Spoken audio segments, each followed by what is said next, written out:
everybody. To see ya. This is Surviving AI with JTB.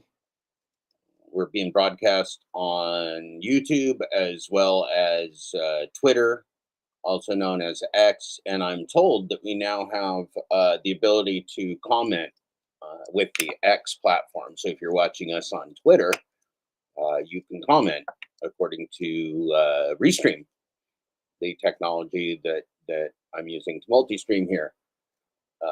I have been taking a few days off through tweaked my back about 4 or 5 days ago, and I've just been out of commission and in a lot of pain.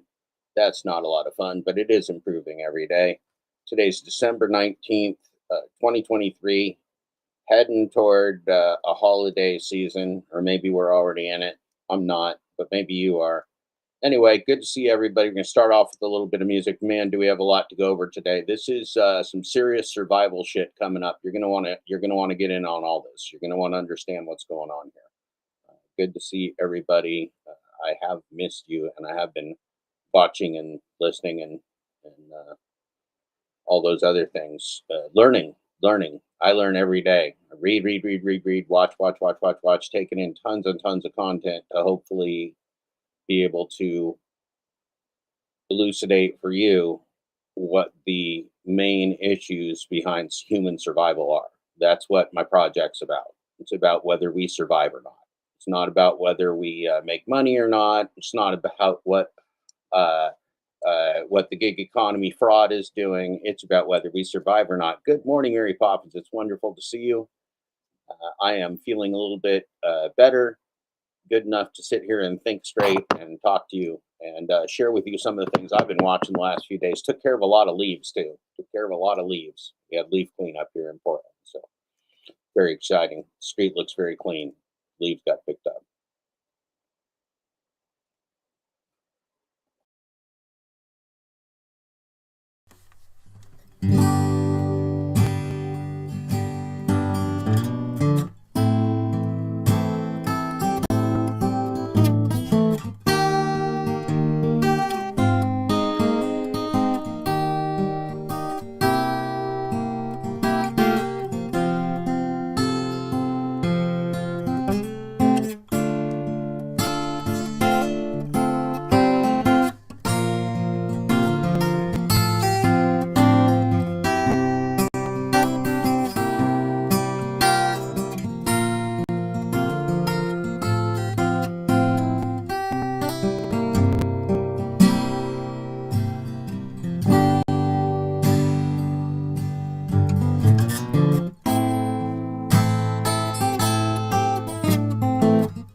Good morning, everybody.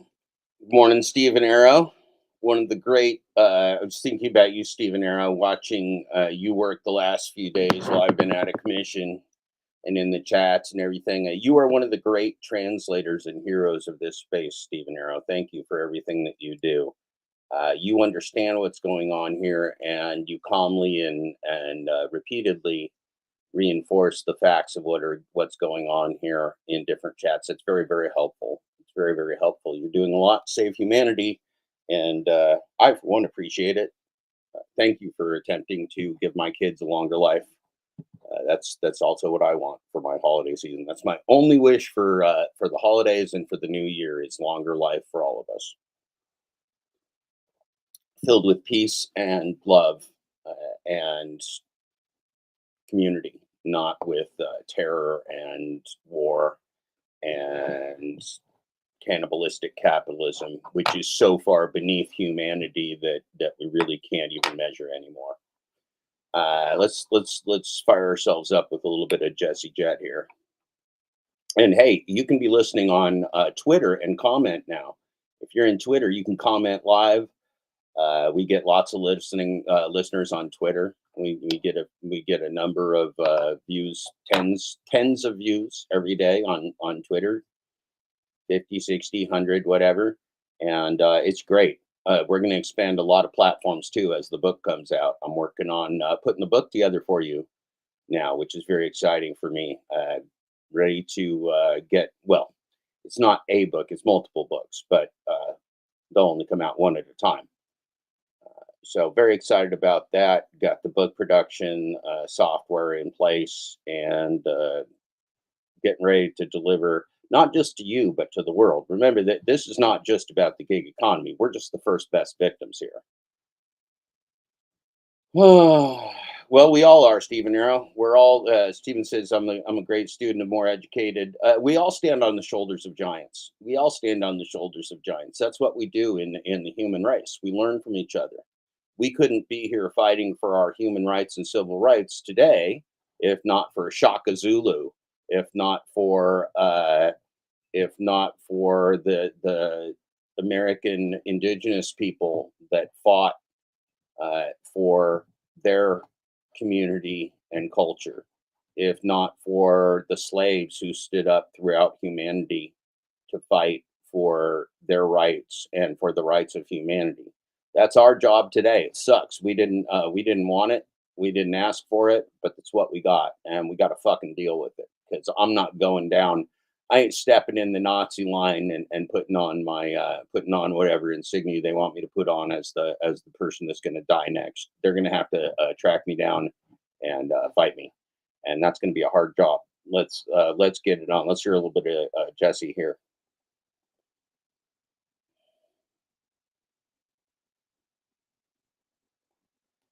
There you go.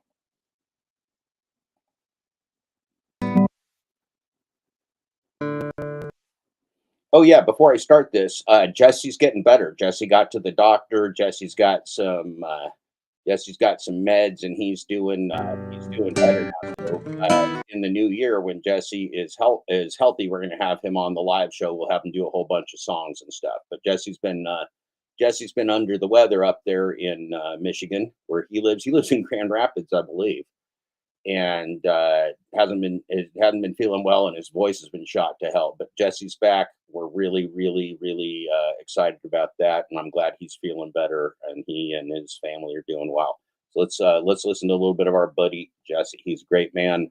Does he have a lot to give you? I'll put his Bandcamp address up there. Gig Drive and Thrive. Good to see you. Happy holidays. Happy holidays.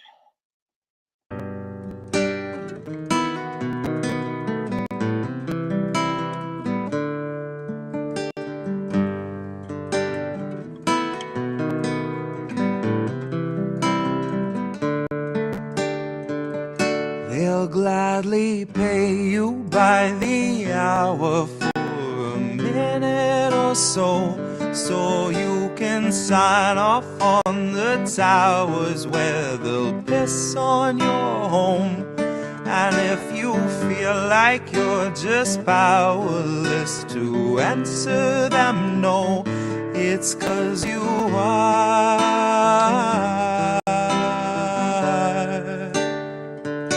They'll gladly pay you by the hour for a minute or so, so you can sign off on the towers where they'll piss on your home.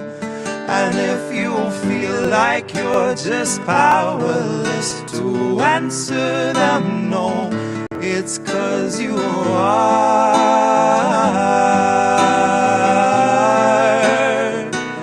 It's 'cause you are.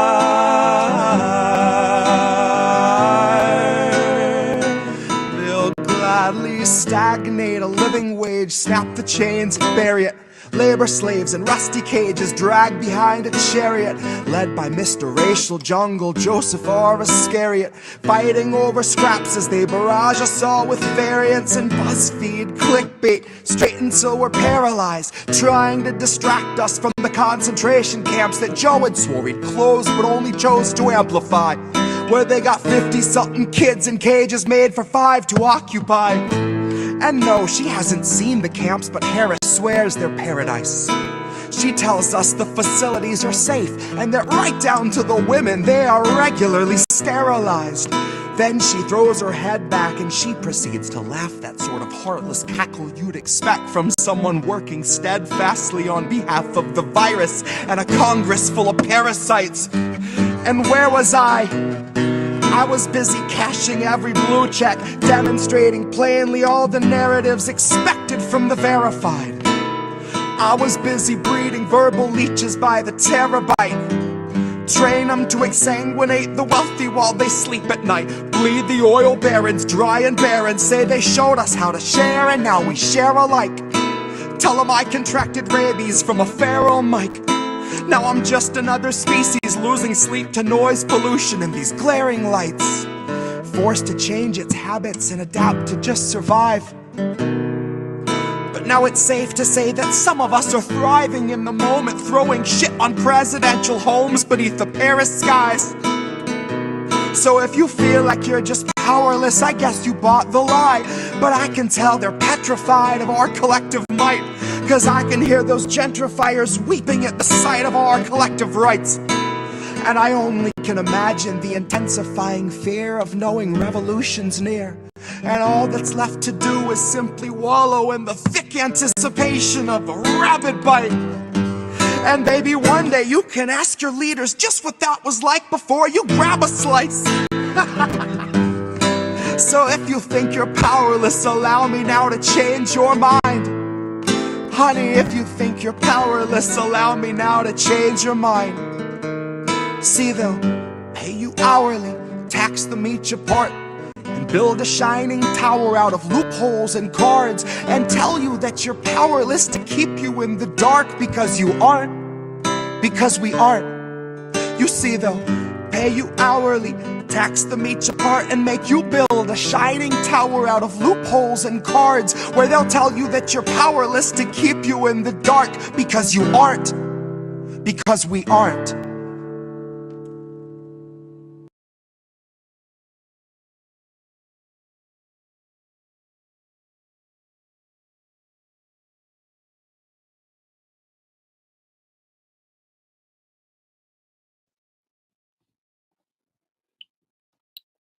Great stuff by Jesse, as always. And remember, Bandcamp, where you can get Jesse Jet's library, is pay what you can format. So I believe you can listen for free, or I know you can listen for free. You can also download tunes. You can pay what you can for any of the many albums and great amount of work that Jesse has. And man, is he a guy worth supporting. He's really an incredible guy. Hey, let's watch. Let's just, since the music's coming through, okay. I feel like listening to friend of humanity, Dave Davies of the Kinks, post stroke, mind you. He had a stroke, and he's still It's easy to got back get on lost the in horse investment and he's, research. out there living. Introducing JP Morgan Personal Advisors. Hey, David. Connect with an Tremendous advisor to create your personalized Let's plan. find the right in a investments for movie your goals. called, Okay, great. JP Morgan Wealth Management. Charlene Limited. Pretty sure. Anyway, incredible music, incredible scene. Let's share a little bit. Dave Davies here. You can tell I'm in a good mood when I got my tunes on. When I got our tunes on, these are our tunes. These are human tunes. These are tunes about humanity. These are tunes about surviving.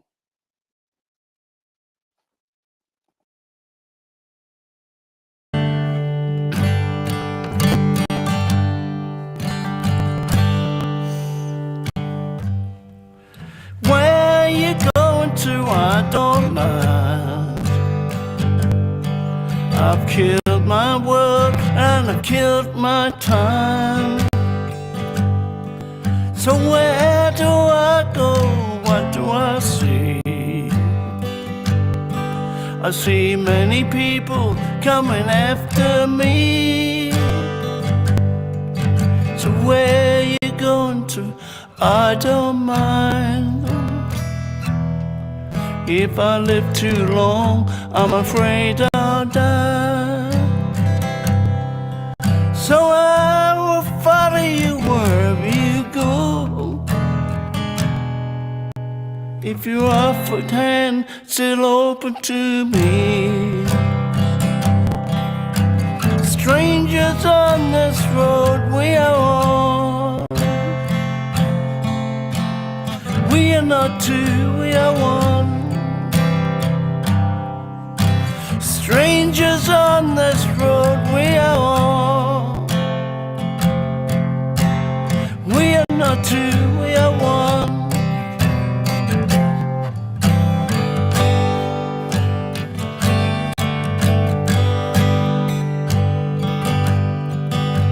So you've been where I just come, from the land that brings losers on.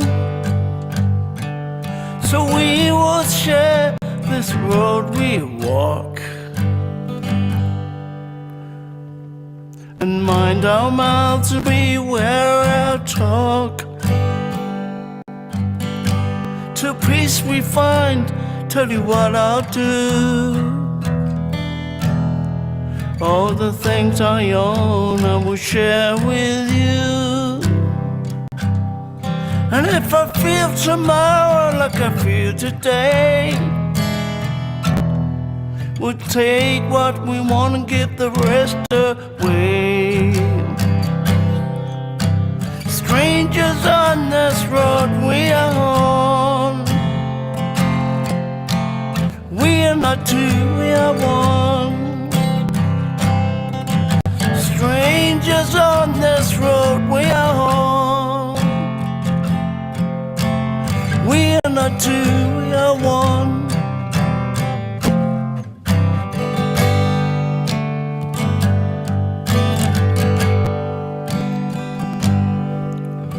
Holy man and holy priest, this is love of life, makes me weak at my knees. So when we get there, make your plea, 'cause soon I feel they're gonna carry us away. In a promised lie you made us believe. For many men there is so much grief, and my mind is proud but it aches with rage. And if I live too long, I'm afraid I'll die. Strangers on this road we are on.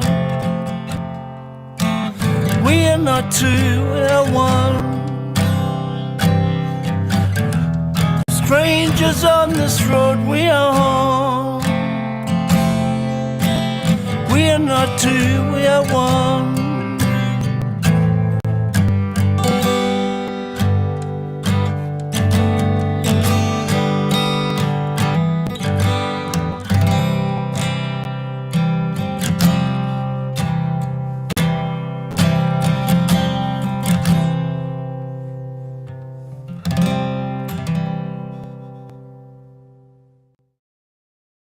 In 16 years, Greg Gersner will land the perfect cannonball with friends he's already meeting now at AARP volunteer and community events.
Consequence.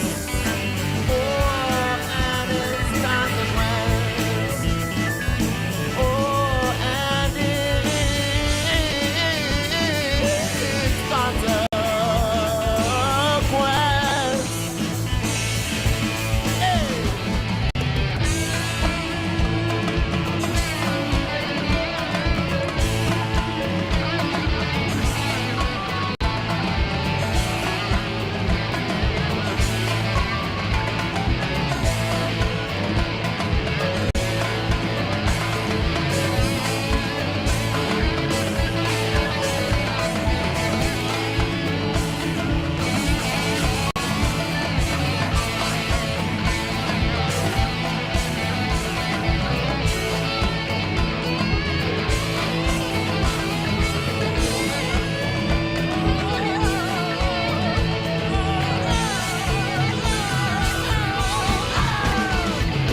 rather me be lonely, me be the lonely.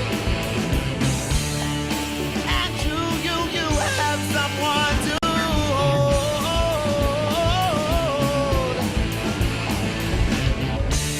I'm not as scared of dying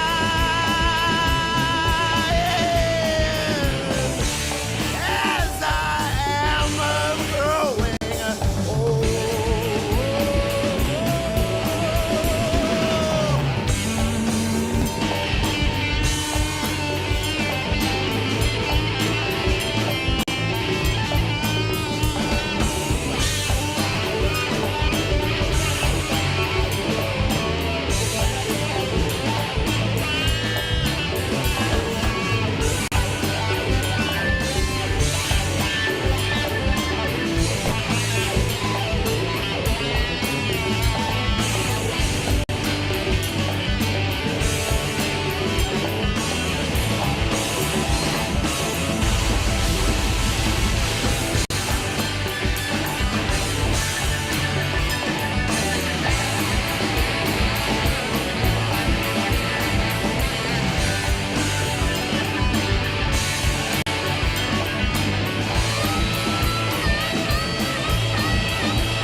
Man, that's one of my favorite. That's one of my favorite. Just get up in the morning and understand that you got to fight to survive, and don't be depressed about it. Songs, because we do have to fight, survive, and being depressed about it's not going to do us any good. Plus, the holidays for many of us are a real rough time anyway. This is family alienation and bad memories time for a lot of Americans, because our community has fallen apart so greatly over the last few years that we really don't have a community to fall back on anymore. A lot of us don't even have families to fall back on anymore, and that's a real some fucking crazy man. I think his name is Trump. Said something about poisoning the blood of America with immigrants. Man, uh, we all have the same blood. We're all the same human beings. We are all the same species. And borders are tools of kings and dipshits and genocidal maniacs. So fuck all those guys. Fuck all them real hard. There is no politician in the United States that will save anybody. The United States is now the capital of genocide, through corporate AI, through war, through starvation, through inhumanity. The United States of America has jumped the shark, because there is no United States of America. There's just a corporatocracy. And the corporatocracy now sees you as an asset, not a human. That's the difference between AI and employment. That's the difference between app slavery and employment.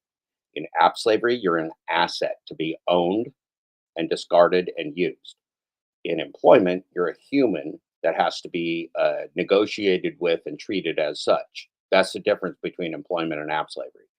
There's no going back. None of you, nobody in this entire world can justify app slavery or say that it's the way of the future or anything else, because it's not. It's the way of genocide. There is no accountability built into artificial intelligence. There's nothing but pure human exploitation built into these software programs by people who are anarcho-fascist. They don't have any allegiance to government or law or anything else.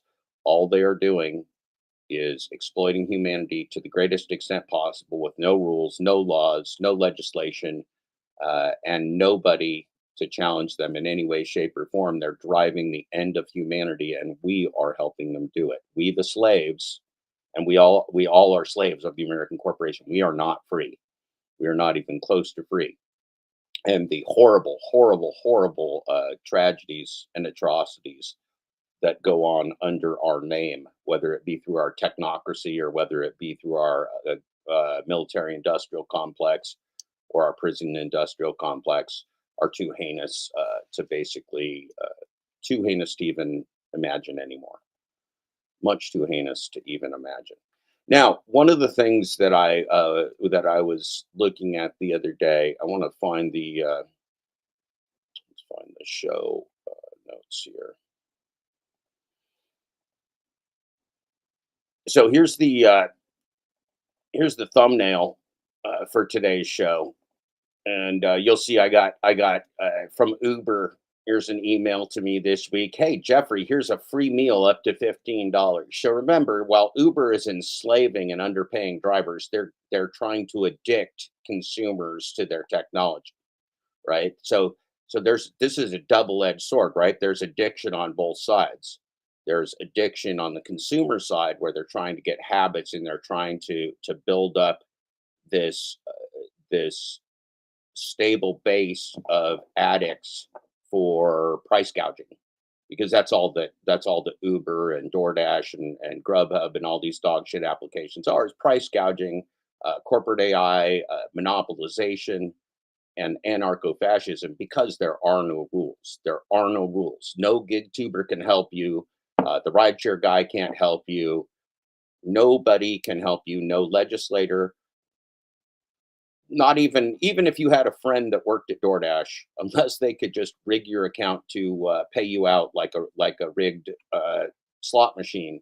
There's nobody that can help you. Corporate AI is only designed to exploit humans. It's the ultimate realization of the corporate model, which is not a human model. It's a construct that is essentially qualified immunity for oligarchs. It allows oligarchs to commit any atrocity against humanity without accountability. And I mean any atrocity. They can get involved in global politics. They can poison people. They can poison the environment.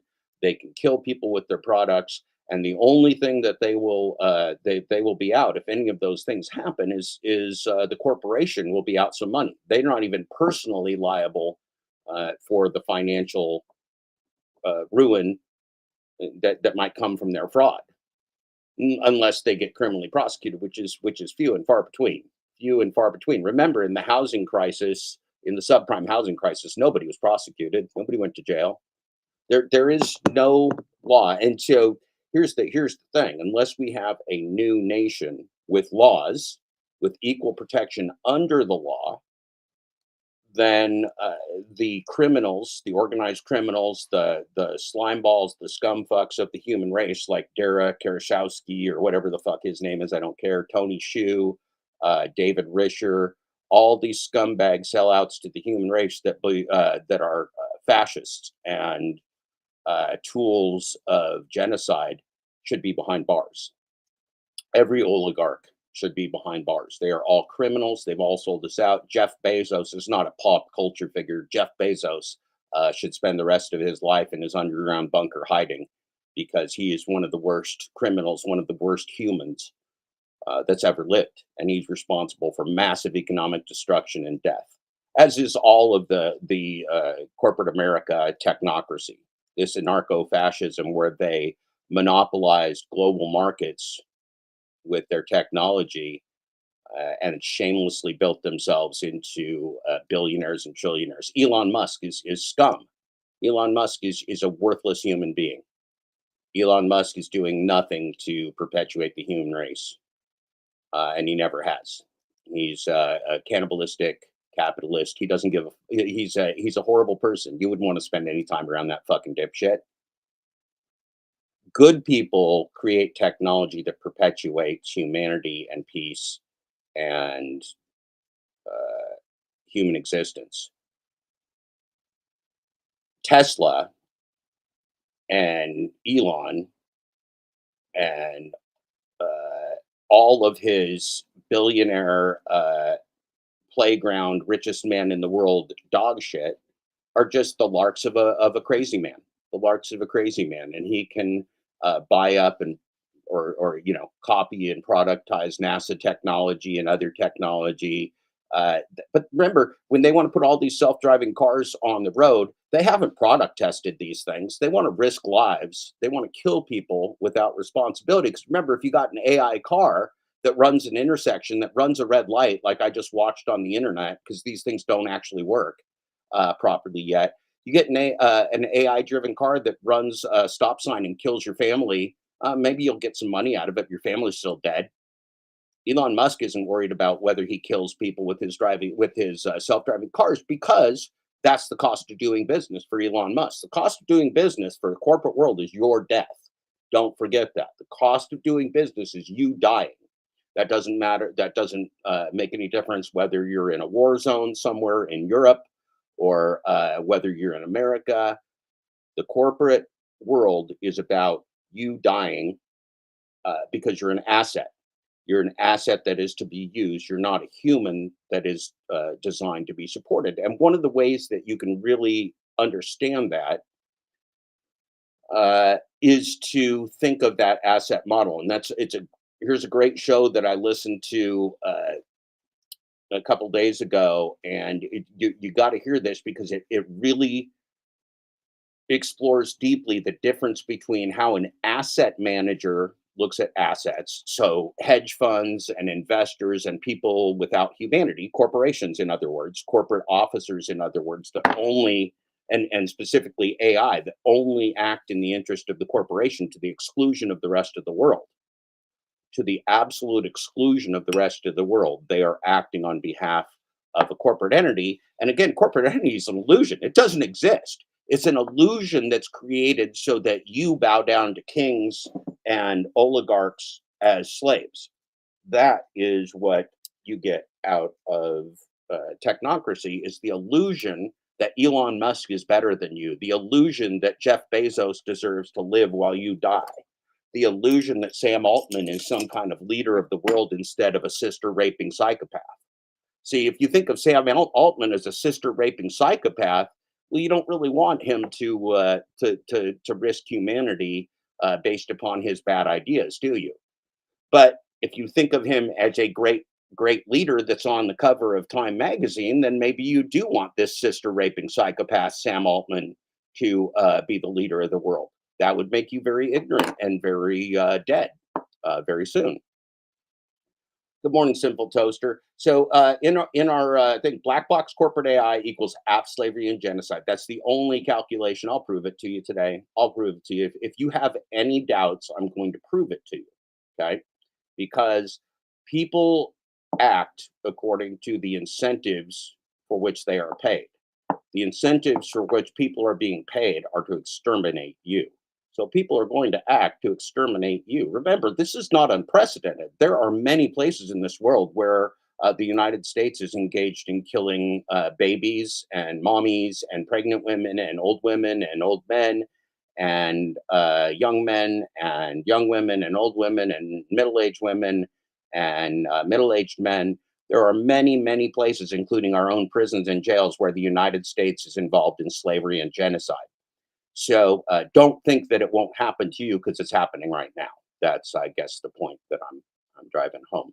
And remember, wage setting algorithms are an abomination. An abomination. Humans cannot ever trust technology to manage them, because the technology will manage them out of existence. Technology does not care about human race. The human race cares about the human race. See the difference? If you put technology in charge, you're a dead person. That's why there's people all over the streets in America right now. The only reason, it's not inflation, it's not everything, it's because technology is in charge. They made Americans and average citizens across the world into tools of anarcho-fascism. There are no rules. DoorDash is allowed to defraud the planet.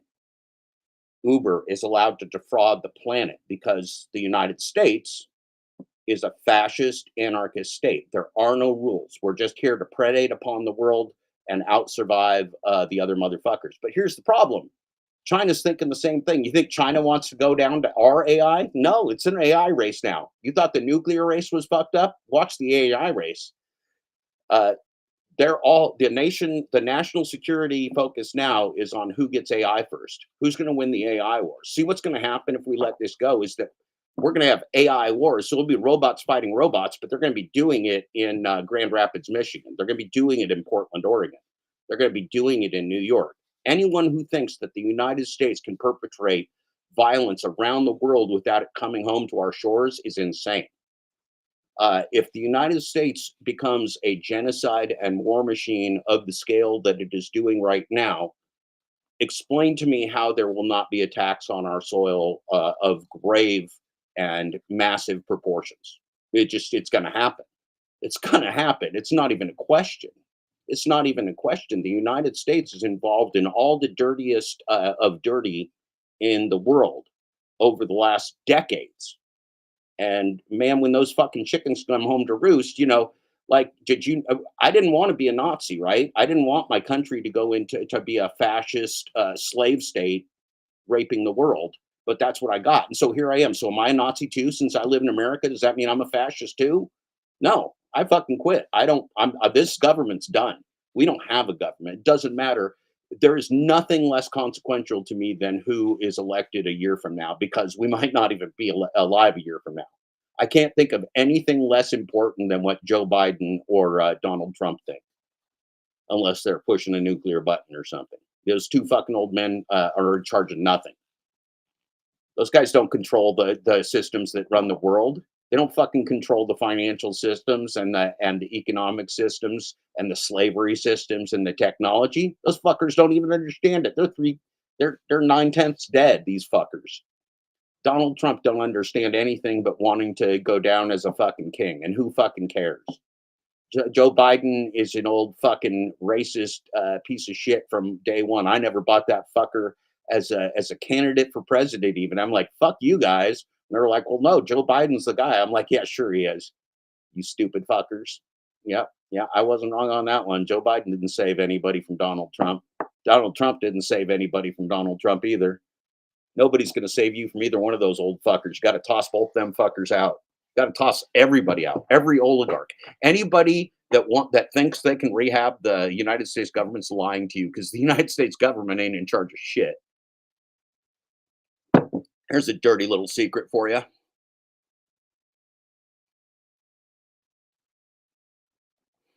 Yeah, it's already happening though. See, people don't understand. They're already in the matrix. Virtually nothing that people are perceiving now is organic. They are being conned by financial systems, by corporations, by laws, by prisons. There's nothing. You're now in a vortex where, as an app slave, there's literally nothing you can do to protect yourself but to turn it off. There's literally nothing you can do to protect yourself from their app slavery other than to turn off your slave phone and to get new technology. And remember, we got good technologists on our side that don't want to be tools of fascists and anarchists, and so they will build new phones. We'll build new technology. Excuse me, that's survivable, that benefits humanity. It's not a question of if, it's a question of when, because we don't have a choice. We don't have a fucking choice, kids. There ain't no choice. This is not survivable. It doesn't matter if you like being an app slave. Lots of people like being app slaves because being an app slave might be better than being a W-2 slave. But we're back to, this is like Trump Biden.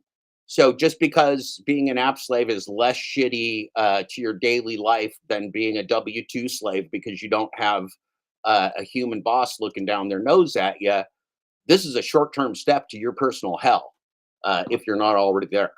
Right? It's a lie. It's an illusion. So yeah, the illusion looks better than W-2. Is the illusion better than W-2? No.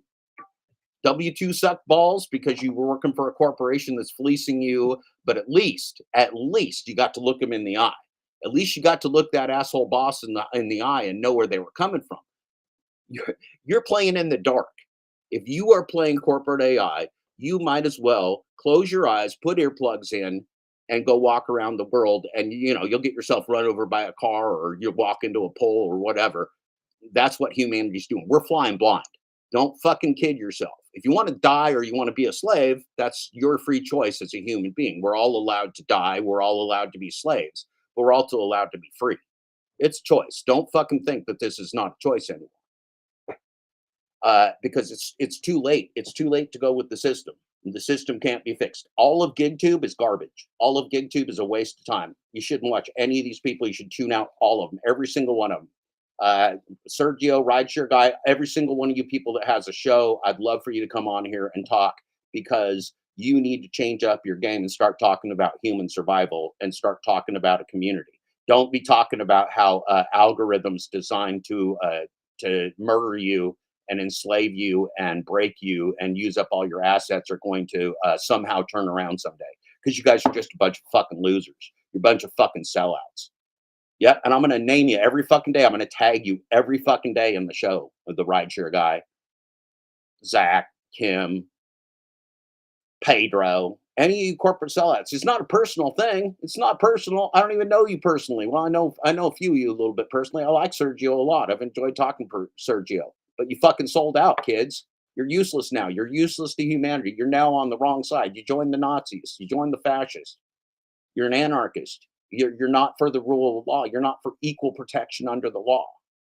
Equal protection under the law is the cornerstone of freedom. You don't have equal protection. If you did what corporations do, you would be in jail. If you ran a business today in your local town like DoorDash does, you would be in jail. If you ran a business today in your local community like Uber runs, you would be in jail. They would shut you down. It's fraud. It's pure fraud. You can't do it. So if there's no equal protection, if Dara and Tony Hsu and David Risher are allowed to commit fraud on the world, and you will get thrown in jail for stealing a candy bar, well, that's called anarchy. There's no rules. There's no fucking rules. Good morning, Cruise and Dasher. Very good to see you. So I posted this yesterday to help teach people. Meet anarcho-fascism. What would anarcho-fascism be? So people talk about anarchy. Well, we got to have cops. We got to have cops, Sinful Toaster, because otherwise there's going to be anarchy. People just running around doing anything they want, right? Because cops don't stop crime. Cops clean up the mess selectively. That's what cops do. They don't stop crime, right? But even if you say, well, got to have cops, or else then we'll have anarchy. We already got anarchy. There's no equal protection under the law. Millionaires are allowed to rob people and steal from people. You're not. Billionaires are allowed to murder people. You're not. Corporations that are qualified immunity. Corporations are just like a cop. Corporations are just walking the street gunning us down. And it's all legal, because corporation is qualified immunity for oligarchs. They're just gunning us down in the streets. You got to be smart enough to understand what they're doing to you. You got to be smart enough to understand when you're a slave. If you don't know you're a slave, you can't fight back. You're a fucking slave. Don't listen to dumb shits like always cherry pick or flex or any of these fuckers in the gig economy. Any of these stupid fucking slaves in the gig economy that want to perpetuate their car. Well, who's going to pay my rent if I'm not a slave anymore? Really? You want to know who's going to pay your rent when you're no longer a slave? You'll pay your own rent if you're not a slave. Right now, the reason you're barely paying your rent, you're a dumbass slave motherfucker, Cherry.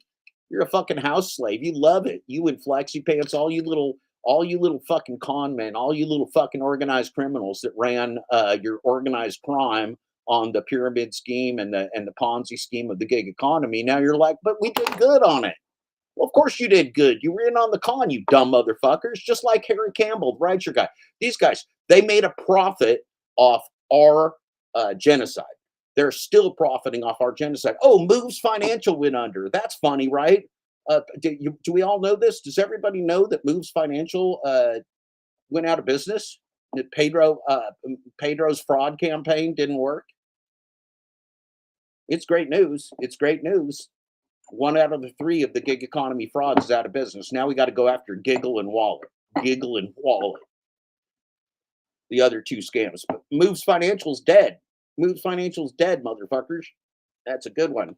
So meet anarcho-fascism, hence the naked fraud of the gig app global corporate cabal led by Uber and DoorDash, and the innovation of app slavery around the world. That's what they innovated, is app slavery. They innovated a way to make people think that they were actually working for human beings when all they were doing was being a slave to technology. That's the innovation they did, and it was big. It's called the singularity. They fooled the pants off all of us. They really got us. No matter how bad you thought corporate AI or the gig economy corporate cabal's fraud could be, it's a billion times worse than you've ever imagined. A billion. None of us can even conceive how devious and evil this device has been to humanity. And it's all been sold to us with our own fucking enthusiasm. I want a slave phone. I wants to get me a slave phone. I want to play Grand Theft Human. I want to check out from humanity and play in a virtual world with virtual restaurants and virtual customers and be an independent, be independent, so independent that I don't even exist in the real world. It's a dream. It's an illusion. Yeah, it's an illusion. It's a dream. It's an illusion. But the problem is the dream and the illusion starts off kind of okay. Now it's going down the fucking tubes. They don't need you anymore. They already don't need you anymore. We've already been replaced. It's just a matter of time now.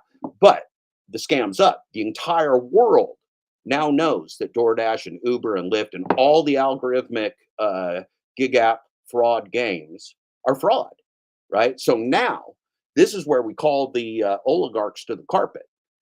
If there's no rule of law, then there's no rule of law. If DoorDash is allowed to steal from the globe, from everybody on the planet, and Uber is allowed to commit wage theft and steal from everybody on the planet, and Lyft is allowed to commit wage theft and steal from and enslave and lie to everyone on the planet, then so can we. Then there's no fucking rules. There either are rules for everyone, including corporations, which have free speech, right? We said they get free speech. They're like people.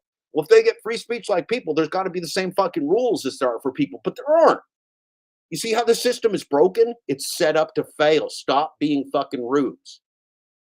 The name of the show today, if I could fucking remember it, the name of the show today, let's find my own channel, because I named it very purposely. It's called Genocide, the Sport of Kings. Are you a human or an asset? A human or an asset? Because you can't be both. You can't be both. If you're an asset, then you're not living as a human. If you're an asset, you are being managed. If you're an asset, you are being managed with a lifespan. And when that lifespan is done, you are disposed of. Guess what? The managed lifespan of a human asset is not your life. That's a very, very short time. They're using you up and burning you out before they starve you to death. It's happened before. It's happening right now. And if you don't comply, maybe they'll just go, well, you guys are a bunch of revolutionaries. We're just going to stop feed. We'll just embargo food from you. If they get to kill babies in Europe, can't they kill babies here in the United States? Sure they can. If they can just drop bombs on protesters, then they'll drop bombs on protesters. They'll start killing us. They don't fucking care. Look, when Portland was going through all its stuff, they sent the federal troops here, and the federal police here were just kidnapping people off the street. Just fucking running people down, destroying their cars. Man, you want anarchy? Wait till the federal troops get on your street. There ain't no fucking rules. They'll beat your fucking head in. They'll charge you with crimes you didn't commit and just fucking haul you in. Well, we've already seen this shit here in Portland. We've already seen this shit in Portland. They'll send the feds in, and those federal cops, they're just fucking straight up killers. They're straight up killers. Yeah. And so this is the con of citizenship. This is why Trump wants to close the borders. This is why the psychopaths want the borders closed, because if they close the borders, they got you trapped in. It ain't about keeping other people out. That's the lie. They're not trying to keep anybody out. It's too late to keep anybody out. We don't got fucking, we're not magic. There's lots of ways for humans to get into countries. This is all about keeping you in. You can't get out. You can't escape. Just like the people in Katrina, just like when the flood was coming. Why didn't they leave? Why didn't all those people who drowned and died and had their communities ruined leave? Well, because they couldn't. There were no roads to leave on that were clear. They had no resources. They had no cars. They had no ability to pack, and they had no fucking where to go. And even if they had somewhere to fucking go, they had no money to go there. Does it sound familiar? Because that's where we are right now. We're just sitting here in Katrina. We're all just sitting here looking at Katrina coming. The gig economy just looking at, look, it's coming. It's coming. We're going to have no escape. Watch. Here it comes. Here it comes. No escape. All the roads are closed. We got no resources. We got no money. We got nothing. But it's coming. Watch that Katrina coming. I'm sure it'll be fine. I'm just going to stay here and drown and die because I can't fucking leave. Fucking watching the human race commit suicide is very difficult to do when you know exactly what's going on. And that's what we're watching happen right now. The worst people in the world, like Sam Altman, the worst fucking humans in the world, Sam Altman, Mark Zuckerberg, Tony Hsieh, David Risher, Donald Trump, Joe Biden, whoever the fuck, whoever you want to name, Vladimir Putin. I don't know who all the fucking dictators in the world are. It doesn't matter. It doesn't matter. The sport of kings is our genocide. They're just having wars around the world that benefit nobody except for them. They're just making bank off of blowing people up and killing children and doing all these things. There's no end game. End game is called genocide. End game is genocide. Well, but this is what we've been sold, Sinful Toaster. We've been sold this for decades. American exceptionalism. We have American ethics. We have we have moral authority. America does not have moral authority anywhere but in America. Nobody on the fucking planet thinks America has a moral authority. If you think America's got a moral authority, you're sniffing glue. You are extraordinarily deluded if you think that America is has any moral authority on any. We're fucking genocidal killers. Never been anything but.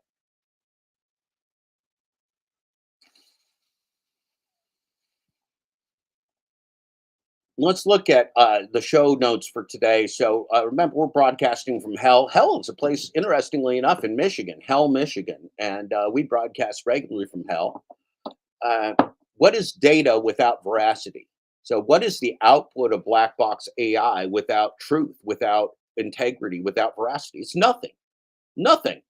And that's what you get from a gig app. There's your proof. There's no data. They can give you all the data, all statistics, all the games they want. It means nothing.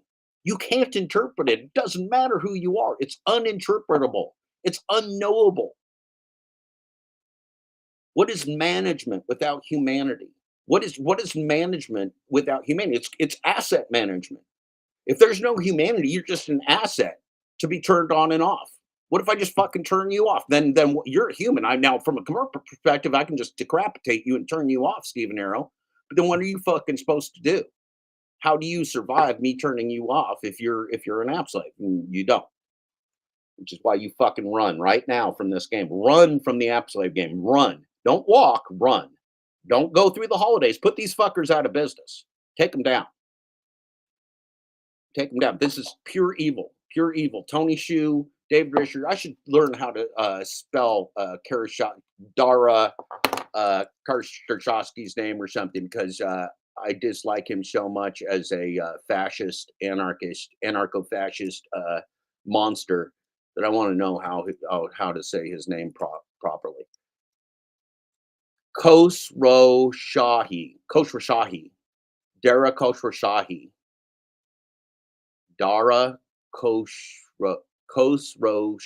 Okay, Dara Khosrow Shahi.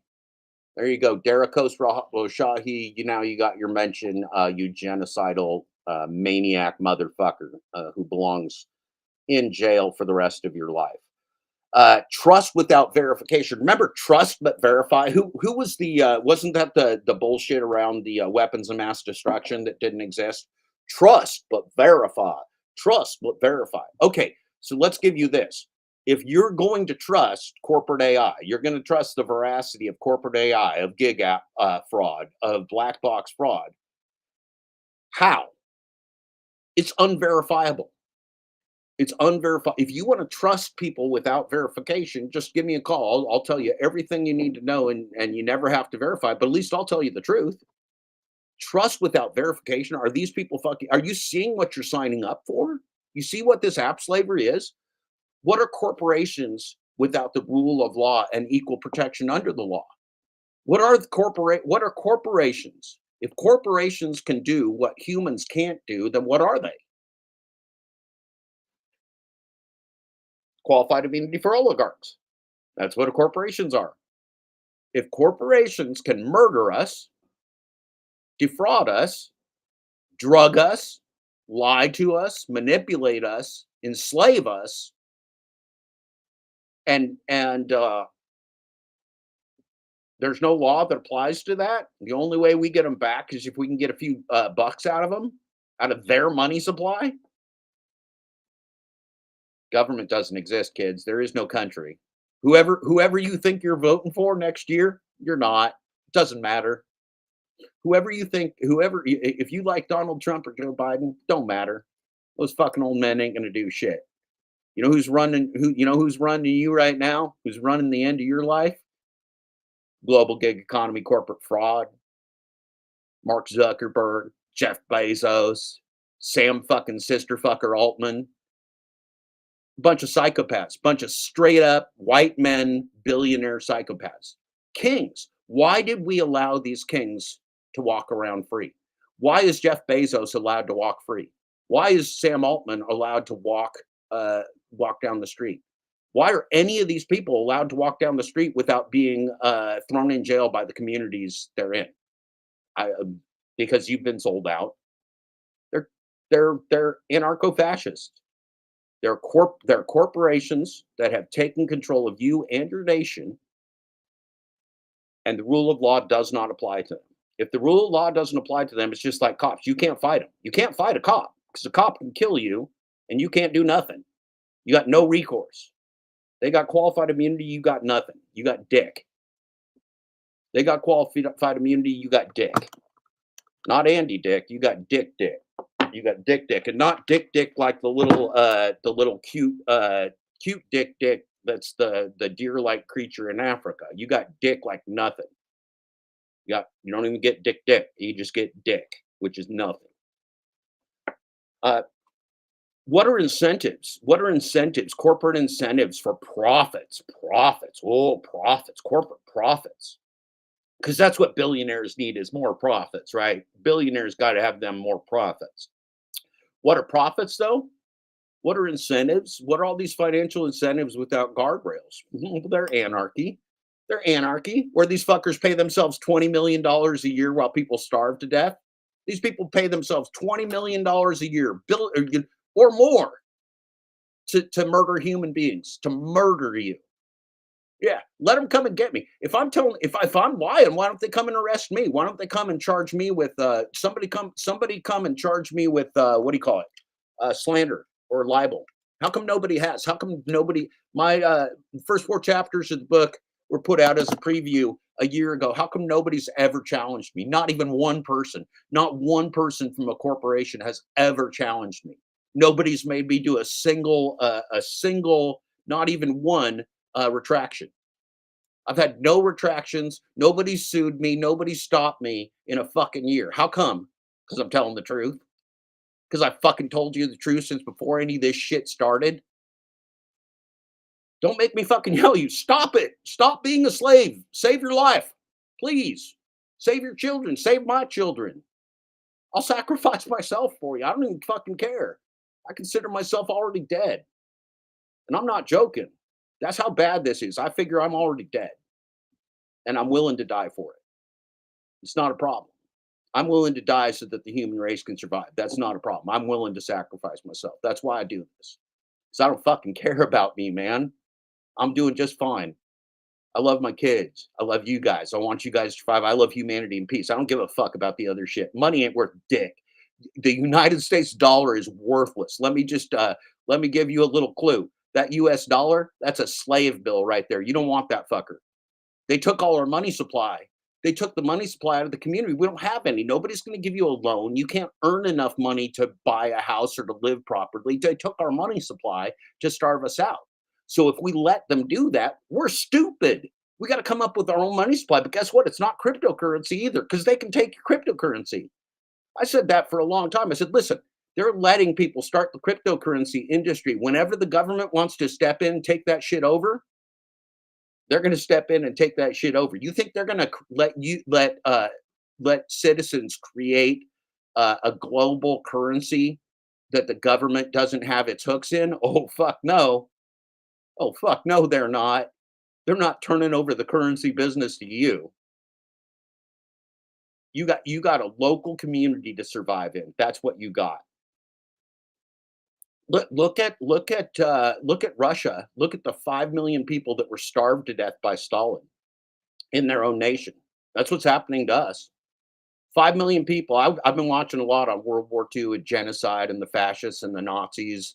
Both the fascists and murderers, both from Russia and from the Nazi Germany.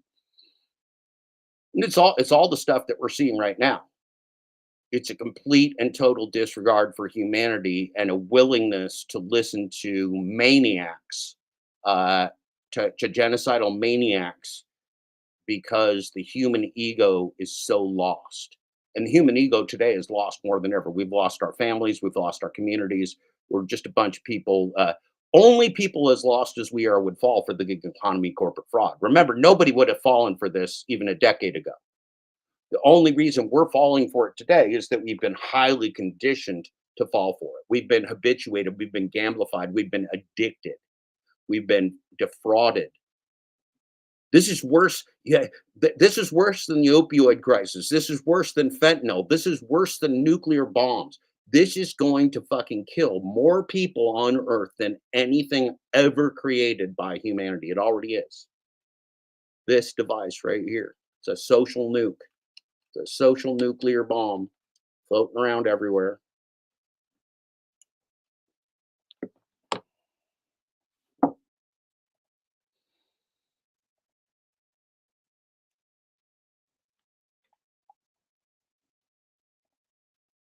Meet anarcho-fascism, hence the naked fraud of the gig app global cabal led by Uber and DoorDash and the innovation of app slavery around the world.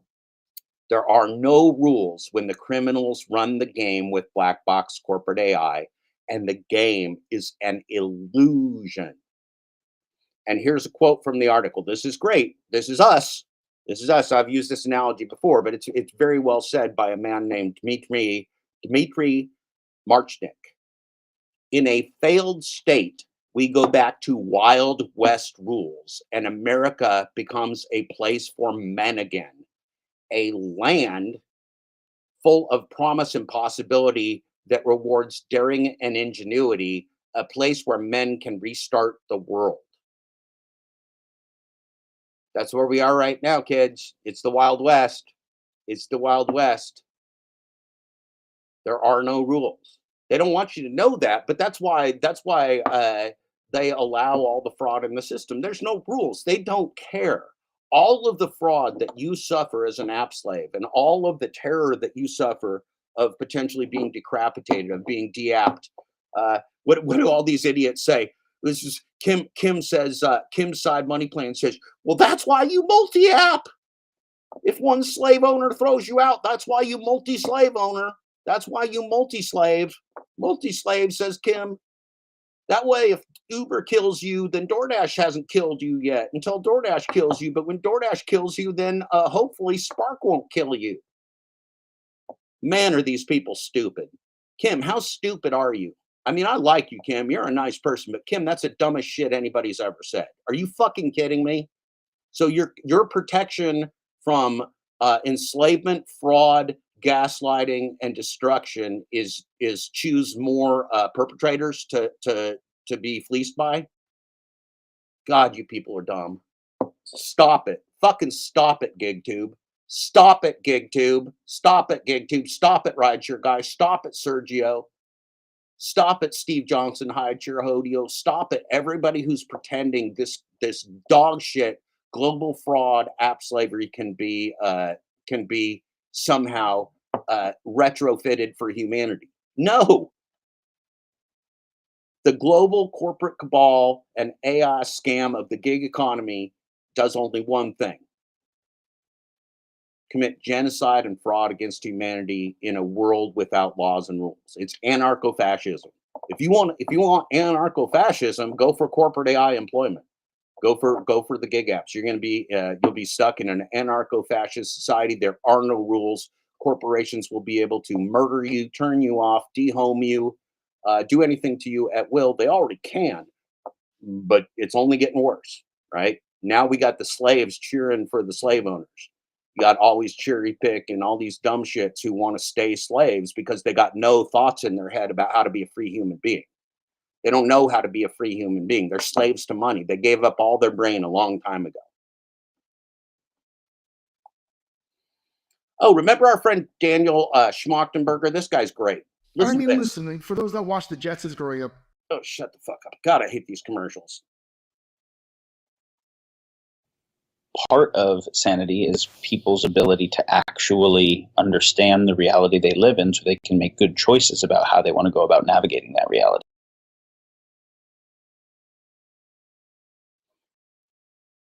Let's listen to that again. Part of sanity is people's ability to actually understand the reality they live in so they can make good choices about how they want to go about navigating that reality. Okay, so what's the salient statement there is that reality allows us to make decisions.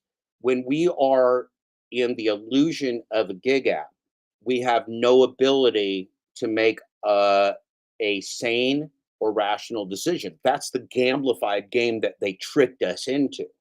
They tricked you all into working without truth. You can't work without truth. Truth is the common link that binds us together. Without truth, you're just a slave. Without truth, you are a slave.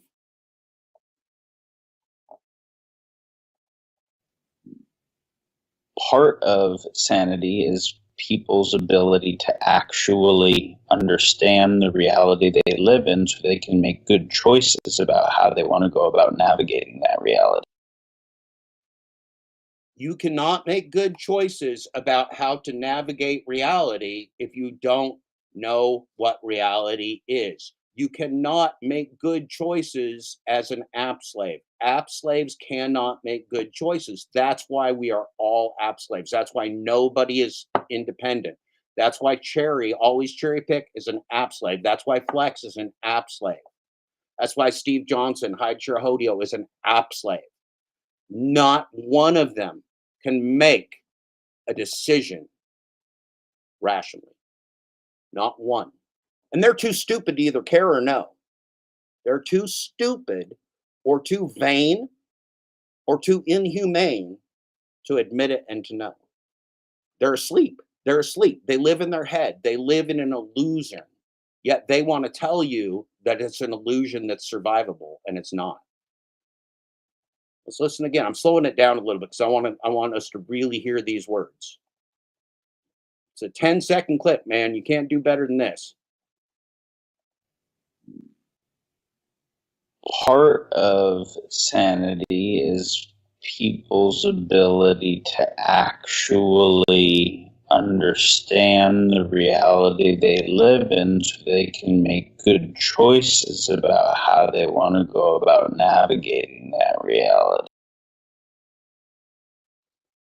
If you can't understand the reality that you are in, i.e., black box AI, you cannot make good choices. If you cannot make good choices, then you have no protection and you are not independent. Okay? Y'all lose. Cherry, you lose forever. Every single one of you gig tubers loses forever. Sergio Avedian, stop it. Stop talking about working with legislators. Chris, stop it. Harry Campbell, stop it. Zach, Kim, stop it. Whoever's doing this, every single one of you, whoever is talking about gig apps, as a legitimate function of an economy is lying to you in the most inhumane way. As anarcho-fascists, that's what these people are. They want you to believe that in a world without rules, that corporations will be fair to you. That's never going to happen. There are no regulators that are stopping them. There's nobody that can even audit them. Wake the fuck up.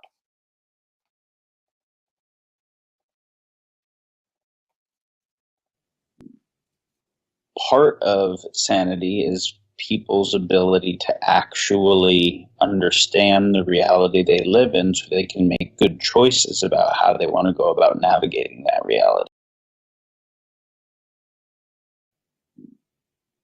Part of sanity is people's ability to actually understand the reality they live in so they can make good choices about how they want to go about navigating that reality.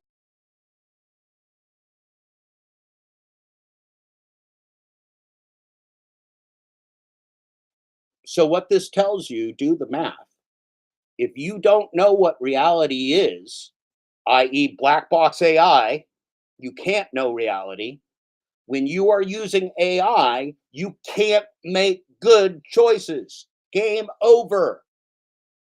Done. We win. Humanity wins. Black box AI precludes humans from making humane and good choices.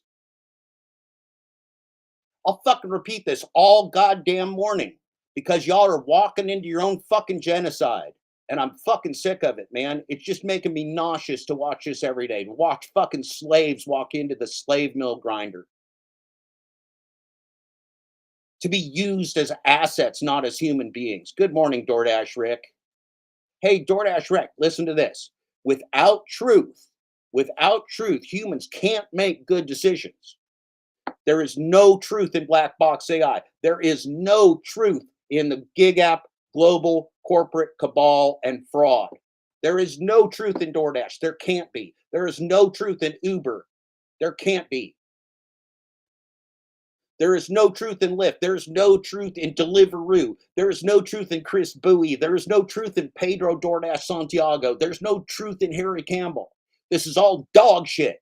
This is all a fucking illusion designed to kill you, designed to enslave you. You don't need to just fuck these guys. You need to fuck them real hard.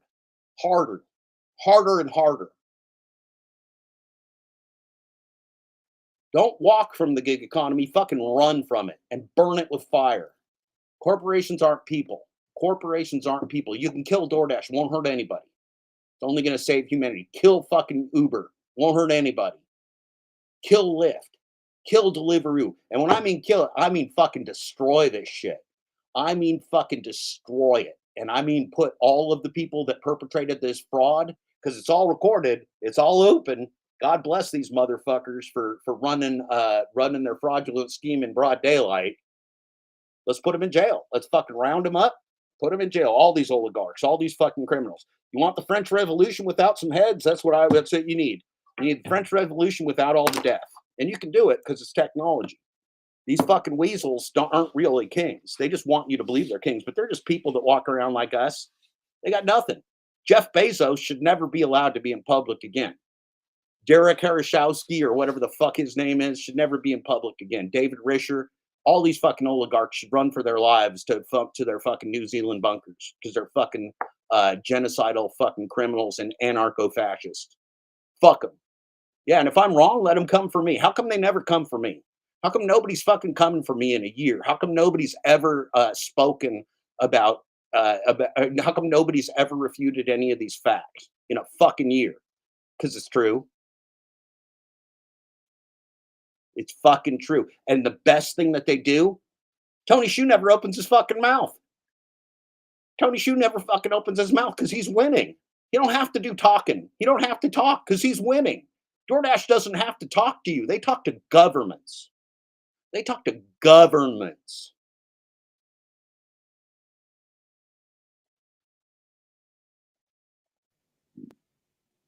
Part of sanity is people's ability to actually understand the reality they live in so they can make good choices about how they want to go about navigating that reality.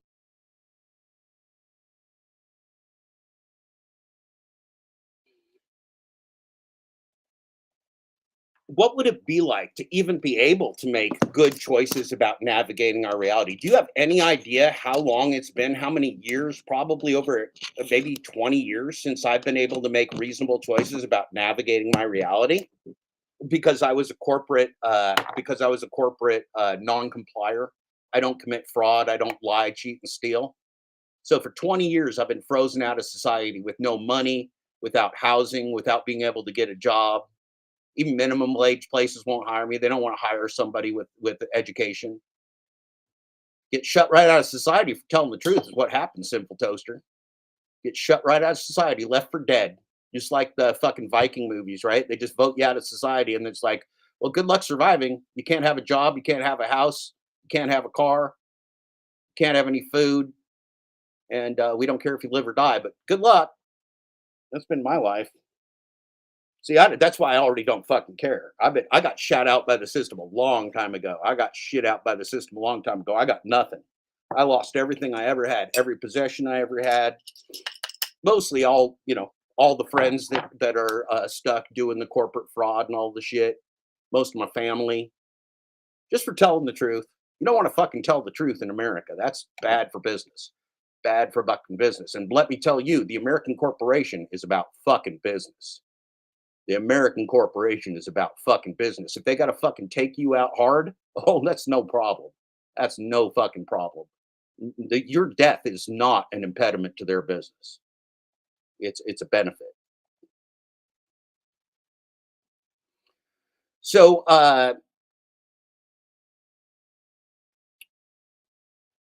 let's watch something I was taking in the other day. So this is some brilliant shit that's going to help you understand where we're at. This is some brilliant shit that's going to help you understand where we're at. Now, let me make sure I get my layout right here. This is from a channel called Novara Media. And we'll put this up here.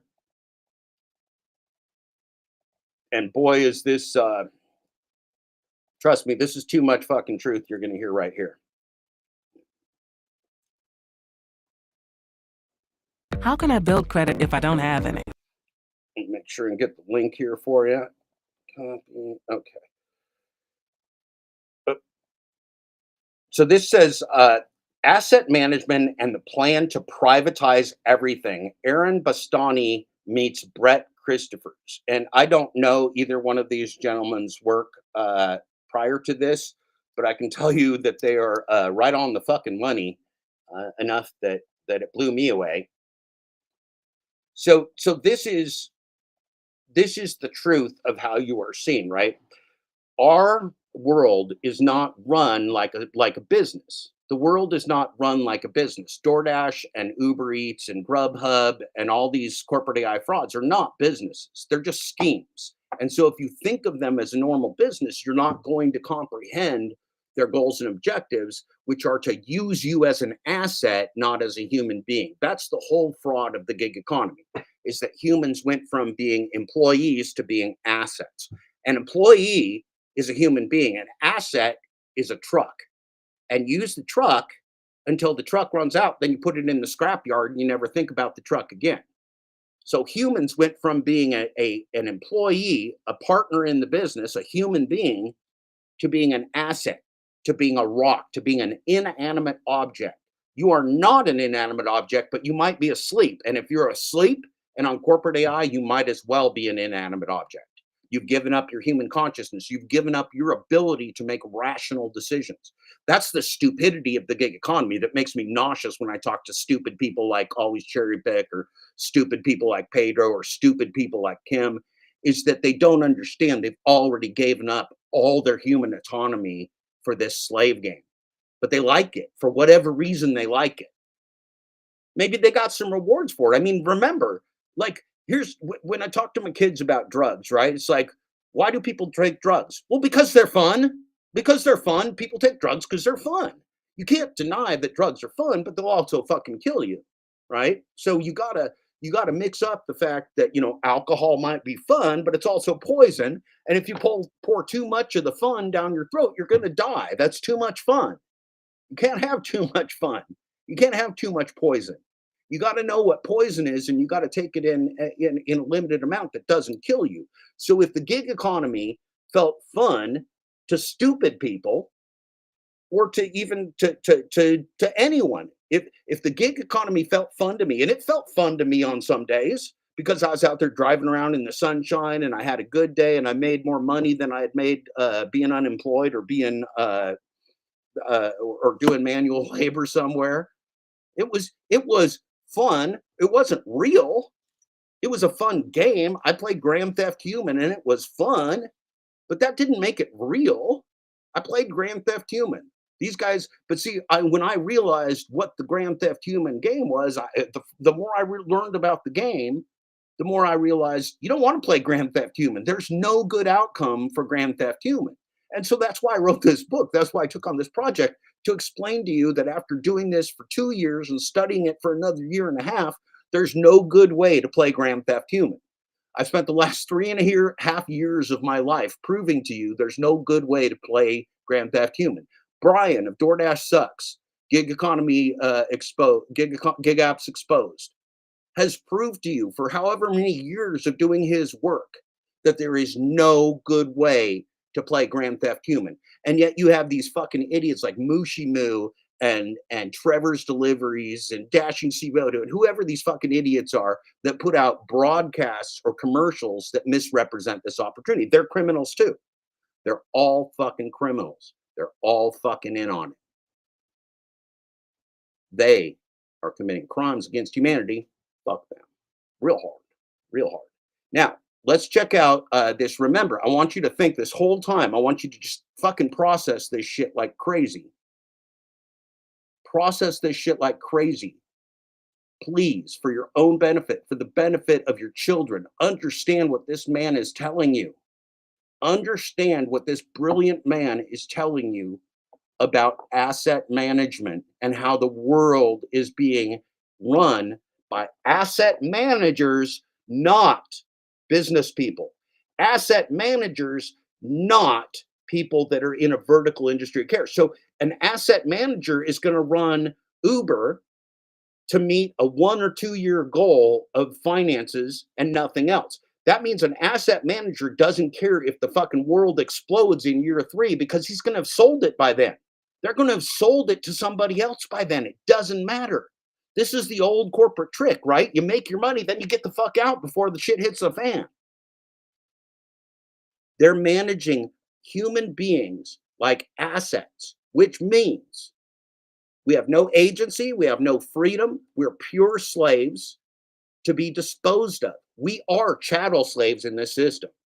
App slaves are chattel slaves. You're an asset. You don't believe it? Listen to me. He's going to tell you how business people, the people running this fucking show, are running human beings like assets, not like humans anymore. That's genocide, and you're up for it. Remember, first thing they do is deny your existence, deny your humanity, deny that you're even there. We're already there. This is global labor laundering. We don't know who the fuck makes up the global gig economy. You know who knows that? Uber, DoorDash, Lyft, Deliveroo. Do they share that with the government or with us? No. We have no idea how big and how bad this scam even is. We have no fucking idea. Terrifying, terrifying, terrifying. Okay, let's listen to this smart man talk, and I'm going to try and wind down my breakfast. I didn't really, man, I haven't broadcast in a few days, and this is just, this stuff builds up, man. This is so insane what we are watching happen right here on the, and while we're doing World War III at the same time. So you can obviously see, anybody in the world can see that the United States and the technocracy has no compunction about killing anyone and everyone. There's no compunction about ending humanity on a small or large scale. None. So, boy, we better wake up. Let's listen to this guy.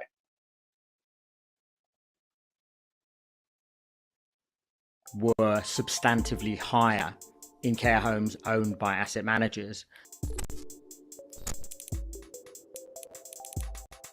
Your rent is getting more expensive. Your bills are getting more expensive. Everything, it seems, is getting more expensive. Why? Well, a big part of the explanation is financialization. People in the financial services making tremendous amounts of money while ordinary people struggle. Many get poorer.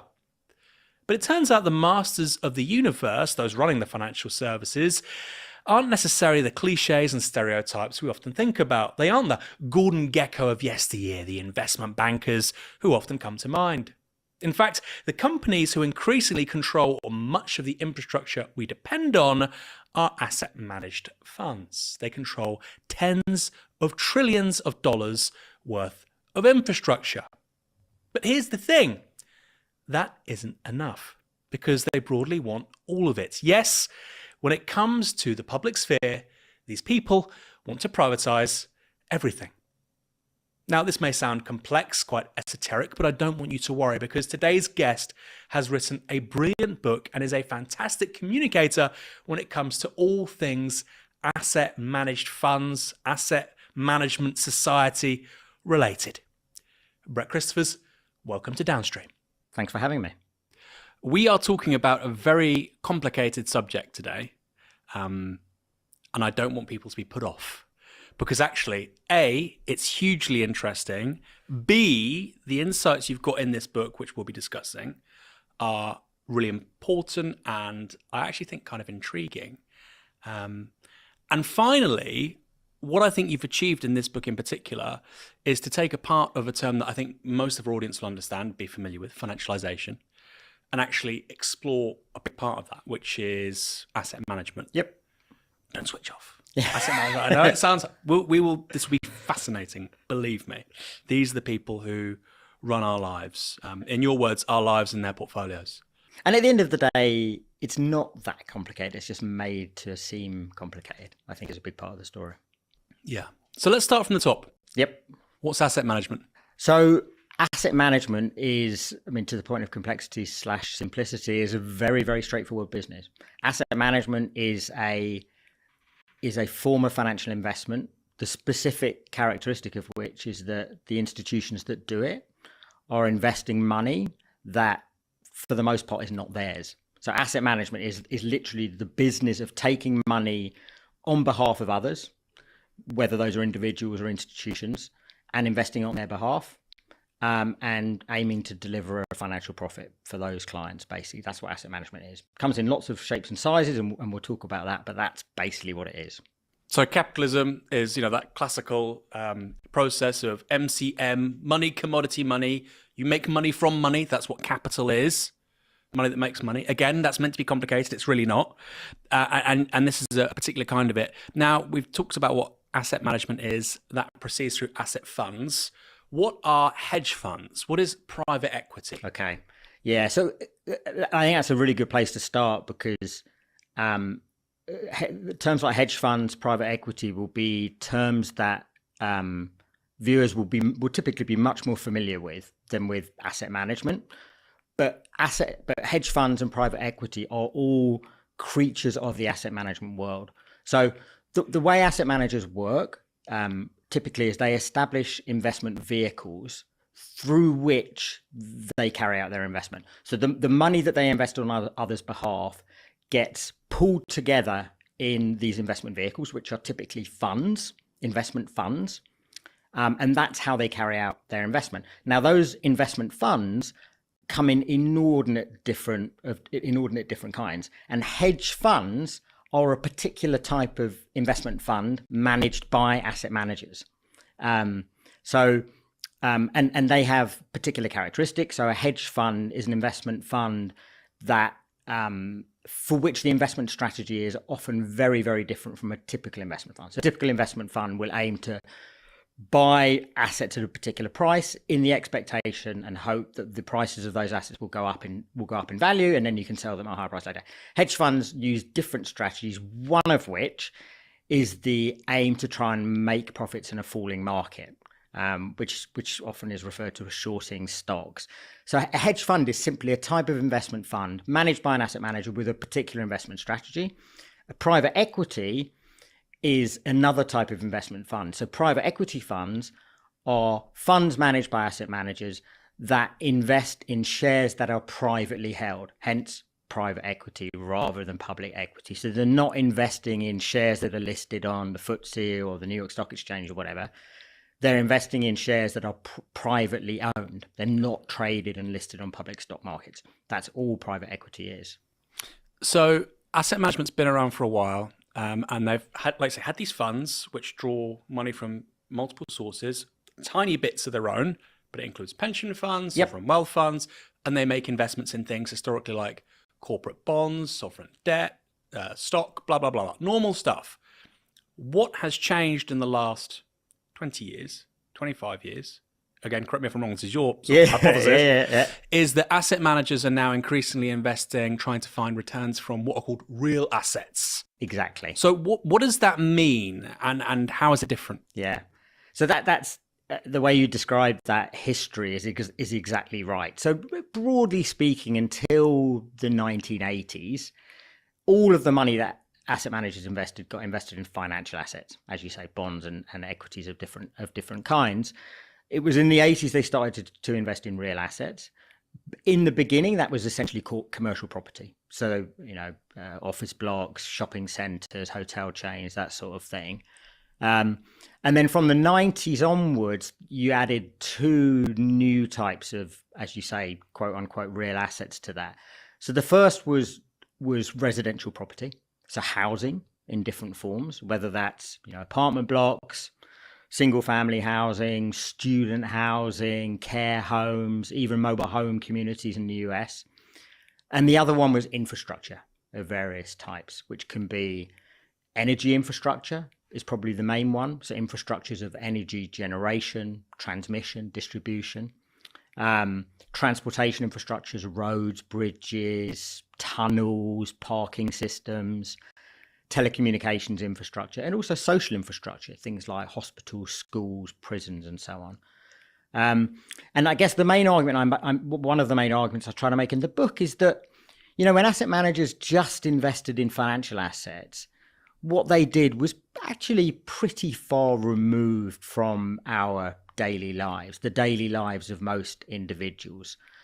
But once asset managers are owning and controlling the houses in which we live, the roads on which we, drive to work or pay tolls, the hospitals in which we're being treated, the schools in which our children are going to school and so on, then they potentially have a far more significant and far more direct impact on the daily lives of, large numbers of people than they did back in the day. And one of the examples I cite in the book is the Australian asset management firm Macquarie, which I think by almost any measure is the biggest asset manager in the world in terms of investment in infrastructure.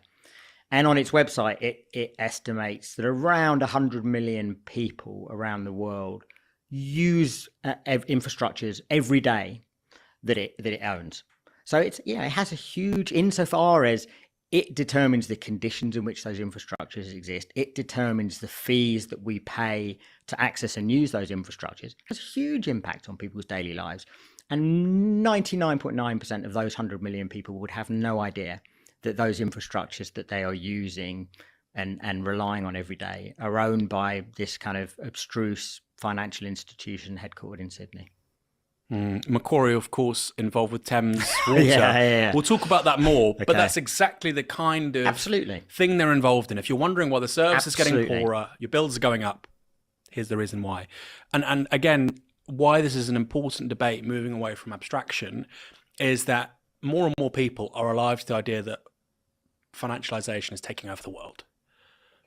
Asset management is what it looks like, and that's what it means. So I think that's the big takeaway from this conversation for me and from your book, is that people intuitively know that. Whether you're a football fan and your club's been bought by debt leverage takeover like Manchester United or 101 other clubs, or you don't understand why your water bills go up and yet the service gets worse, and you think, well, it's financialization, we don't really know what that means. This is a really good explanation as to why. Go on. And I think just to the point of kind of ramming home the point about the significance, is the simple reason why they're so important today. Forget about kind of what it is they're buying, what they're investing in. is that they have so much capital at their disposal, right? If you look in recent decades at the amount of surplus capital in the world available for investment, whether that's held by pension funds, whether that's held by sovereign wealth funds, has increased dramatically. And at the same time, the proportion of that surplus capital that is invested via asset managers rather than directly has also increased dramatically.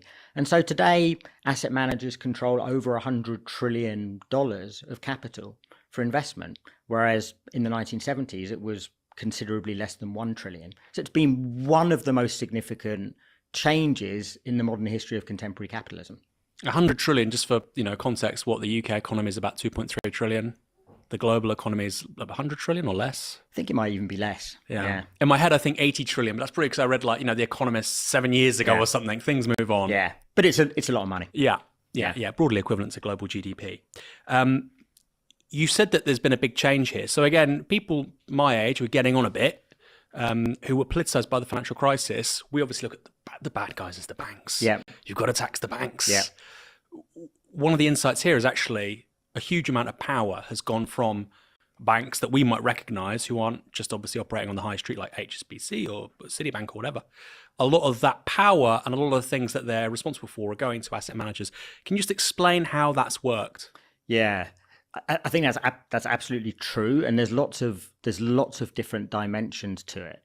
And I think that probably the first thing to say is, just as one kind of very sort of in a way trivial, but also I think quite telling measure of that shifting influence.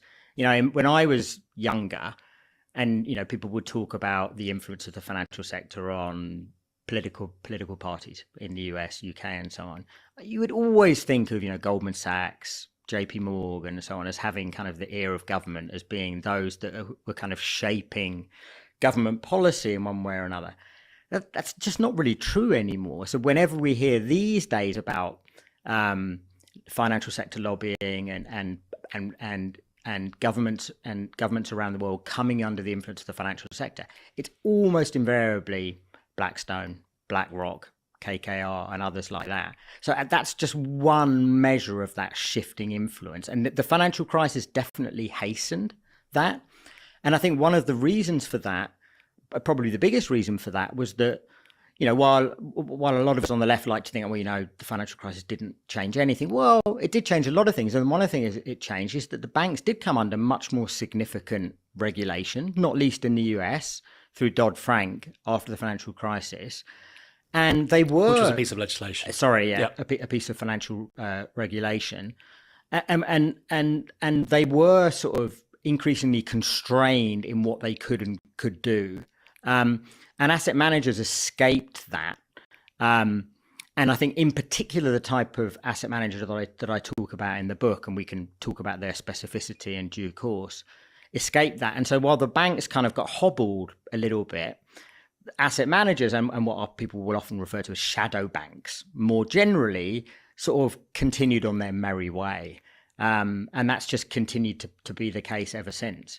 And so I think that's absolutely right. And, and again, one of the measures of that is that one of the things that the Goldmans of this world have tried to do in the last decade is precisely to pump up their own asset management divisions to try to keep pace with the BlackRocks and the Vanguards and the Blackstones of this world.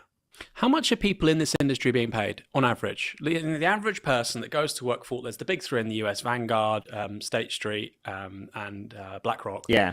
People working in that game, not the top level, but average earner, what are they on? I think I don't know about the industry-wide figures, but there was a piece in the FT about a year ago, I think it was, that found that average salaries at Blackstone, which is one of the big players, were $2 million. Now, that's, I'm guessing, a mean. And so, you will have in there people earning 700 million at the top or whatever. But this is a lot of money. And essentially what my understanding now is that, 20 years ago, if you were coming out of Harvard or a business school or wherever else, and you wanted to go in the financial sector and earn a lot of money, you'd go to an investment bank to do that. Now you might do that, but you do that as a stepping stone to go and work for an asset management firm like a private equity house. And in fact, the interesting thing about it is you sign a contract with that private equity house almost before you sign a contract to go and work for 2 years in an investment bank. So investment banking is not where the money is at now. If you want to work in the financial sector, it's at asset management firms. And in particular, it's at asset management firms that specialize in private equity and hedge funds. Now, the reach of these guys is huge. And this is something actually that the right has been quite alive to because of the whole debate around ESG. And we'll talk about that. Important, but I think for people on the left, probably not as important as the stuff we'll touch on. This big three of BlackRock, State Street, Vanguard. Yep. How much equity do they own in terms of businesses on the S&P 500 in the United States, these big corporates in the US? What percentage of those businesses have some ownership given over to these companies? Yeah. So the big three, as you say, the distinctive thing of their business model is that, for the most part, and in the cases of Vanguard and State Street, essentially the whole business, it is funds that are passively managed funds that, aim to track particular market indices like the S&P 500 or so on. So whatever the constituents of that index are, the fund will just mirror that. Okay. And in a way, this has been really good for individual investors like us who have a bit of money to invest because it's people with pensions, just to be clear, or whatever. Yeah. Because they're passively managed, the fees are really low. And that's, in a way, if there's one good thing about the asset management industry, is that it's made available at very low cost, diversified investment opportunities for ordinary people. Okay. Now, and again, because they are index trackers, they are diversified. They invest in every stock in that index, and the more that all that that pool of surplus capital out there I referred to earlier, the more of that it gets funneled through the BlackRocks and the State Streets and the Vanguards, then concomitantly the bigger proportion of their collective shareholdings. And so I think the latest data I saw was that on average between the three of them, they would typically own somewhere between 20 and 25% of the shares of all major US corporations across every sector. And again, that's passively held shareholdings. Incredible statistic. Yeah, it's a huge statistic. So S&P 500, I think it's almost all of them, and you're saying between 20 and 25% of the. It's held by those three. Incredible. It is incredible, but I guess one of the things I think it's important to remember is, first of all, that say BlackRock individually has maybe say 8%. It holds that 8% through a whole range of different funds, the individual managers of which probably aren't talking to each other. They may not even know who each other are. So that's one thing. The other thing is that BlackRock and Vanguard and State Street may collectively own 22%, but I think it's somewhat far-fetched to perceive them in the way that often people do, which is this kind of cartel that are kind of nefariously getting together and plotting how they're going to manage. This is the right wing sort of critique in the US in particular. Exactly, because I just don't think that's true at all. And actually, not just on the right, but I think sometimes on the left, people make that mistake. They're not that interested actually in getting involved in what those companies, they hold shares in 15, 20,000 companies. It's not like they're kind of figuring out how to influence management of all those different companies. It's very passive. So just to clarify, when I say, because again, people might not have heard of asset management 10 minutes ago. Now I'm saying, well, the critique from the right in the US, what does that mean? Basically around ESG and DEI, diversity, equity, inclusion, what's viewed by the right as a woke agenda. They say, well, how come all of these companies right across the United States all of a sudden care about pride, LGBT inclusion, et cetera, et cetera? Well, it must be because they all have some ownership given over to these major companies like BlackRock who have an agenda. Exactly. That's their critique. Yeah. And BlackRock, the very high profile head of BlackRock, Larry Fink, comes back and say, we're not woke capitalists. That's not what we're doing. We're just oriented towards financial returns. And I mean, as you've already hinted at, it's ridiculous that he even has to say that, because of course they're not woke capitalists. They're just trying to maximize their returns for their investors and and therefore for themselves. So we just mentioned Larry Fink. Who are BlackRock? They're one of these big three companies. What kind of scale are they operating at? So BlackRock is, I think, by any measure, I haven't looked at the most recent figures, but the biggest asset manager in the world in terms of the amount of capital they manage on behalf of their clients, somewhere in the order of $10 trillion. So we're talking about, given that the whole industry manages about 100 trillion, we're talking about a 10% market share by assets under management.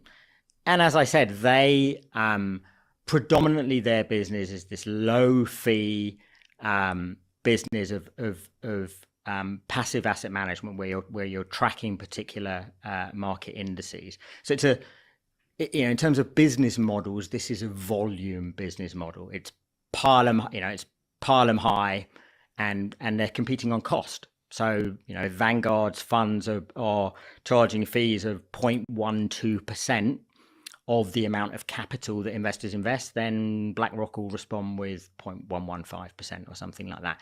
So it's low margin, typically high volume business, that part of the asset management universe.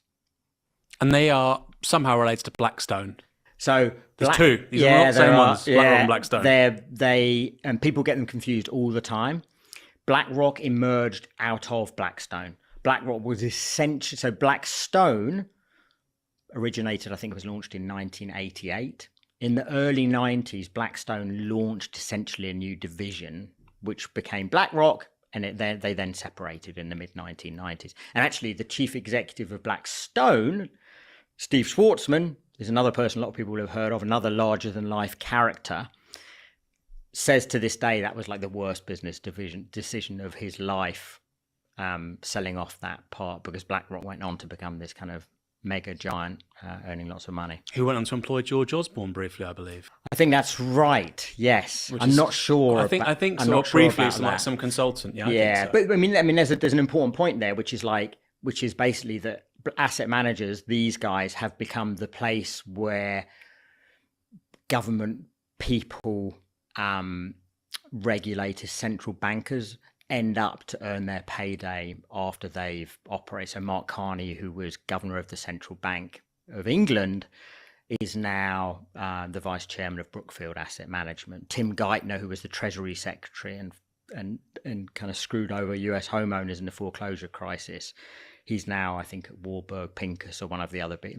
So in the old days, people ended up at investment banks after they'd done their thing, and now they end up at asset management firms. We'll talk about this in a bit, but you talk about Blackstone and BlackRock basically writing US climate policy or being major influences on quote unquote Bidenomics, why they like it. We'll park that for a moment, but it's interesting because, like you say, before 2008, everybody was saying, look how many people are coming from Goldman Sachs into the Obama administration.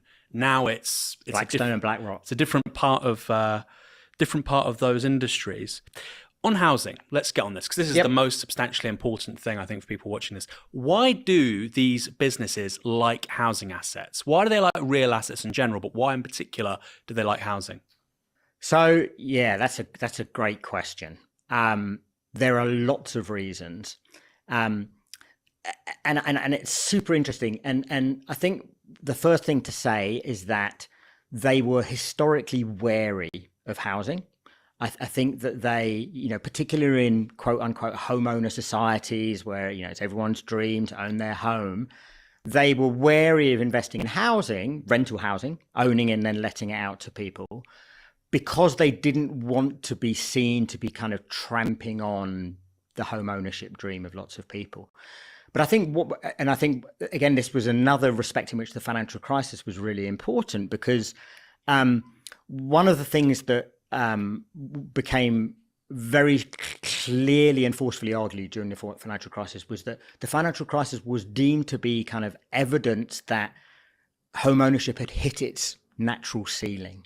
So we got to about, in the US, for example, 70% home ownership, but that was too much because we, officialdom, banks, had lent money to people who we shouldn't have lent money to, subprime borrowers and so on. And that was our mistake. But the crisis was therefore evidence that we'd pushed the home ownership dream too far, and that actually the natural ceiling of home ownership is somewhat lower than that. So actually, there is this rump of 30, 40% of people who shouldn't and can't become homeowners. And therefore, it's entirely natural for there to be a class of corporate professional landlord who can do the job more professionally and efficiently than small-time mom and pop landlords. And we beneficent asset managers will come in and play that role. And that's what they did after the financial crisis. And they found, they'd invested a little bit in housing in the past, but they found that these were just fantastic asset classes to own. I think one of the big reasons for that is that they began investing in housing at a time in history when there were already significant shortages of housing in major metropolises around the world. And the financial crisis only exacerbated a kind of secular downturn in construction rates. So they've come to be significant owners of housing at a particular time in history when not enough housing is being built, and that just has a long-term kind of underpinning upwards impact on rents. So they found housing to be a very, very attractive asset class. They've been very, very good at, if they happen to own relatively geographically dispersed portfolios, they've been very good at using digital technologies to kind of render much more efficient their operational management of those portfolios at very, very low cost and so on. So housing's been a fantastic asset class for them. And they've just continued to double down in that investment. But I think the other thing about the timing of it, and this is a really, really important point, is that if you think about what go back to whose money is being invested, right? It's typically things like pension funds that are, probably 50, 60% is still pension fund money going through asset managers.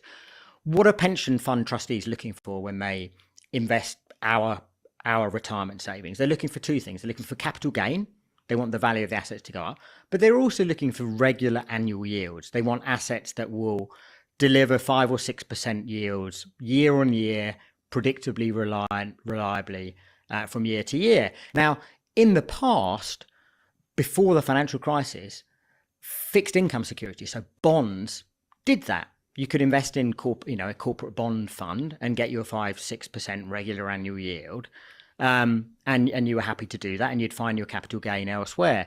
But obviously, what happened in the wake of the financial crisis was that you had a long period, of which we're only coming out of now, of incredibly low interest rates, kept low by the particular type of monetary policy that was used after the financial crisis.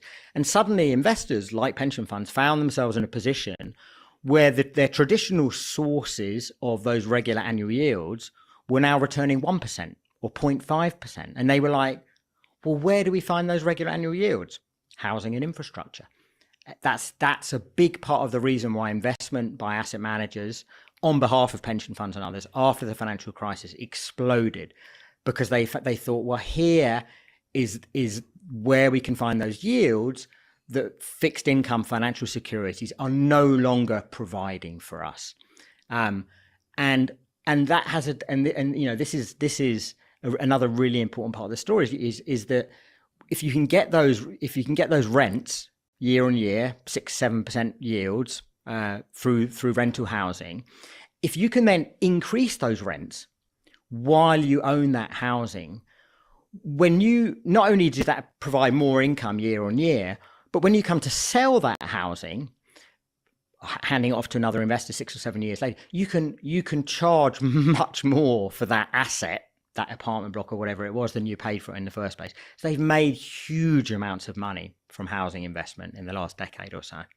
So, people often talk about we're in an economy defined by rentierism, neo-feudalism. I mean, this is what it means. Absolutely. Substantially. Absolutely. And some of the stuff in here, particularly around these guys have a vested interest in there not being enough housing, because this is their model. The model is there not being enough housing. Oh, we wish we could, but no, this is their model to not have enough. And I think housing. this is one of the key points that's really misunderstood widely. And you're absolutely right. So you often listen to governments and policymakers when they talk about how we're going to solve the housing crisis. Not just in the UK, but everywhere. Everywhere's got a housing crisis pretty much at the moment, which is not just about shortages of housing, but in significant part it's about shortages. And they say we need investment in new housing. Who's going to do that investment? Institutional investors are going to do that investment. No, they're not. They say they're going to, but the last thing they want is much more stock coming into the market, because that's likely to have a depressive impact on rents. And indeed, if you want, you don't have to believe me for this, but there was a great interview that the FT did a bunch of years ago, I can't remember the year, with the man who at the time was the head of real estate at Blackstone. And he said that his motto as an investor, his strategic motto was look out for capital and cranes. And what he meant by that was if you're invested in property in a particular neighborhood of a city, whether that's commercial or residential property, doesn't matter. If you're invested, what are your warning signs that tell you it's time to sell? Building, capital and cranes. When capital and cranes start coming into the neighborhood, that's when you sell. So not only is the argument that we, asset managers and institutional investors, are interested in building lots of new housing not true, it's the diametric opposite of the truth.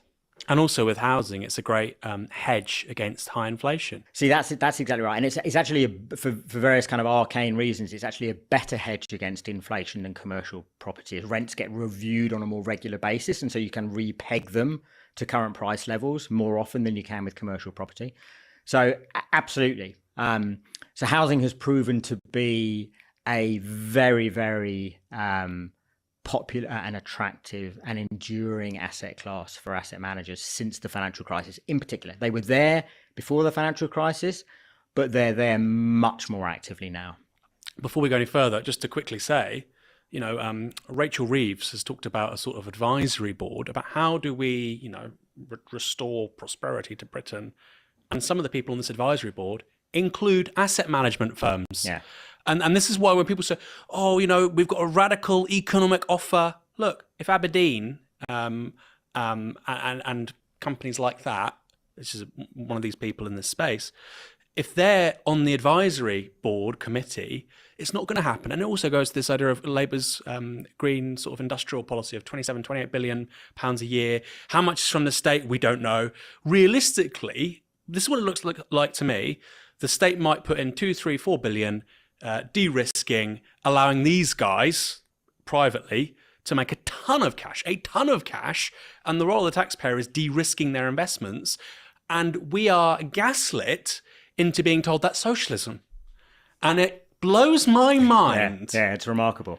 I mean, I think that's absolutely right. I mean, I think that's the basic policy scene at the moment, not just in the UK, but internationally. And don't get me wrong. I mean, I don't think it's the case that asset managers and their institutional investors that they represent are never going to build new housing for the build to rent market. They'll build some, but the last thing they're going to do is build substantial quantities, because that goes diametrically their business model. I think the other thing I'd say, I mean, I think the political class has got itself into kind of into a bit of a twist here, where if you, so put it this way, if you as a government have persuaded yourselves that the public sector is not the answer to our major infrastructural investment needs. So we are at a time in history where there's no doubt that there is a huge need for infrastructure investment. Housing is one, but obviously climate infrastructure for both mitigation and adaptation purposes is another one. Huge amounts of infrastructure investment required. But at the same time, the public sector has persuaded itself, governments have persuaded itself that cannot and should not be public money. You need to tighten belts and, all the stuff about, running the government budgets like a household, all that sort of stuff. So if you cordon off public sector investment for public sector ownership of those assets as a political possibility, which is what happened during the New Deal, for example.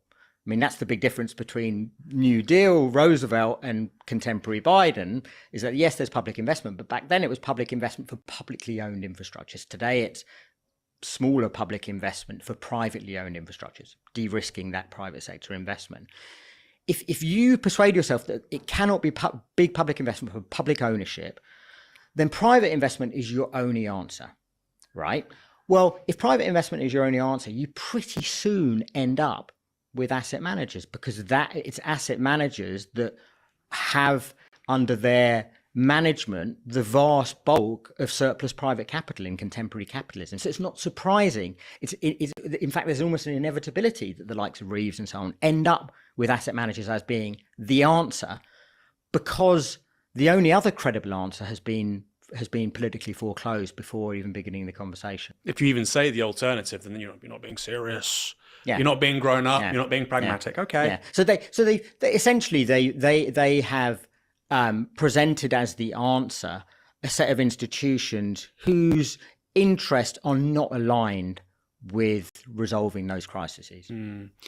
And also going back to this idea of stewardship. So it's not just housing, it's water, infrastructure, it's the PFI contracts. We'll talk about that more in a minute. You want long-term stewardship of this kind of infrastructure. And look, plausibly, you could see in a world maybe where there's private investment that does that. Absolutely. But it would have to be a rate of return which is far lower than what we have, and that wouldn't please these people. And what we have instead is private investment which is more like a trade. So buy cheap, sell high, no capital investment, which of course is the exact opposite of how you should treat infrastructure. Absolutely. I mean, this should seem so obvious. Yeah. And yet no. I mean, you also talk in the book about, for instance, where people, and we'll finish with the housing aspect of this conversation here. You talk about, I can't remember who it is, they buy rental units and they say, well, you know what, actually this is underpriced because we can jack up rents. That's the definition of it, why it's underpriced.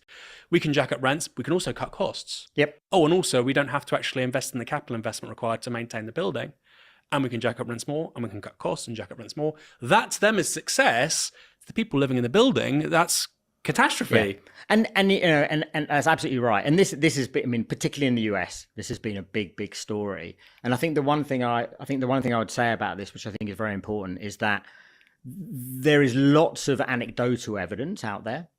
Lots of investigative journalists have done reports where they've gone and talked to tenants of housing owned by big asset managers, Blackstone and others, but not just Blackstone. In the US, and coming back with horror stories about, infestations and mold on the walls and so on. That's fine, but you could find dissatisfied tenants in any part of the landlord economy, right? For me, what's much more compelling is actually that there's now a growing set of evidence which is not anecdotal, which is much more, which provides, I think, much more structural evidence of worse outcomes for tenants in housing owned by asset managers than in housing owned by other types of private sector actors, particularly around eviction. So there's lots of academic studies now in different metropolitan regions of the US where researchers have studied eviction rates in housing owned by asset managers and studied eviction rates in housing owned by other types of private sector actors, and controlling for the differences between the rental stock. They find substantially higher levels of eviction in housing owned by asset managers. So it's not just anecdotal evidence. There's actually much more compelling evidence of substantively worse outcomes for tenants in this type of housing. And again, care homes, which is another asset they love. Yeah. We have a huge crisis in terms of elderly care in this country, in the US and whatnot. They don't get a great service. The workers are paid very poorly. You have this kind of quasi-xenophobic, I mean, it's also very real criticism, which is many of the care workers can't speak English or adequate English. So there was one person who recently died in a care home in this country. One of the care staff had called emergency services and they couldn't adequately explain what had happened to this person. And of course, the right says, look, this is because of too many immigrants. Yeah. I obviously disagree with that.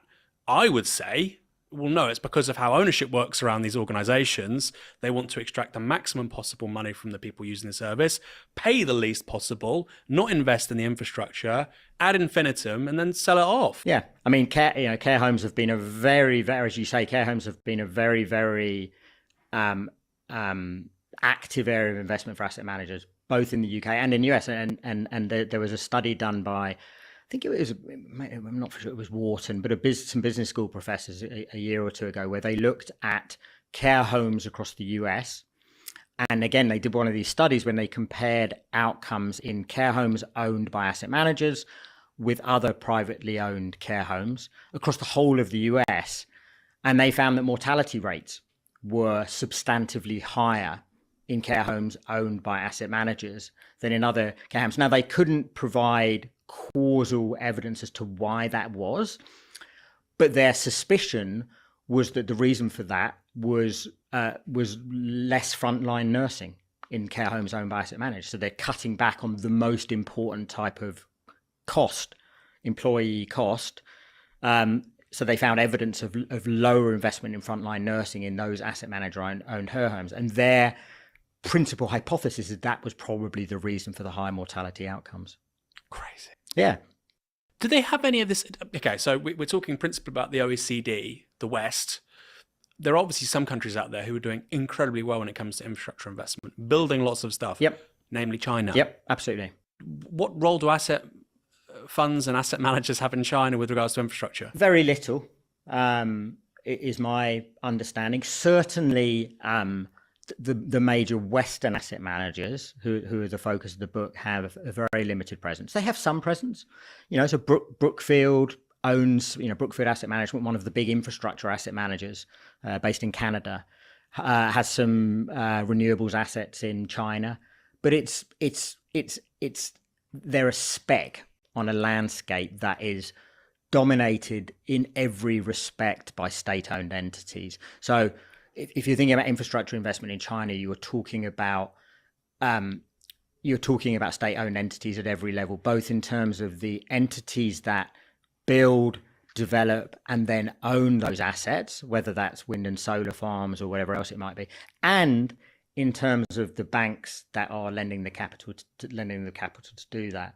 I think one of the really, really interesting things about this is in terms of that, major long-term structural investment challenge that I was mentioning earlier. In many ways, you can say what you like about China's political economy, but at the same time, there's not, to my mind at least, there's no doubt that China is better positioned to meet that investment challenge strategically and rapidly than any country in the West, precisely because of the ongoing, very, very deeply ingrained role of the state in the economy. Whereas the West has essentially outsourced those investment challenges to the private sector and to markets. And if the private sector and markets decide that it's not in their financial interest at a particular point in time to meet that investment challenge, then they don't meet that investment challenge. They're not forced to. So we can't allocate resources as effectively as somewhere like China or Vietnam. An example that many people in the UK might be aware of recently. So in the UK, the way in which a lot of new renewables capacity gets built is through the provision of contracts by the government for things like offshore wind, and they will auction contracts where developers will bid to take those contracts, which means like a 15-year contract to sell electricity at what is effectively a fixed price for the next 15 years. But the government caps that price, and then bidders bid prices down.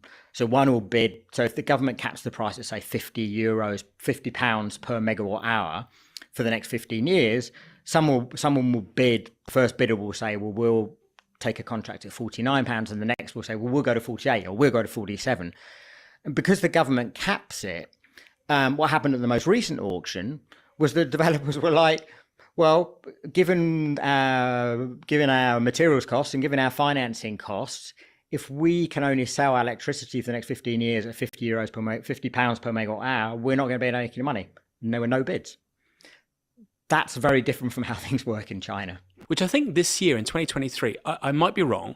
I think this year it's built twice as much solar as there is the whole of the capacity in the United States. Yeah, I mean, crazy. This is just, and this is not marketing. This is what my next book is about. Is about renewables, and I think on average for the last 5 years, China has represented about 50% of global's renewables investment on average over the last 5 years. And and my guess is that this year in 2023 it will be well above 50%, because that political economy that governs investment in renewables around the rest of the world is very, very different in China. Steph Curry really, really is popular to me because he plays just like the way he play on PlayStation. He make everything. He make all the spectacular threes. The Starting Five, Sunday at 6:30 on DraftKings Network. So returning to the UK, we've mentioned Macquarie, this Australian-based fund. They were involved in Thames Water, yes, which is a water company in the UK.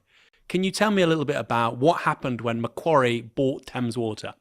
Yeah, so Macquarie invested in Thames Water in, I think it was 2006 or 2008, one of those years, not sure.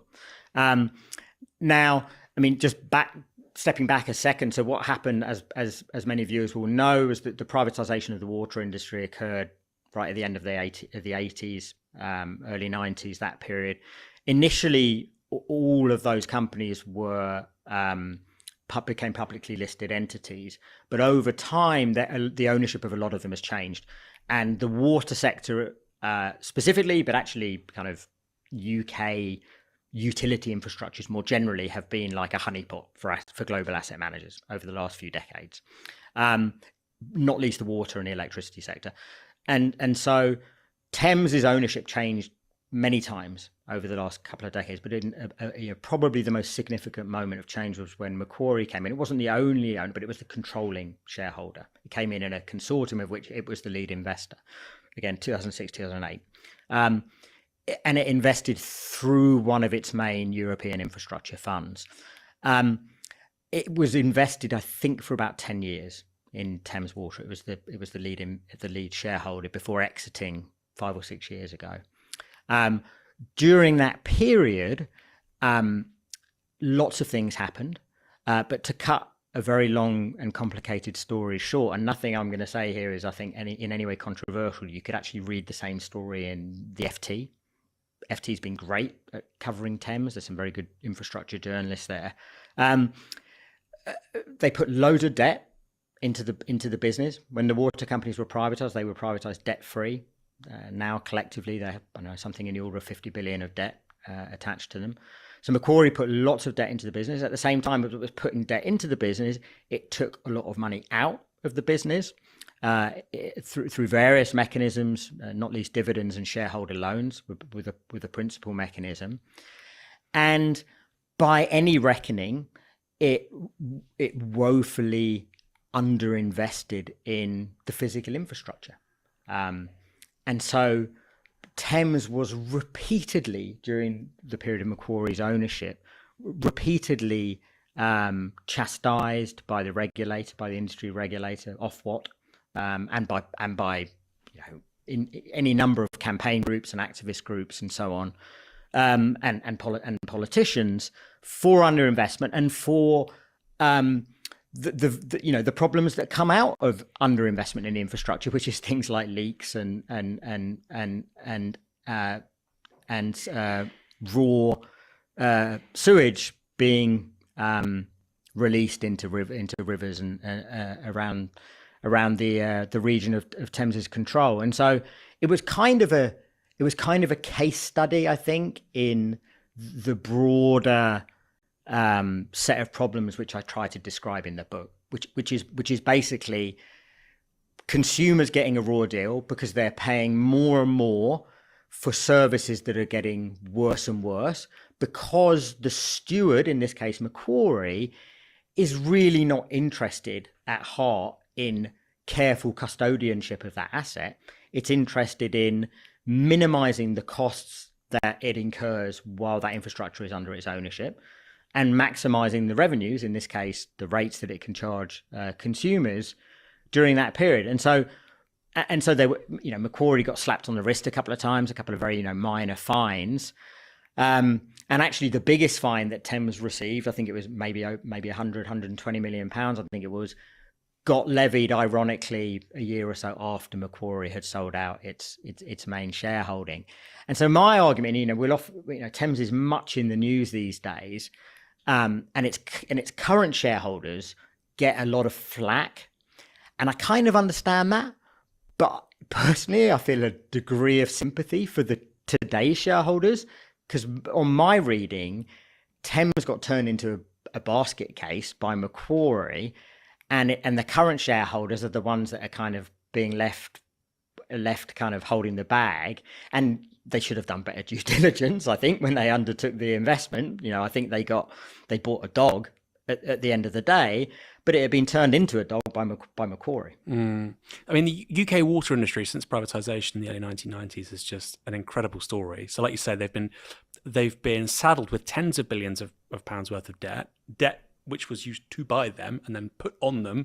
Again, a bit like Manchester United Football Club, if people are sort of not familiar with that. The Glazers buy United by getting debt they then place on the club, debt which was guaranteed against the club's assets. I think for most normal people... I mean, it works in exactly the same way. Yeah. Most normal people, how is that possible? That's how lots of these deals work. Yeah. That's how, clever people make lots of money. It is. And the price of water bills is double relative to just the sort of base rate. I think it's RPI inflation since 1990. So the bills have gone up extraordinarily, far more than the basic rate of inflation. They've got all this debt. They've also paid tens of billions of pounds to shareholders over the last 25 years, whatever it is. They've paid huge amounts of executive pay.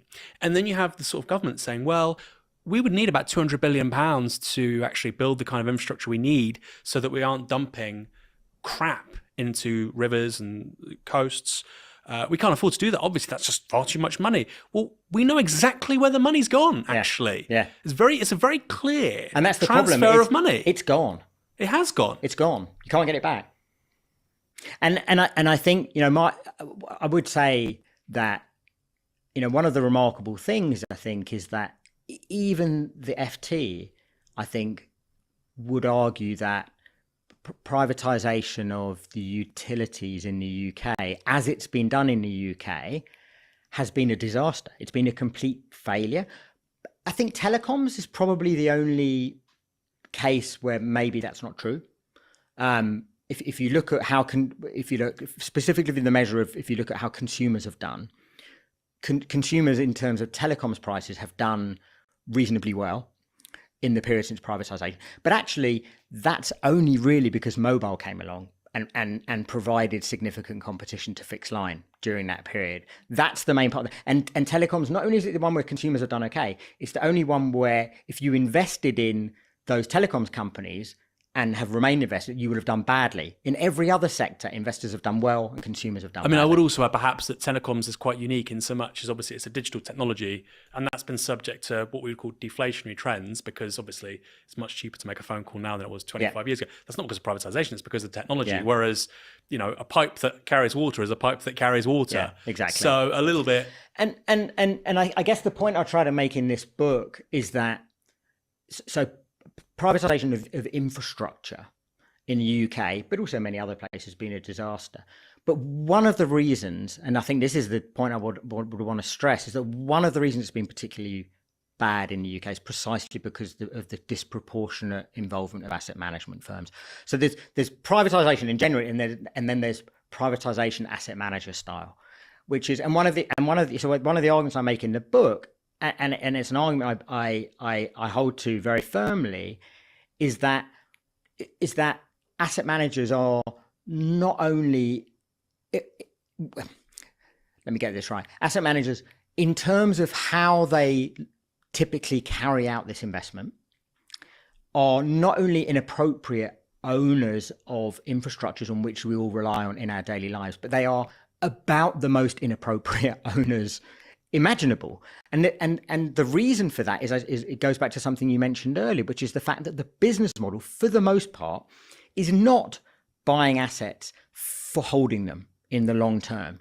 It is, for the most part, buying assets knowing when you buy them that not only are you likely to, but you have to sell those assets within a relatively short space of time. And if you know that you have to sell the asset, whether it's Thames Water or an apartment block or whatever else it is, in 6 or 7 years' time, you have no interest in carrying out investment that might provide benefits in any meaningful shape or form beyond that 7-year time horizon. So do you have an interest in providing real good repair work for sewage leakages? No, you have an interest in providing kind of band-aid solutions that might just about last for the next 6 or 7 years. And then you've sailed off into the sunset after that 7-year period. So there's this inherent short-termism in the asset management industry that makes the ownership of assets like housing and infrastructure, which are long-term assets by their very nature, completely inappropriate. And this is because, and I don't want to get too sort of esoteric, but it's an important point. This is because historically the bulk of investment by asset managers in housing and infrastructure has been done through investment funds that are fixed term funds. So they set up these investment vehicles, an infrastructure fund or a real estate fund that is scheduled to wind up 9 or 10 years later. And the money that has been given to them to invest by pension funds and sovereign wealth funds and to get returned to them after that 9 or 10 year period. So not only do they often want to, but they have to sell those assets. They have to sell them before the fund is wound up in order to be able to return that money to their investors. And something like 90% of commitments of capital to these infrastructure funds managed by asset managers over the last 20 or 30 years have been to funds of this short-term type. You will often hear asset managers say, oh, we're long-term investors. We run these so-called perpetual or permanent funds that invest for the long term. They do run them, but historically they've been in the minority. Yeah, so this is open and closed funds. Yeah. You said it's a hugely important point, which is, some are open and most are closed. Yes. And they'll be getting a contract for, say, like, okay, we're running all the parking in Chicago. We'll talk about that. Yeah. Great story. Yeah. 70-year contract. Well, the fund closes in 10 years. Yes, exactly. And again, it's one of those brilliant things where you could talk to my dad's Iranian. You could talk to an Iranian villager with no education past 14. They would say, that's a really dumb idea. Yeah. But you can get some, MBA or some Harvard-educated politician, Oxford-educated politician in this country, the United States. They go, no, this is just how it works. It's very clever. This is progress. This is smart. This is pragmatic. And the older I get, the more I realize actually sort of basic elementary common sense is so at odds with, the smart people running our societies. Absolutely. Yeah, no, that's absolutely right. So should we just ban those kinds of funds being able to buy infrastructure? Is that sort of an easy win? Yeah, I mean, that's a very good point. I mean, my argument is that I think that if we are going to have asset managers investing in these types of assets that I talk about in the book and that we've been talking about today, then certainly it should come with certain constraints that in the past have typically not existed, and I think that allowing them to invest in long-term infrastructures that for which long-term capital investment is a lifeblood through these inherently short-term vehicles just strikes me as completely incongruous and should not happen. I mean, this is not, maybe we can talk about this later, this is not the only way in which one might want to clamp down on this type of phenomenon, but it's definitely one. And I think that there are some governments around the world that have made relatively positive noises. Macquarie owned, was it Copenhagen Airport or Brussels Airport? One of these airports. I talk about it in the book, but I can't remember which one it was. And did its typical thing, which was like made really good noises about being a long-term custodian, and then ran with the money after a few years later, and pretty sure it was the Danish government was not impressed, and put through some reviews about how this can happen and why this can happen and what we should do about it in the future. But for the most part, most governments have not done much about this at all, and it comes back precisely to what we were talking about earlier, which is that you can't do much about it if you've got yourself in a position of being reliant on these actors. If you've persuaded yourself that the private sector of the answer. Asset managers become the answer. So the last thing you're going to do is clamp down on them because they're the answer. And not surprisingly, what asset managers, this is classic stuff. When governments, like in the UK, and regulators start making noises about clamping down on these things, the very same day, the asset managers come out with press releases say, well, we're going to stop investing in the UK. See how you like it then. And the politicians shit their pants. Exactly. I mean, it's that simple. Well, you can imagine sort of a left populist. How to open your car door while submerged underwater. A fatal construction flaw in all recent politician in this country, and they would say, I think quite reasonably, we're not going to allow certain people to invest in certain industries. It's not going to happen. Yep. Nothing personal, guys. You know, if Navarro Media was running the government, I think we probably have consensus on that. Not much else. Something like that. It seems quite common sense. But then, of course, like you say, you would see a flood of press releases, and people that even slightly disagree with you, because that's how modern politics works, would say, well, look, we're not going to have any investment in the country, even though they might agree on the substance of it, that they shouldn't be investing. I mean, you saw this with Brexit, right? People who claim so many things politically, if it meant you could bash the other side, then you would use it.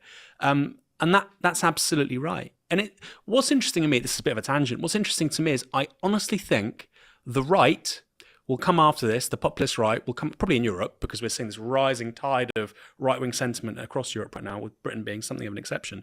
I think they'll come after this before the left does, which to me is terrifying. I can see a right-wing populist saying, we do not want American asset funds operating in Italy, France, yeah, no, absolutely. Spain. Yeah. I can see it. Yeah. And what does the left do? Does the left go, no, we do. Asset funds are progressive.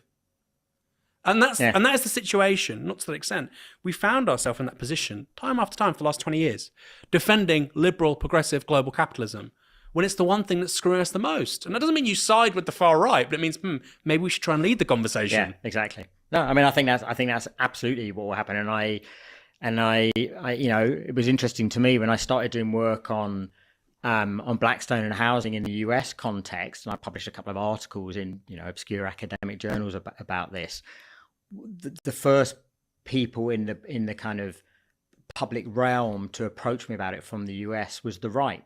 I think it was Senator Josh Hawley's team got in touch with me because they see this as an easy win for them. There's a great line, I can't remember who said this, but it summed up so much with Trump. Trump was an uprising of family capital against global capital. Which is, you know, petty bourgeois historically. We had this conversation with Dan Evans. Yeah. You know, this was the big class behind the rise of Hitler and fascism. I'm not suggesting that everybody who owns a small business is a fascist. Of course not. Sometimes they've been involved in left-wing, you know, politics too. But it's that, you know, it's the family business versus BlackRock, Blackstone. They're buying the assets, they're destroying the community, et cetera, which has the kernel of something really positive. Yep. But you know, the left's not at the races. Yeah. Quickly before we finish. Yes. Chicago. Yes. We talked about Macquarie and Thames Water. Yeah. Tell me about Chicago and its experience with asset funds. Yeah. So this is a great case, and I rely heavily on the work. There's a great Chicago scholar come journalist called Stephanie Farmer who's done this great work, which I rely on in the book about this, where she looked at Morgan Stanley, its asset management arm. Morgan Stanley Infrastructure Partners, about 10-15 years ago, close to 15 I think, it led two major investments in parking infrastructure in Chicago, one of which was the city's parking meter system, so the meters around the whole city, and the other one was parking garages around the city. So what happened was that the city of Chicago, they put out these 70 or 99-year contracts where the bidder would take on the job of managing those infrastructures, the parking infrastructures, but also earning the money paid by the parkers. And so Morgan Stanley brought these on.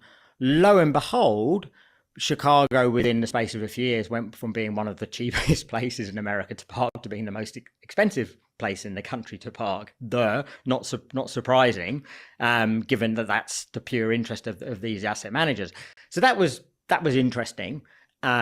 but not necessarily unique. But the thing that was particularly interesting about that Farmer found was that the way that the contracts were written between the city and Morgan Stanley were very, very restrictive on the city in terms of what it could or could not do in the future. So, for example, if the city, because it wanted to have a street festival or something, wanted to, if running a street festival meant that 2 or 3 parking meters or however many it was couldn't be used for a few days, it had to provide compensation of a particular amount that was written into the contract to Morgan Stanley for those parking meters being taken out of commission. And what Farmer shows in his really clever way is that basically the way in which the city of Chicago came to plan its urban fabric over the next decade or so was massively shaped and constrained by this ridiculous contract that it got into. It didn't allow itself to do certain things, like things that were beneficial to cyclists, like opening up cycling lanes around the city, because it would end up having to make these payments to Morgan Stanley that were written into this contract. So not only was this really bad in the kind of direct sense of parking fees going up massively, but it had this really constraining influence on the future evolution of the city of Chicago in terms of its friendliness to things like cyclists and other things like that. So it's a really interesting case, and I think that the reason I like that case and find it particularly interesting is it does make this really important point that when you're buying infrastructure, when you're owning infrastructure, you are owning an asset that shapes the life of a city, that shapes the life of a community. And if governments enter into contracts with asset managers or other private sector investors for that matter, that constrain the way in which those assets can be managed, built out, and so on going forward, then that's a really, really significant thing. And I don't know what phrase you actually use, but this idea of you're fragmenting the urban environment. What's the word you use? Yeah, so it's splintering. Splintering. The splintering. Yeah, again, it's a book by some geographers or architects, Marvin and Graham. Yeah, and so this is an important point. So what governments have found, of course, is that if you take electricity as the best example of this. If you have, like, historically, electricity was owned and managed in a completely integrated way. So entities had regional monopolies or even national monopolies over generation, transmission, distribution, and everything. What they found is that they couldn't readily sell assets on this kind of integrated basis, that it was much easier to sell assets if they kind of unbundled them or splintered them, both vertically, by which I mean generation, transmission, distribution, and geographically. So if you can disaggregate assets, take them apart and sell them on a bits and pieces basis, that's much more attractive to the private sector. But of course, the private sector only wants to buy the ones that look attractive. So you get these other assets that are completely unattractive. And historically, if it was all owned and controlled on an integrated basis, you had this inherent cross-subsidization within the public sector, which doesn't work anymore. If you disaggregate it all and sell off the juicy bits to the private sector, the public sector just gets left with, and housing's a good example of that, right? Housing becomes residualized. Council housing, the only bits that are left that haven't gone under right to buy are the ones that no one wants to buy.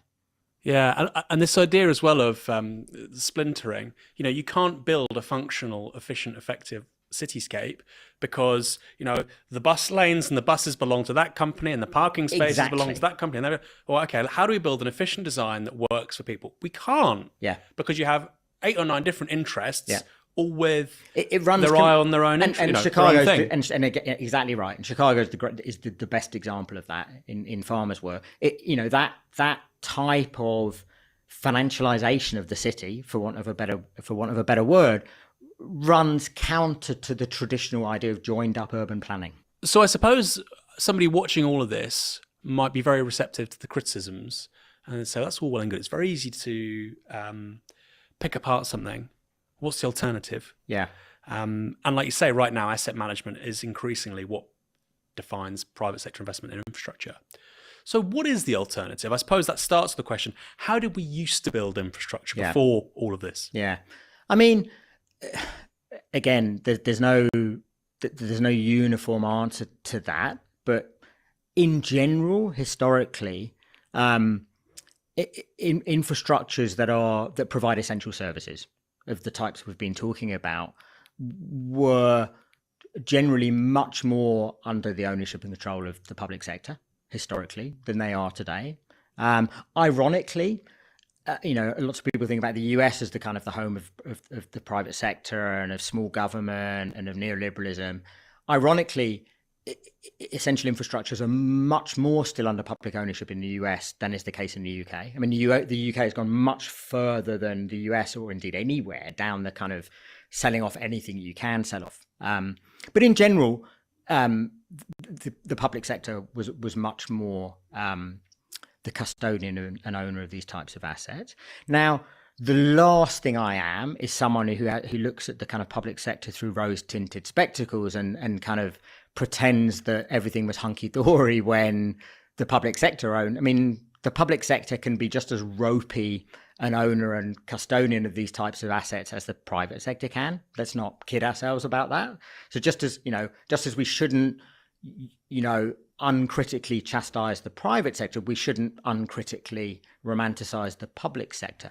But I do think that at least with the public sector, you have the possibility of different types of outcomes than you do with the types of private sector ownership in general and asset manager ownership more particularly.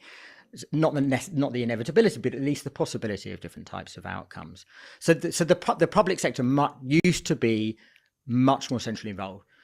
And that didn't mean that the public sector built these assets, but it meant that the public sector funded the assets and funded the development of them, owned them, and then received any revenues that were earned from the use of those assets, whether it was water infrastructures or transportation infrastructure or anything else. And I think this is one of the things that frustrates me about the argument, the public sector can't put this on the public balance sheet, we can't take on that extra debt. There's a big difference between the public sector borrowing for, say, the provision of services or borrowing to fund transfer payments than borrowing to develop revenue generating assets. I mean, and that just kind of gets completely lost. There's a fundamental distinction there. It's not like you would be, borrowing and no money coming back. This is a completely different. So that's the way it worked much more commonly historically.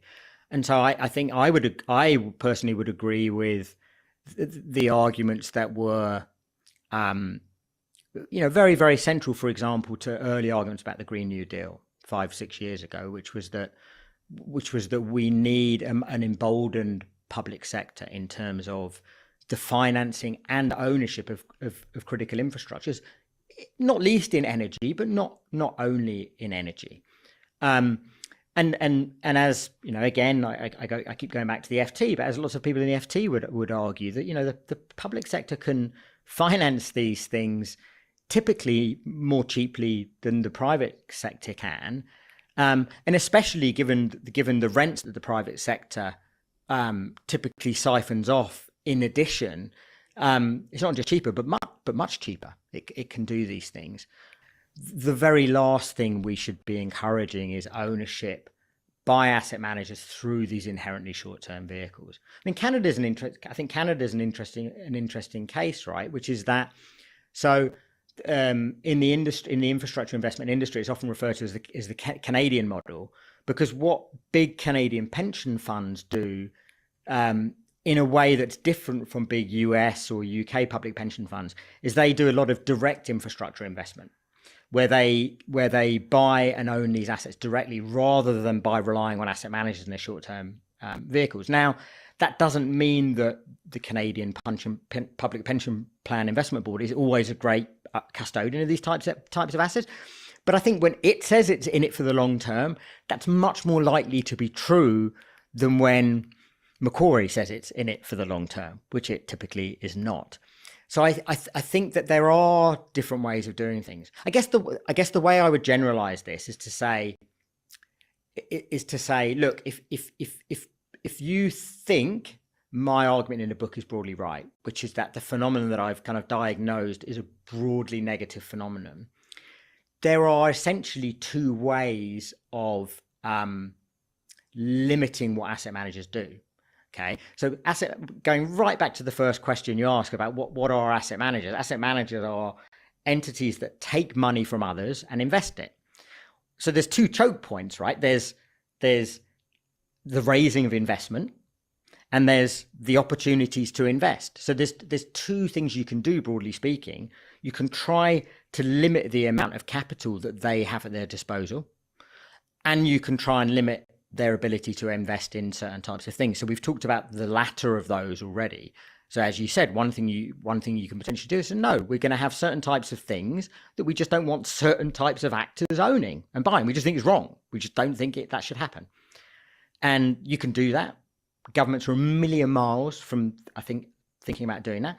The other thing you can say is, I think if you are a fireman working in Pennsylvania, and you were to find out that your retirement savings are invested in a fund that owns the rental housing of your neighbours and is jacking up the rents on that housing, you probably wouldn't be particularly happy. You might not be particularly happy about it. So I think the other possibility is for the entities that give them the monies to invest to be much more proactive about shaping what can and cannot happen with that money. The big public pension plans could say, we're not going to put money into investment funds that are buying up and jacking up rents on rental housing. And I think that's an area of kind of political intervention that is it seems to me entirely possible. But again, I think part of the problem here is that, most people who have their retirement savings invested through their public pension have no idea where that money is going. They have no idea what the trustee of their pension fund is doing in terms of allocation to different investment funds managed by Blackstone. They have no idea.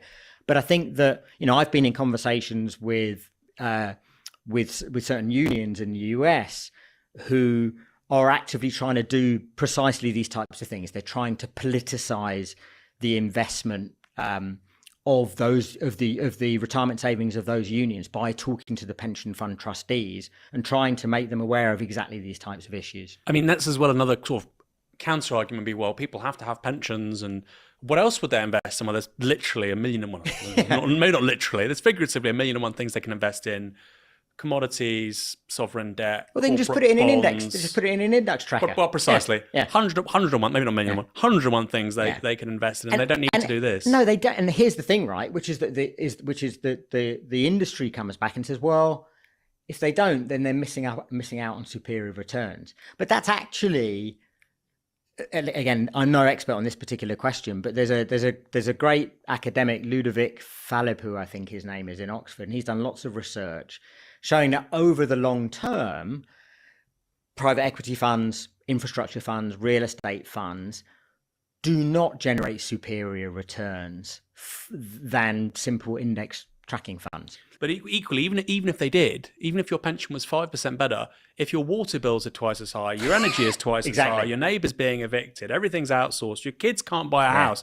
Yeah. And absolutely. But the problem, right, is that drawing those connections is hard for people. It took me a long amount of time to pull all that together, and in most people's cases, drawing those connections between kind of what's happening to their pension and what's happening to renters who are in living houses, they feel like a million miles away from each other, but of course they're not a million miles away from each other.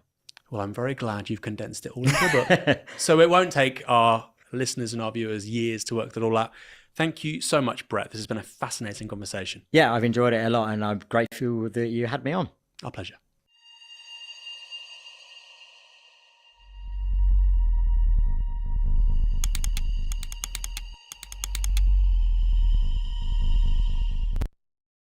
Worried your bank isn't secure? With Chime, you're protected with real-time alerts and 24/7 support. If something happens, disable your card with a single tap and turn it on again just as easy. Apply today at Chime.com, where your money is secure. There's something about you that the world would greatly benefit from, that the world needs. And you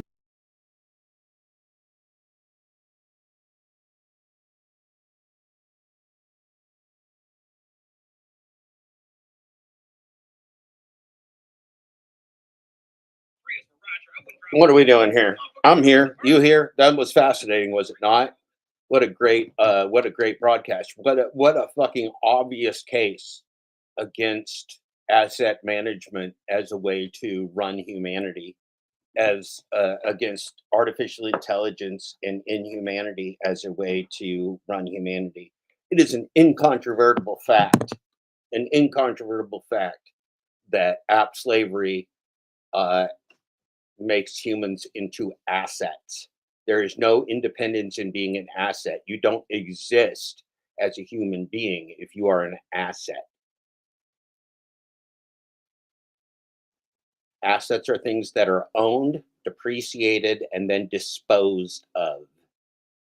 Owned, depreciated, which means like they're taken down in value, and then they're disposed of in favor of other assets. And you get your assets for the lowest cost you can get your assets for.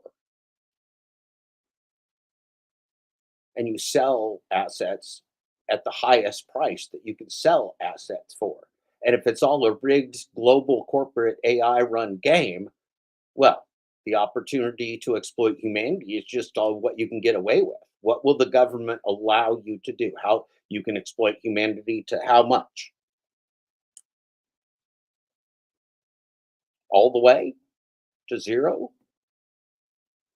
Depends. I suppose it depends on what kind of anarcho-fascist government is really controlling the picture.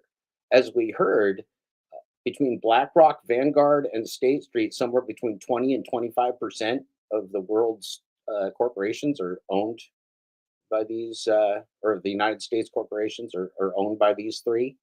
And certainly their common assets, like the global gig economy, corporate cabal, and fraud, operate together with collusion. They all know that they're playing the same fraudulent game, turning humans into assets, turning active humans that were employees into passive income, into assets to be used, depreciated, and disposed of, into nothing more than one single input into a financial spreadsheet. You're not even part of the business plan. Man, if you could be written out of the business plan, you have no value. You have no value to the corporation, none. You get your asset handed to you. Yeah, they talk about, remember the old assume making an ass out of you and me? Well, there's got to be one of those. There's got to be one of those in there somewhere for asset, that becoming an asset makes an ass out of you and kills you. There's something like that. Becoming an asset is your path to genocide. Don't be an asset. Oh, don't be an asset's good. How about that one, Stephen Arrow? Don't be an asset. Don't be an asset. See, this is why I'm a writer. This is why I'm a writer sometimes. Don't be an don't be an asset. And then you could also do like assets are ass hats. That's a funny one. That'd be a good t-shirt. Assets are ass hats. I like that. Don't be an asset. Assets are ass hats. Yeah. App slaves. App slaves are assets. Yeah, this is all good. See, this is why they hate the app slave term that I came up with so much, is because it's accurate and it fucking works. It's very destructive. I knew it was pure poison to their dog shit system. That's why I was so thrilled. The day I came up with it, I'm like, bingo, there's a fucking great word for you. Everybody all around the world is going to be using the word app slave, app slavery. And they are. Ha ha ha, motherfuckers, we win. Ha ha ha, we retitled your dog shit into app slavery. We retitled your dog shit gig apps into app slavery, you motherfuckers, because we have the truth and you suck real bad. App slaves are assets. Yeah, there you go. Yeah, that's a good one. Yeah, assets are assets. So I'd be like always cherry picking all them fools on the gig tubers. Gig tubers are assets. Gig tubers are assets. Faux show. Let's check it. So I was double tasking. While you were finishing watching that video, because I was watching that for the second time. And our buddy Uber Jeep Arizona went live. And let's the motherfuckers on a plantation and do shit. They run up, say something, but the start of that, I want you to share some of that discussion, because I was having a parallel discussion with him live while we were on the other thing. Then we'll jump up to a real moment too in his show. So let's jump over to our buddy Uber Jeep AZ. I'll put the link in the chat. This is great stuff. He's on fire this morning. Let's see here. Let's make me smaller, that bigger. You'll be able to see the whole thing. We'll be able to see everything. Bigger than life, lifer than big. Let's take our chat off and make him the biggest thing in the entire planet. Like that. Yeah. Okay. So let's go back. Let's go check out our friend. As you can see from the title of this podcast is about day driving and night driving. What up, Wes? I knew Wes was gonna be first because I'm in the daytime now. Logan Block, what's good? What's good? All my night guys are popping up. Logan, man, you supposed to be a night driver. What happened, man? Did you went to sleep early last night and now you up? What up, William? JTB tuning in while live. That's what's up, brother. That's what's up. Hey, Doughboys in the house. What up, Marv? Hey, you know, it's daytime, so I got my coffee now. Usually I drink my juice. I got coffee this morning. Oh, you took the day off? Me too, man. I took the day off yesterday. I was done. What up, Glenn? What's good?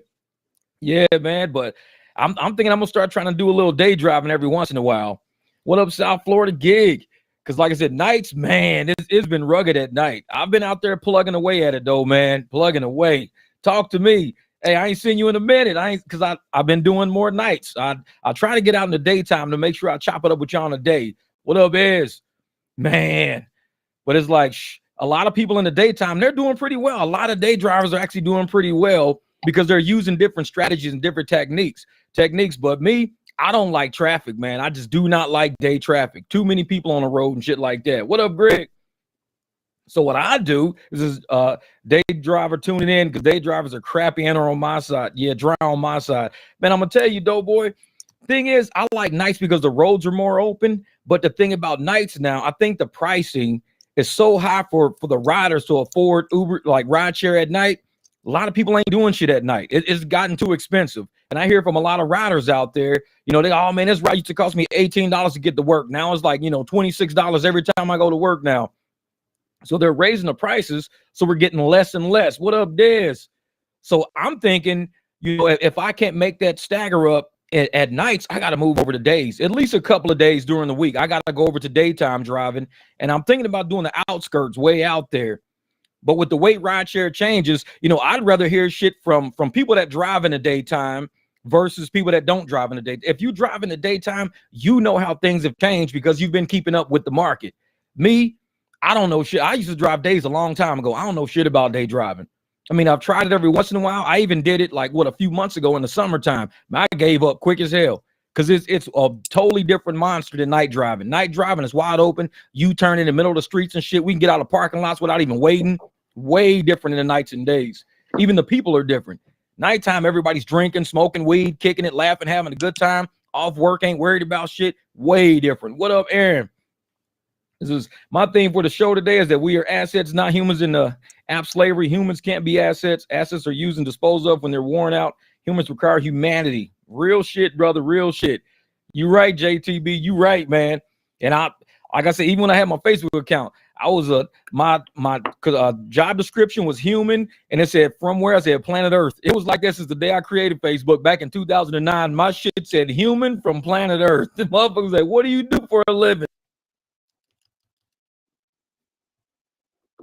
Let's hit that again, because I don't see where they included my comment in that thing. It doesn't go back. Anyway, let's watch that. Let's listen again. Real shit, brother. Real. So You a totally different monster than night driving. Night driving is wide open. You turn in the middle of the streets and shit. We can get out of parking lots without even waiting. Way different in the nights and days. Even the people are different. Nighttime, everybody's drinking, smoking weed, kicking it, laughing, having a good time. My comments coming up here. Worried about shit. Way different. What up, Aaron? This is my theme for the show today is that we are assets, not humans in the app slavery. Humans can't be assets. Assets are used and disposed of when they're worn out. Humans require humanity. Real shit, brother. Real shit. There you go. See? Yeah, so Uber Jeep Arizona Jeff gets it. He totally gets it. Everybody that is being honest with you gets it. You right, JTB. You right, man. And I, like I said, even when I had my Facebook account, I was my job description was human, and it said from where I said planet Earth. It was like this since the day I created Facebook back in 2009. My shit said human from planet Earth. The motherfuckers like, what do you do for a living? I'm a human from planet Earth, motherfucker. I just left it like that. I never changed that shit. Everybody be switching their jobs every time they get a new job. I'm this, I'm that. I never switched my shit. I was always human at planet Earth. Motherfucker open my Facebook like, what do you do for a living? Motherfucker, don't worry about it. I'm a human at planet Earth. That's all you need to be worried about. It's like, shit, you call my job and get me fired. Fuck you, motherfucker. Wait, Monday, Tuesday, Wednesday night can be hit or miss here in Harrisburg. See, Glenn, and that's what it is in Phoenix, man. It's a lot of events that go on in the daytime, especially people downtown and stuff like that. But it's hit or miss. And me not knowing day traffic and the day flow of everything, I mean, it's kind of hard for me to get out there. The Dara era, hope not forever, ever. I like that shit. I like that. Dara era, that's funny shit. So, man, the only thing saving me the last few nights is 4 to 6 private rides per night. I quit and went home last night because I missed 2 private rides. I didn't see their ticks. Yeah, fix the app. That's what's gonna keep it up, man. And you're gonna get a lot of channels out there that want to keep you on a fucking plantation. They want to keep you trapped on a plantation. Oh, don't do no private rides. Don't be trying to give your neighbor no ride for no $20. That's your neighbor. Just live next to that person. Don't give them a ride. It's illegal. That's the kind of shit they say to keep people on the plantation. They don't want us getting our money. And they see what we're doing. And a lot of people pitch for the apps because they're more like they want the apps to look at their channel and go, oh man, you guys are really helping us out. We want to bring you on board as consultants or whatever the fuck we gonna do with you. Me, fuck these apps. I know what they up to. They're a bunch of crooked motherfuckers, man. They crooked. And I'm gonna tell you how crooked they are. Like, we know who Tony West is. Everybody who watched my podcast earlier or like a couple of weeks ago, we all know who Tony West is. We know that. Today's news, breaking news, like I said, we ride share, but we talk about a lot of shit with a lot of people. And I talk about everything with people when they're in my car. So I'm gonna have a discussion with y'all today about the same shit that I know. And today, like one of the big stories today that's on every major podcast channel is the investigation into the White House right now. That's real big. This is the government over us running shit. The government, we asking for help. Hey, help us with rideshare. Help us with rideshare. This same government has people involved in rideshare, being legal for rideshare corporations. This same government is now being investigated for all the bribery, the wrongdoings, the corruption. Right now, today, sold out 100%. There's a huge deal going on today where they track $4 million. $4 million going from the White House or to a Chinese corporation, and it ended up being all the way back to the White House. It started at a Chinese. Sorry about that. Let's jump up to the present moment. I wanted to get that quote in there, and Jeff replying. He understands this. Okay, this is incontrovertible. Now we're going to get up to the present moment here in the Jeff in Uber Jeep Arizona. Let's get to him live. All right. If I can knock those kind of fucking kids. He hit me. Did you hit him? Yeah. Okay, then he first and he hit you. Yeah. Well, if you don't want to be hit, then don't go hitting motherfuckers. That's how it works. Yeah, man. Time to wake up, watch him. But I'm also a limo driver. Brianna says, I'm a limo driver. That's what I'm talking about. You should put a sign on the wall behind you that says no safe space here. I know, Dalton, for real. Hey, I tell motherfuckers, this is the real. If these people can't get on the internet without they old hurt ass fucking feelings, I don't know how they're making it in the real world. Because I'm telling you, in the real world, every day I open a paper. There's 4 people shot, 2 people killed in the house, motherfucking body laying by the dumpster, a body found in a ditch from 4 weeks ago. I mean, the real world is serious out there. It's serious out that motherfucking door. I see it every day in the paper. And these motherfuckers get on the internet crying over some text. I don't believe you typed it. If you say the word fucking Republican, oh my God, you said Republican, I'm out of here. Fuck this shit. I'm out of here. I'm like, are you fucking serious? I'm like, you weak motherfuckers. Are you on if you're that triggered on the internet, you need to shut your motherfucking phone down. He's just restreaming you live, brother. That's what's up. That's what's up. He went to go tell on you, Jeff. That's funny shit. That's funny shit. Yeah, the world has lost its moral compass. The love of fellow man has cooled off. Real shit, man. I heard gunshots from a couple of weeks ago when that girl got shot in here in Casa Grande. Damn, it's crazy, Frank, man. That's crazy. But see, that's real. That shit out the door is real. And you got these weak motherfuckers sitting on the internet on their phone. And I'm like, if you can't handle shit on your phone, that's on the screen, on the interface, if that shit's fucking you up, maybe this is definitely not the channel for you. I'll tell you right. This is probably something you shouldn't sub. Because my shit's it's real. It's about life. It's about people. It's about money. It's about getting fucked over. It's about getting them back. I love Jeff, man. And if you can't deal with that shit, this probably ain't the channel for you. If you looking for fucking daffodils being blown up your ass, it's other channels out there that do that shit. This is not one of them. Daffodils, baby. Because we talk about what's really out that door right there. And it's a lot of people out there that got YouTube accounts or whatever the fuck that don't know how to handle YouTube. If this is what you're going to talk about, I'm leaving. I'm out of here. Goodbye. All right. See you, motherfucker. I don't know what to tell you. Sound like the OK Corral. Damn, all gunshots down there. So I have a radio show. That's what's up, Brandon. I have a radio show. Hey, this right here is sort of like a radio show, but we're the X-rated radio show. We don't give a shit. We don't care about people that much to where, we're going to let them control the narrative of what we want to discuss and talk about. But yeah, greed, and that's the thing, greed connected to inflation. Hassan, I'm glad you said that. Listen to what Hassan just said. Greed is connected to inflation. Think about that. Greed is connected to inflation.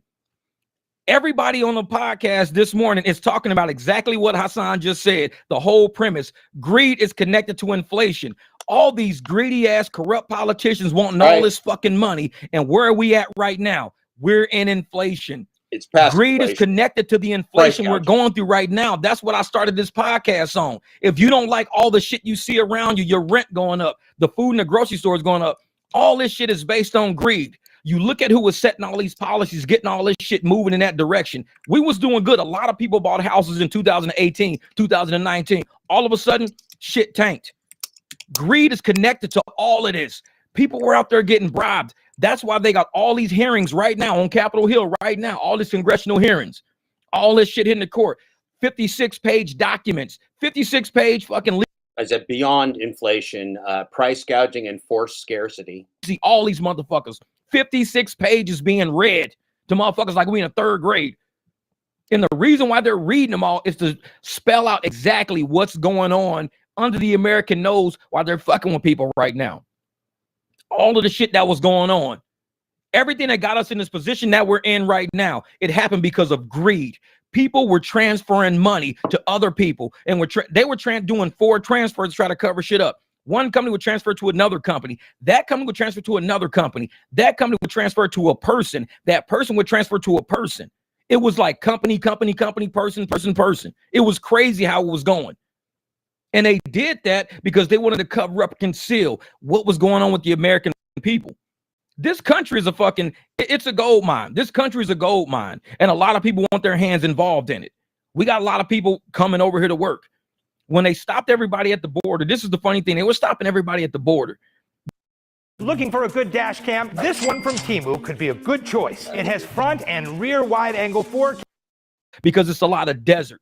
And it's an unprotected border. It's not all Mexicans coming across there. There was Chinese nationals coming across. There was Somalians, Nigerians, Ghana. A lot of people from Africa were coming across our southern border. They were coming across the southern border because it's not protected. And when you ask them, what are they doing over it? All men. One thing was all men. Big, huge groups, caravans of just men. And a lot of people are saying, why are these all young military-age men coming across the border? All young military-age men coming across the border. And they all say the same thing. I'm coming here for work. I'm coming here for work. I'm coming here for work. But yet we don't see a lot of these people like really integrating into the society into a way that we would. They're not getting documentation. They're not coming in through legally and stuff like that. They're trying to do anything they can do to just get into. They're doing a lot of them are doing gig work, ride sharing, delivery, and stuff like that. We know that. Time to wake up doing late night work. And we know that they're coming over doing gig work, doing ride share, doing delivery. We know that they're doing things like that. I mean, it's easy money. It's very low, low vetting. When it comes to getting somebody in ride share, you can go on any website, out there, any social media website. People are selling rideshare accounts. People are selling delivery accounts. You could pay money to use somebody else's delivery account or rideshare account, especially delivery, because nobody really cares about seeing your face. It's all contactless. If it's contactless and I'm just putting the shit on the fucking porch, you're not going to see me whether I'm a guy or a girl. You're not going to see anyways. So it doesn't make a difference. But when you're doing rideshare, it's a little bit trickier than that. You need to get somebody who kind of at least looks like you. Otherwise, shit, you're like, hey, man, there's this white guy, James, who's supposed to drop me off, and this black guy, Jeff, showed up instead. I didn't think that was my driver. I thought it was a white guy named James showing up. No, it was a black guy named Jeff showed up. Well, we need to flag that account. Wrong person. So, yeah, exactly. JTB said there are no rules when the criminals run the game with black box, corporate AI. The game is an illusion. It is a failed state. We go back to the Wild West rules, and America becomes a place for men. Again, a land full of promise and possibility that rewards daring and ingenuity, a place where men can restart the world. Donovan said, Dmitry Rachnik. You're right. You're right. Time to be men. And I'm going to tell you something else about that, JTB. This is why. And like I said, this is going to be a real podcast. For anybody who can't keep it real, this is your warning shot right now. Log the fuck off. Go look at a cat fucking video. Go look at some kittens playing with kittens. Because right now, shit's about to get real, and you need to go watch kittens. This is probably not for you. But what you just said, JTB, is right. Time to be men. You look at our curriculum and what the government is pushing right now. And the government is pushing for men to be okay with being women. They're pushing that. They're in schools right now talking to second graders, third graders, fourth graders. They're taking our young men, making sure that they don't be becoming military men. So if they grow up and become military men, strong men, rough men, tough men, men that can actually sit down and have a discussion with you, not men who like, oh, if you're going to talk about politics, I'm going to leave. That's the kind of men they fucking want. They want men like him on this fucking country. Men like me, they don't want around because I'm going to stay me. You're not going to be able to walk in and tell my son, hey, man, it's okay. Go tell your dad that you're a girl now. No, fuck that. I'm walking to the schoolhouse. Like, what are you talking about, motherfucker? What up, dude? So I'm sitting there going, if people understand how the psyche of America is working out, they're pushing and promoting this thing. Like even when they hired that judge and they said, hey, can you define a woman? They said, can you define? I didn't make this shit up. They asked her, can you define a woman? They never asked her if she can define a man. No. So this is okay. So if you can't define a woman, anybody can be a woman, right? That's what they want people to believe, that anybody can be a woman. Not anybody can be a man, because they never asked, can you define a man? They said, define a woman. She was like, there is no definition for a woman. I'm not a biologist. I'm not a biologist. And I'm sitting there like, you can define a woman. I mean, we've always known what women were. We grew up with women around us. I had sisters, moms, aunts, grandmas, girlfriends. We know what a fucking woman is. We're not stupid. We're not blatantly stupid, openly stupid. So when you start playing mind games and fucking with people, saying, well, that's not really a woman, you know, a woman can be anybody in this room right now. They just don't know they're a fucking woman yet. They got to declare themselves as being one. Then they're one. So we see what's going on. When you've got a nation of men, strong men, willing to stand up and be men and stand into the role of theoretically what a man is, a protector, provider, a hunter, a gatherer. When you got a man standing up to that historic role inside of our soul, you got a strong nation you've got to fight. You've got a very strong nation you've got to fight. And when you want to weaken a nation, you have to weaken the soul first. You weaken the soul, you take the soul out of a person, and you say, you are who I tell you you are. And once that happens, just like when you watch Roots. When you watch Roots, he kept saying my name was Kunta Kinte. They kept saying your name is Toby. I'm Kunta Kinte. Your name is Toby. When motherfuckers can say, I'm going to tell you who you are. You are not going to identify as who you. I'm going to tell you who you are. Dash and Felons, thank you, brother. I appreciate the super chat, brother. So you rock. Keep speaking the truth, bro. Preach. But it's real shit because we grew up with these movies. When you can have people say, I'm going to tell you who you are, and you're going to live within that realm of me telling you who you are Toby. You're going to be Toby and nothing other than Toby. No, I'm Kunta Kinte to the soul. I know who I am. I'm a young warrior. I'm a fighter. I'm from the continent of Africa. I know who I am. No, you're not. You are Toby. You are going to do what I tell you to do. And they beat the shit out of his ass for how long? Until he broke and said, okay, I'll be who you are. I'll be Toby. That's how they doing in America right now. If you step outside of the box, they're going to beat your ass. You step outside of the box, they're going to fire you. Look what happened in 2020. Everybody that tried to step outside of the box, they call them dangerous for society.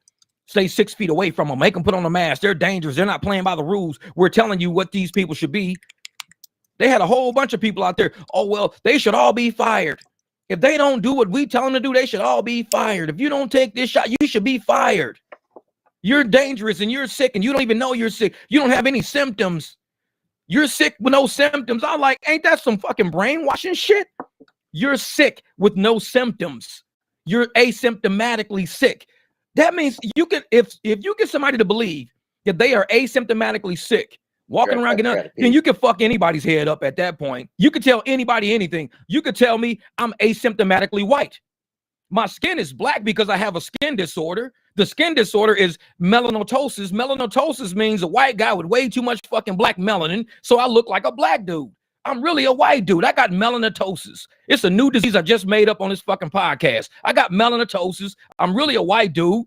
My nose kind of got a little bigger. My lips kind of got more full. I kind of talk with some fucking soul and shit, but I'm really a white dude. I got melanoptosis. It's just asymptomatic. I don't know I got it. It's asymptomatic. It's like, if you could tell a motherfucker some shit like that, you're asymptomatically sick.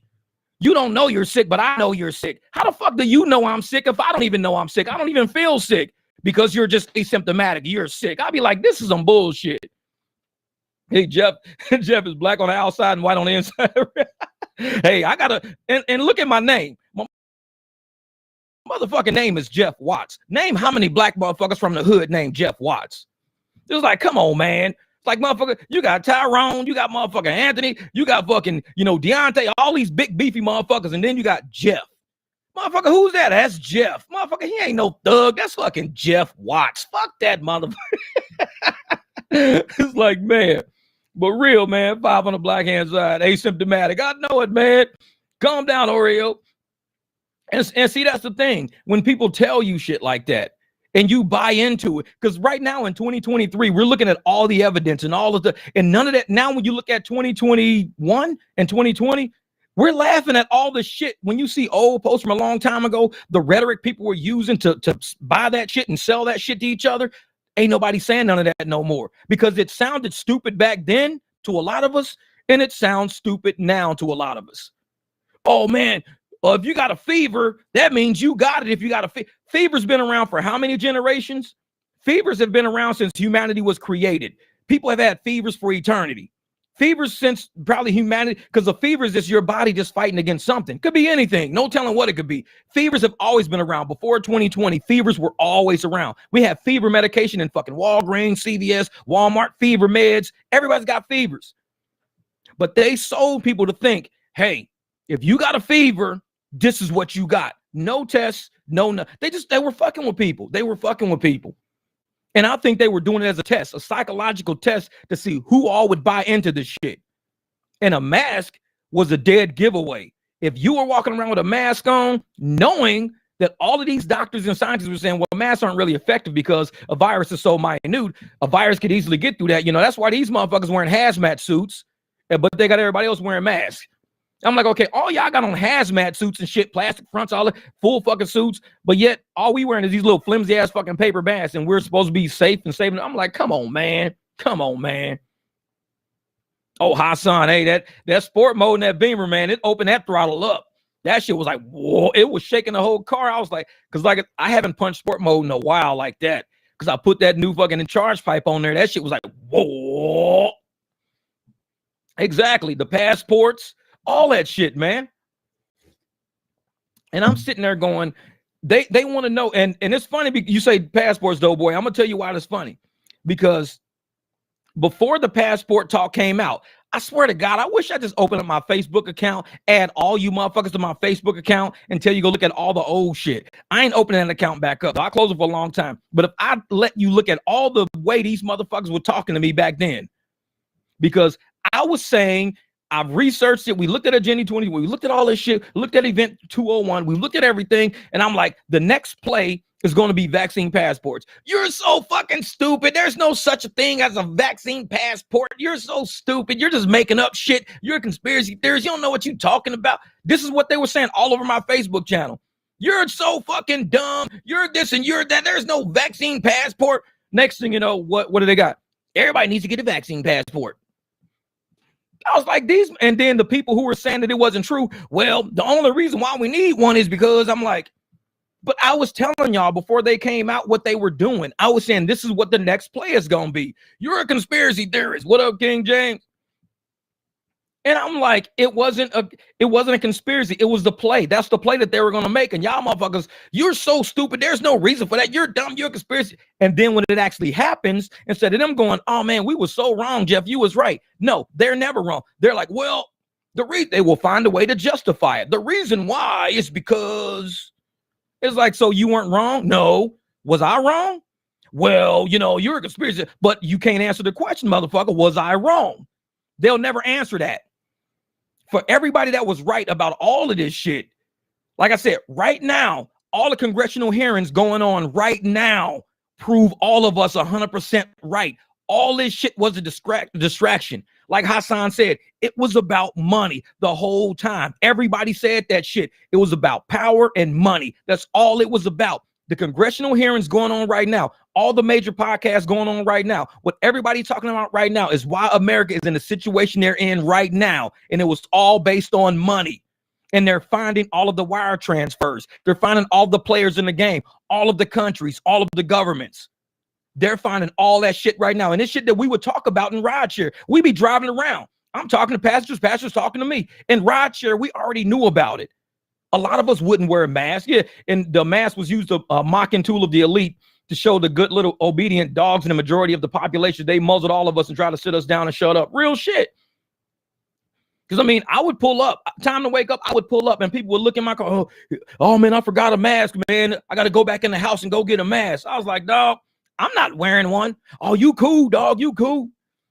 And that's why I think I was getting so many tips back then, because I was a cool ass driver. I wasn't trying to, motherfucker, I am not a doctor. I'm not going to sit here and tell you that a mask is going to save your life. I'm not a doctor. I'm a driver. That's all I'm doing. Frank, thank you, brother. Thank you. This is your official lifetime 50% off machine polish. Thank you, brother. $2 super chat from my man, Frank. And we're going to do something. Hey, Frank, we're going to do something with that machine, man. I want to see how this thing works on my BMW. I want you to clean that thing up. Like I said, I'm going to pay you, man. I just want to see how this shit works. Because that car you did came out like, it looked like glass when you finished that car. I was like, holy shit, I need that. I saw the house shining off that car. And the house had the exact colors. I'm like, damn, you cleaned the hell out of that car. Yeah, Duado, real shit, man. We not the mass police. Nope. Exactly, man. The social credit scores and central banking digital currency, the great reset will be soon upon us, whether we like it or not. And that's the thing, time to wake up. A lot of people, they still to this day call it a conspiracy theory as it's happening in real time in front of us. As the government was trying to say all of these, because right now the play is, Sam Bankman-Fried, who was involved with the government, he did donate a lot of money to the government. He put a lot of money into it, but they exposed him. They're exposing all of these crypto fucking brokerages and all these crypto people as being bad. But guess what the United States and all these other governments are doing? They're creating their own government-based crypto. So if you're saying all of these crypto places are bad, it's forcing the narrative that only dealing with the government when it comes to crypto will be good for you. If you deal with any other crypto place, if you send your money to Bitcoin or whatever this and that, it's not going to be good. You have to have a government exchange. The government exchange is what you want to be on. You don't want to be on any other exchange, because look at what happened to all these people that were on other exchanges. That's the narrative they're trying to sell right now. And it's going to get people to say, oh, you're right. They're saying banks. Oh, if you go to the bank, you can't get your money out. I'm telling you, look at all these major podcast channels. People are putting in $100,000, 100 this and that, 100 that. Oh, Greg, I ain't checked the email. Y'all fell asleep early last night. I'm going to check it today, though. Yeah, And a lot of times people will go to their bank, they'll put money in their bank, they'll do all this shit in their bank, and the money's not there. And they're selling these stories everywhere about people losing money that they have in the bank because they're pushing a narrative that banking is no longer safe now. They're going to try to push the narrative that everybody needs to be on blockchain, but it's going to be government. You got to be on the government version of the blockchain. And that's the narrative they want to push because there's no other way to sell it. Just like they try to push the narrative that if the government sponsors these injections, then it's safe and it's effective and it'll work. It's not bullshit. It's straight up. It's real. And all of these people were all getting all the Pfizer stuff, the Johnson & Johnson, the Moderna, the AstraZeneca. They were getting all of this shit, getting it all. And the government sponsored all of that. All of our tax dollars went to all those fucking multimillionaires, all those elites, went to all of that. And now I'm sitting here going, if all of this stuff was sponsored by the government narrative and the propaganda was pushing that, who's really controlling our government? Is our votes not controlling our government? Is our votes not controlling it? And I think that's why what's going on right now with all these major, channels right now talking about what's going on with these congressional hearings is that our government was compromised. Our government was purchased. Like I said, all of this shit makes sense of what's going on right now. Benny Johnson, I love watching Benny Johnson's channel because he talks about it. All of these government people were purchased. We thought our votes were making a difference. A lot of the Democrats got tricked. They really got tricked because they got sold a fucking bill of bad goods. They got sold that all this shit was going to happen if they just put a Democrat in the White House. All this shit, everything was fucking worse off. Everything was worse off. What up, William Mills? Oh, I got the shirt description is in the description of this video. The shirt link is in the description of this video. I try to put it in every video so people, when they look at the description of all these videos, they'll see the shirt website, go, oh, that's the shirt website right there. So I just try to throw it in all the videos, the descriptions of videos. And so when you look at all of these podcasts coming out and it's showing how all of our government officials were compromised. And they don't want the one government official that they claim was he's Russian, he's a Russian spy, he's a Russian double agent, he's this. We don't want, Trump in the White House. He's Russian. He's got all this Russian shit dealing with him. When really, I'm telling you, what's going on right now exposes all the people that were putting our focus on one guy. We're doing all of this shady shit behind our backs. And they're breaking it all. I mean, they got wire transfers, emails, text messages, laptops. They got anything you ever dreamed of happening. That you say there's no way all this shit happened and we didn't know it. They easily covered it up.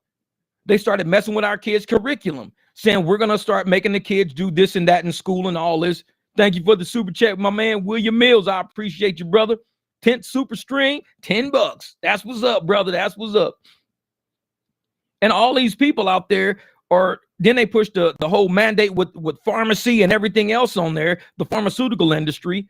They threw all these distractions in our face for the last 3-4 years. We have been fighting each other for the last 3 or 4 years over what they should be allowed and not allowed to teach our kids in school, over why we should or shouldn't have, a right for our own medical choices and medical advices, why we should or shouldn't, put people in jail for looting and rioting in stores, or why we should consider it a small crime or a major crime. I mean, we've been fighting for 4 years over all this shit. And today on every major podcast, they're exposing all of the reasons why, because they were concealing all of this from people. And they're calling it the Biden crime family. That's what they're calling it right now, the Biden crime family. Yeah, so many celebrities came out for the open of Fontainebleau. Yeah. And I'm sitting there going, all of these people out there, being called a conspiracy theorist has turned into a badge of honor now. Those are the people that have been batting 900 for the last 3+ years. Exactly, Fix the App, exactly. Because we've been fighting for the past 3 years trying to help people. And ain't shit I've ever said to harm nobody. I ain't never said shit to harm nobody. I've been telling people, hey, man, think about it. I mean, go research mRNA, research graphene. And when you research all of these things, it tells you all in all the studies that they've ever had with this shit, it's fucked up people. It's like fucked up humans, man. It's done it. No, you don't know what you're talking about, Jeff. You're not a doctor. I'm not a doctor, but I could read. You know what I'm saying? I went through elementary school, middle school, high school, college. I could read. And I wear that George Carlin shirt that talks about, understanding and comprehending what you fucking read. So you go and you read. You don't just sit and listen to a bunch of people in the government tell you shit, because you have to say, what is their motive for telling me something that they know is wrong? For somebody to sit and tell you there's no laptop, it's all a Russian hoax. It's a hoax. There is no laptop. They're fucking with you. They want to win the election by saying they got this laptop against us, saying that we're doing all this corrupt shit. They don't have a laptop. That's a Russian hoax. Why would somebody lie like that?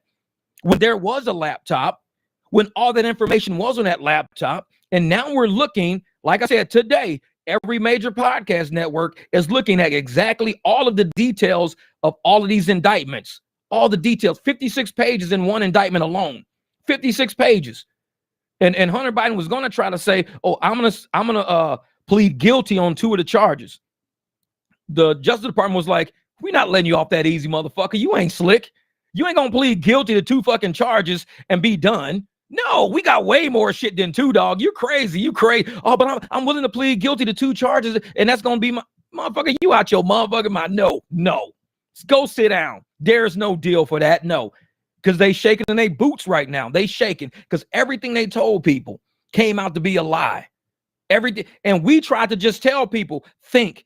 I even wore a t-shirt back then that said think. That's all it said on my t-shirt was think. And that's all I wanted people around me to do. That's what I said. I had strong motherfuckers around me. Anybody who was weak around me back then is not around me now. And I don't bullshit you when I say that. Because I got off of Facebook because I had so many I had like 1,400 friends, whatever the fuck you want to call them, on Facebook. By the time I left, I had whittled my shit all the way down to 600. I was getting rid of motherfuckers left and right. I went from like 1,400 to 600, and I still wasn't happy with that fucking platform because I'm tired of the weak shit. So I just shut my whole account down. That's how bad it got. When I say I love being around strong people, when I fuck with y'all on my live streams every day, when I make videos and I'm in the comments with y'all and everything like that, I fuck with y'all. I was on Facebook since 2009. I don't fuck with them people because I can't deal with weak ass people. That fucks up my day. It fucks up my soul, my direction, my trajectory, fucks up everything. And anybody who knows me and knows where I come from, knows how I live, knows what I've been through. How do you go, Jeff, from being homeless, sleeping in your motherfucking truck with towels in the window, to having the second biggest house in your fucking neighborhood? Your name is on the title. How do you do that, Jeff? Because I fucks with certain people. I fuck with strong people. I don't fuck with people that give up. I don't fuck with people that walk away. No, man, the government told me. My friend told me. I don't do that. And anybody will tell you, it was points of time when I was calling motherfuckers. Hey, man, can I rent out a room from you? I got custody of my kid. Can I rent out a room for you? Motherfuckers will tell you, yes, Jeff did try to rent a room for me. He was homeless. He had custody of his kid. He was homeless. So how the fuck he come up with the second biggest house in his neighborhood now? Because I don't give the fuck up. They'll tell you I don't fuck with weak people. And for everybody who didn't fuck with me back then, cool. Because it taught me who not to fuck with now. That's all. Yeah, real shit. Oh, time to wake up. Yeah, brother. Yeah. Man, hey, time to wake up. It was to the point where when I was in Vegas, when I went through my first divorce, I had to go live in a group home. This dude, CJ, ran this group home. I had to pretend. Like in that group home was a whole bunch of just like rejects. A bunch of people who used to be on drugs, people who used to, have mental problems, all this shit. I had to pretend because CJ would get in trouble for allowing me. And there, you don't rent a room there, you rent a bed. We lived in a bedroom. One bedroom had 6 men sleep. We had triple bunks per room. I rented the bottom bunk. You had to sleep with your car keys and your wallet and shit in your pocket because motherfuckers there steal shit. So I was the only one there with a truck, and people were like, damn, this dude got a truck and he got a motorcycle. I had a CBR 900RR. I had it chained on the side of the house to the fucking power meter. He let me chain my motorcycle up there, so I chained my bike there. I was homeless. I had nowhere to go.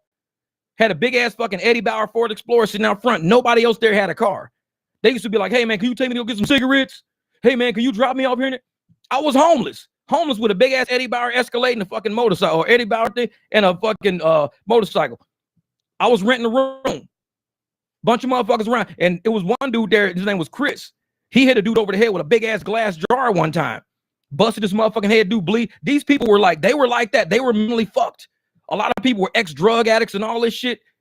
And I was like, and I'm sitting there going to UNLV. I'm trying to complete my goddamn college degree so I can get my accounting degree so I can go get money to make more money so I'm not going to end up homeless no more. And even after that, I still ended up homeless with a degree. How do you have a degree to count it? Degree to count it. Custody of a kid, homeless.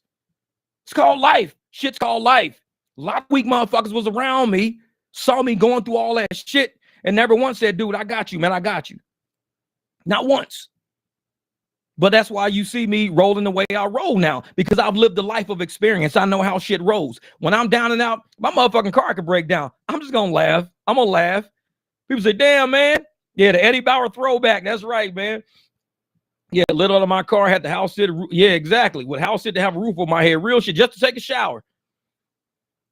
And like I said, my car could break down. I'm going to laugh because I've been in worse situations. It's just a broken down car.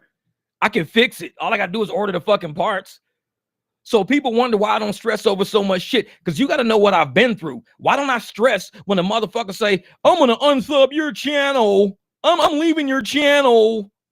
I laugh at that shit. To me, that shit's a fucking joke. I'm like, motherfucker, do you know what I've been through? I don't even know your raggedy ass. I have no idea who the fuck you are. Do you know what I've been through? And you got the nerve to look at a motherfucker that's been through everything I've been through and think unsubbing my channel is going to affect my trajectory in some way. Doubt it.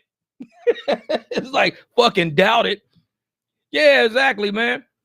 Hey, Vegas put my ass on them streets too. I did it myself, of course, but someone saved my life. Life is too good to be true now. God is good. That's real, Dalton. That's real. And like I said, in rideshare, we talk real game over here, man. We talk real life. We know what this shit can end up being. When you don't have enough money, you don't have enough opportunity, you don't have enough heart. When you're too fucking weak to make it on this shit called Earth, end up in a motherfucking alleyway with police tape around your ass, with white chalk around you, circles around bullets that put you there. That's real fucking life out there. Melly Males is Matt woke up to a barbecue. Yeah, exactly. I got arrested. I had to ask a stranger for $2 to hop on a bus with nowhere to go. Hey, dog, sometimes, man, people don't know what we've been through, brother. They don't. They see us with these nice ass cars. They see us every day striving, and I push for motherfuckers to make profits. I'm like, please make as much profit as you can. I have no secrets on this fucking channel. I ain't got no tips and tricks and shit like that. No, I say get out there and fucking get it. Go for profits, because you don't want to end up where I was. You don't, because not everybody's gonna have that guy named CJ who's running a group home with 4 bedrooms with 6 people sleeping in each bedroom. Now, one room had 2 ladies, and it was 2 old retired ladies. They had one of the bedrooms. One lady's name was Marcy, and the other, I can't remember the other lady's name, but they were older. They were like, in their 60s or something like that. I used to always take them to the store all the time. But yeah, man, and that's why I run my channel the way I run it, like a life channel, because I know what this shit can do to you called life. All these other raggedy motherfuckers out here that think, oh, you know what? I drive on Bridgestone Firestone. My car is better than yours. Man, if you don't get the fuck out my face, you talking about some Bridgestone Firestone. Motherfucker, we talk about being homeless over here. The fuck wrong with you? We real on this channel. Like I said, there's no fake facade shit over here. There's reality over here. And we try to keep people out of that reality that goes downhill. We talk about politics. We talk about government. We talk about who's involved in us. How can we make strategic moves as people that live in this country? How can we make strategic moves so we don't end up in a bad situation? And that's all we do. Yeah, exactly. But I did pivot and started driving a limo. Sometimes you got to do that. You got to do that. So you have to take profits home, not mileage and high AR. Real shit, Mel. Because people out here bragging about the wrong shit. They bragging about the wrong. Oh, my AR is higher than yours. I got more rides than you got. I did 13,000. You've only did 7,000. Yeah, but if each one of your rides, let's say you did 13,000 rides. If you did $5 a ride, that means you made $65,000. But if my 7,000 rides, if I said, okay, I'm going to do $20 a ride, guess what? I just made $140,000. So it ain't how many rides you do. It's always quality over quantity. And so many people don't see that thing being a part of our life right there. You got to go for quality shit, which is why I tell people, go for the higher profit rides. When you see a big dollar on your screen, that's not the whole story. You might see $70. I see $70 on my screen all the time, but it's 123 miles to fucking Tucson. $70 for 123 miles to Tucson. I could do one ride. I've done one ride for 16 miles. One ride for 16 miles, and I made $60. I did one ride last week for 13 miles, and got $65. So 13 miles for $65 versus $70 for 123 miles. Which one do you think I'm going to take? I mean, it ain't fucking rocket science for a smart ass driver out there. It's not rocket science. But for some of these fucking people, they see the $70 on their screen. I'm taking that 70, end up in fucking Tucson. Like, what? Whoa, $70.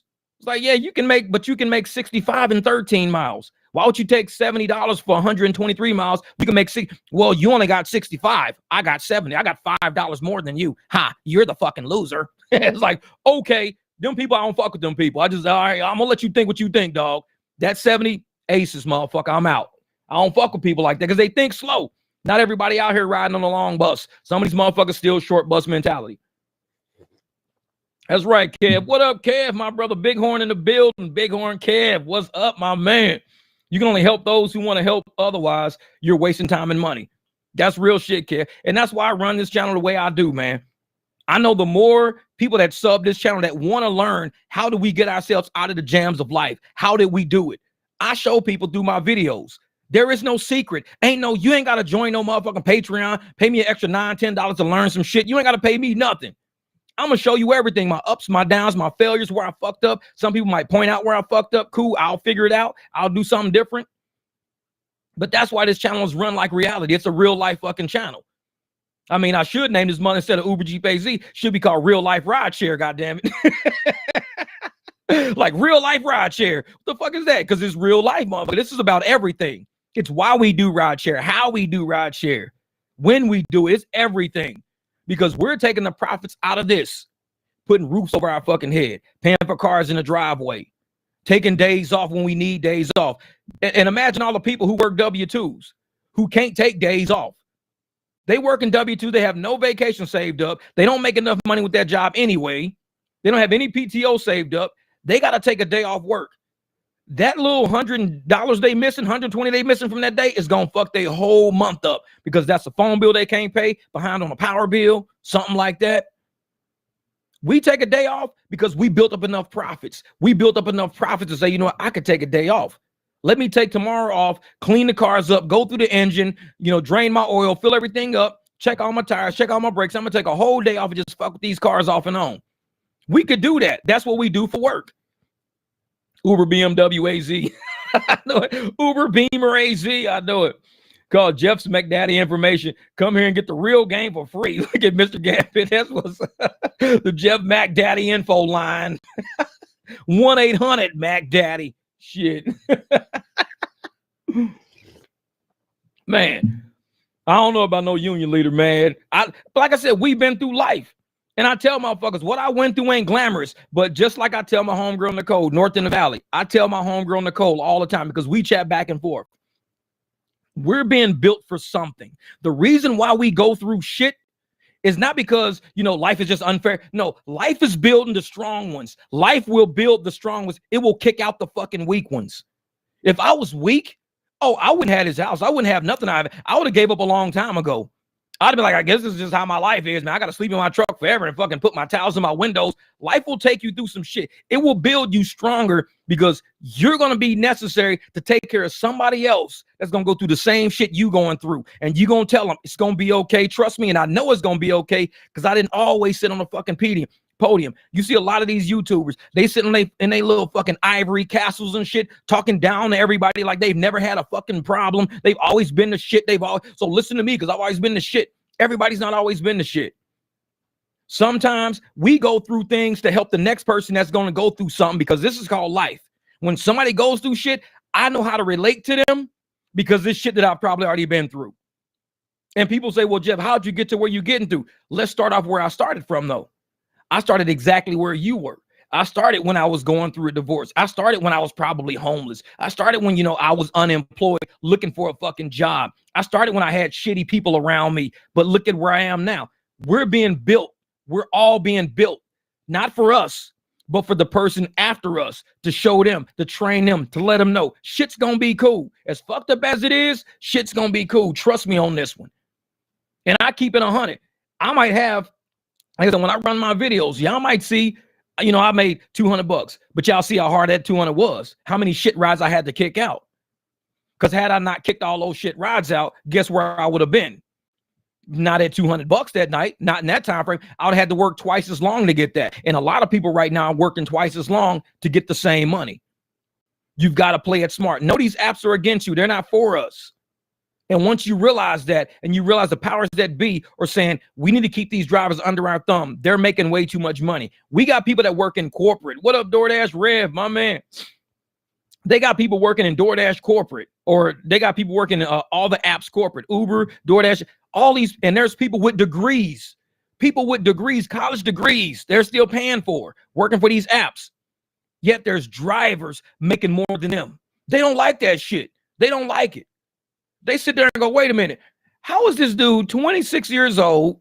This motherfucker's making $60 an hour, no degree, $60 an hour. And yet here I am with a college degree and everything else, and y'all paying me $32 an hour to be here. I get $65,000, $70,000 a year to sit at this app every fucking day. But yet this kid is out here in the streets making $60, $70 an hour. They don't like that shit. They see the numbers. They're not stupid. They see the numbers. And the first thing they think of is, well, he should be able to survive off of $30 an hour if I can. No, because you're an employee. You drive your car 6 miles to work every day and 6 miles home. You drive 12 miles every single day for the money you got. You drive 12 miles. You drive to the office and from the office. We're driving 150 to 200 miles a day. Risking our car, risking damage, risking parts, wear and tear, depreciating this fucking vehicle. We shouldn't make what you make. We should make more than what you make because our lives are more expensive than your life. So for somebody to sit up there and think that we should be paid what employees make, no, fuck that, because employees don't go through what we go through. We're beating these cars up daily. These cars ain't worth shit by the time we're done with them. 200,000 miles on the engine, 300,000 miles on the engine. Yet the person at the job that worked that job for 4 or 5 years, they car only at, 60,000 miles. That they're at 60,000. I could put 60,000 on my car in 1 year. Took them 5 years to get there. So we should probably make about 2 or 3 times the amount you motherfuckers with degrees are making because our expenses are higher. Our life is more expensive. Our life is depreciating at an accelerated rate. We don't get a lot of time to, hang out with family and friends and all that shit if we're out here working 10, 12 hours a day. What up, Doc, my brother?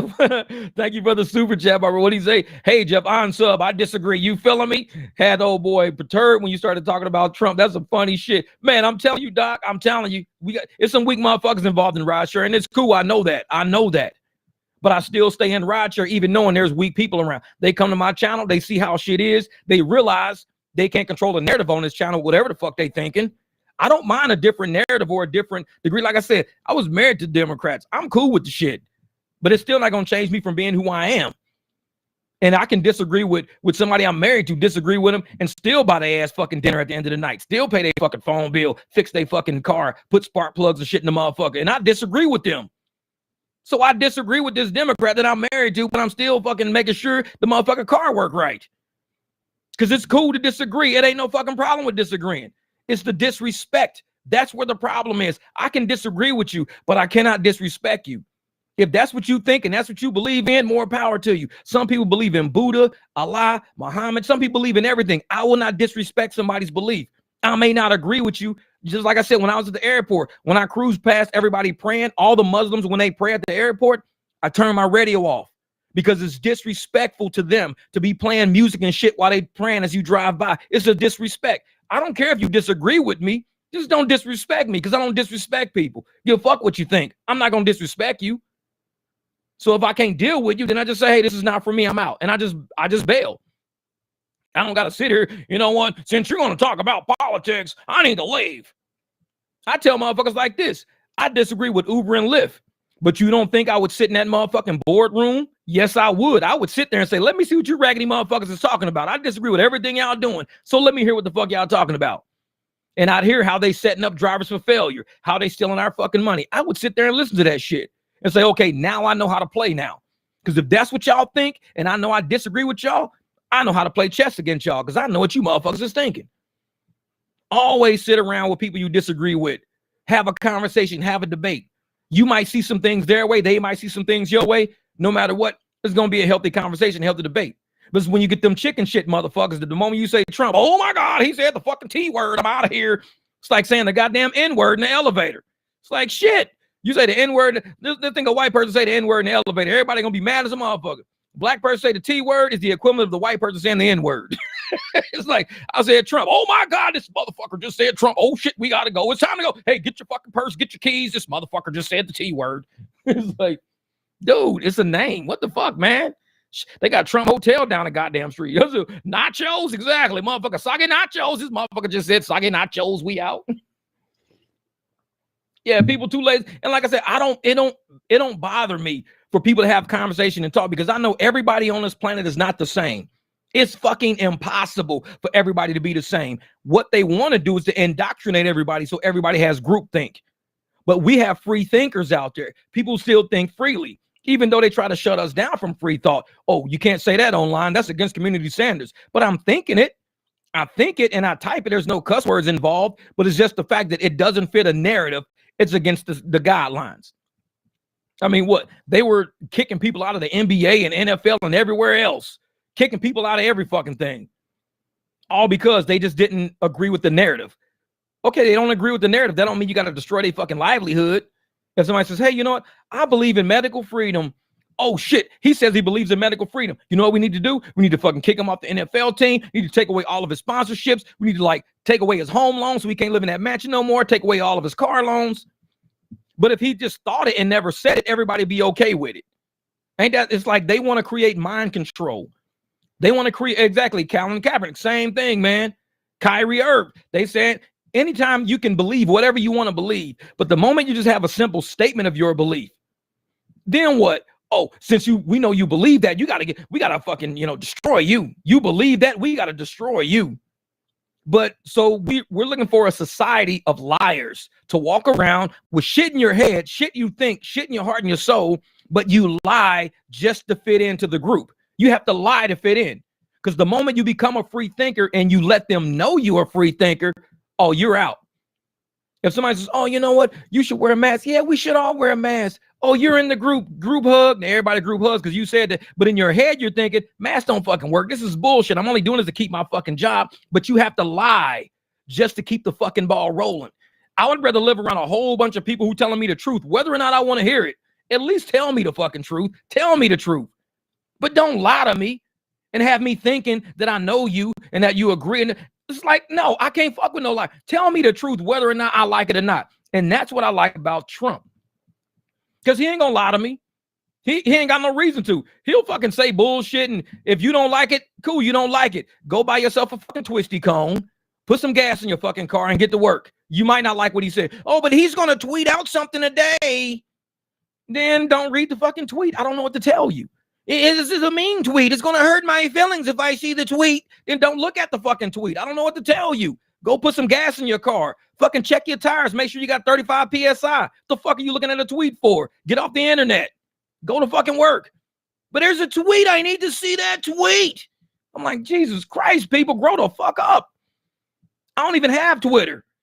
It's like, I got it, but I don't log in. They probably booted my account out because I ain't logged in since like fucking probably 2012. Who knows? Then man, Trump supporters, the Democrats have it worse than I'm a registered independent. Yeah, exactly, Bill. And that's the thing I tell people, man. Is like, Logan says, grab him by the foot. Never mind. Exactly. And that's funny, man. This is what cracks me up. So Trump said, grab him by the pussy. That's what he said, grab him by the pussy. You know how many songs I listen to every day in my car on fucking Spotify talking about grabbing girls' pussies and ass and titties and shit?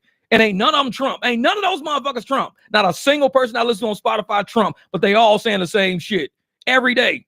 They even got videos showing that shit. Girls in fucking bikinis and shit, booties hanging out, dudes smacking their ass and fucking wax all on their. Not a single one of those motherfuckers is Trump. And ain't nobody got a problem with it. Trump say that shit, we got a problem. We got a fucking problem. It's like, man, I'm surprised they don't take all that shit out of music. Say, you know what? Since we didn't allow Trump to say it, nobody can say it. Take all fucking rap and hip hop off the fucking air because this is a bunch of pussy grabbing and a bunch of ass slapping. Take this shit down. It's like, no, shit don't bother me. Give a fuck. Is that as much as people talk about shit on the internet, and now we got girl rappers out rapping saying the same shit, if not worse. WAP, wet ass pussy, all kind of weird shit, doo-doo brown, whatever the songs they got going on. I'm like, they worried about Trump saying grab him out. Do you know what we listen to? Do you know what we listen to on Spotify? You worried about what fucking Trump said? Do you even have you like open Spotify, put that shit on rap and just play the first fucking thing there? Guaranteed. Trump is a choir boy now. That motherfucker's a choir boy. I'm like, shit. You be like, what is this girl just said? Yeah, she just said grab your surfboard and ride a wet pussy and all that. Like, God damn. Yeah, Trump's a choir boy now. Shit. Have you opened Spotify? I grew up to motherfucking Lionel Richie. I grew up to Michael Jackson. Fucking Diana Ross. Donna Summers. That's why I grew up to this shit now. Back in the day, I could just I can hit any radio dial back in the day. and jam. Earth, Wind, and Fire, mother back in September. Be fucking kicking it. Now I gotta look at the fucking profile pic, the goddamn name. Yeah, Tina Turner, everybody. I gotta look at the name of the artist. I gotta look at the actual album cover to make sure when I hit play, the person in the back seat ain't gonna freak the fuck out. Like, music nowadays, yeah. Like I said, what was it, back in September? That's the old man dancing shit, motherfucker, be in a chair like this. Motherfucker, I just dropped my pickle, god damn it. It's like shit. But it's real shit though, man. And that's why people crack me up when they talk about what Trump said. I'm like, dude, these motherfuckers apparently don't listen to hip hop. I can tell the people who don't listen to rap and hip hop, they don't like my channel because you cuss too much. Yeah, you don't listen to rap. You probably only listen to comedy specials and shit like that. And it's like, say, I can't stand Trump after I missed 2 paychecks as a federal employee for a 35-day government shutdown. That's funny shit. But see, that's the thing though. A lot of people think that the president shut the government down. Congress shuts it down. You got to understand how the executive branch, the legislative branch, and the judicial branch work. Congress has to agree on something in order for the government to stay open. It's not the president. It just happens when the president is in office. That's all. But they can blame the president because he's running it. Just like we blame Dara, we blame Tony Hsieh, we blame David Risher because they're the head. So we blame them for Uber's fuck ups and Lyft and DoorDash. We blame them for it because they're the head. They're the first name we see.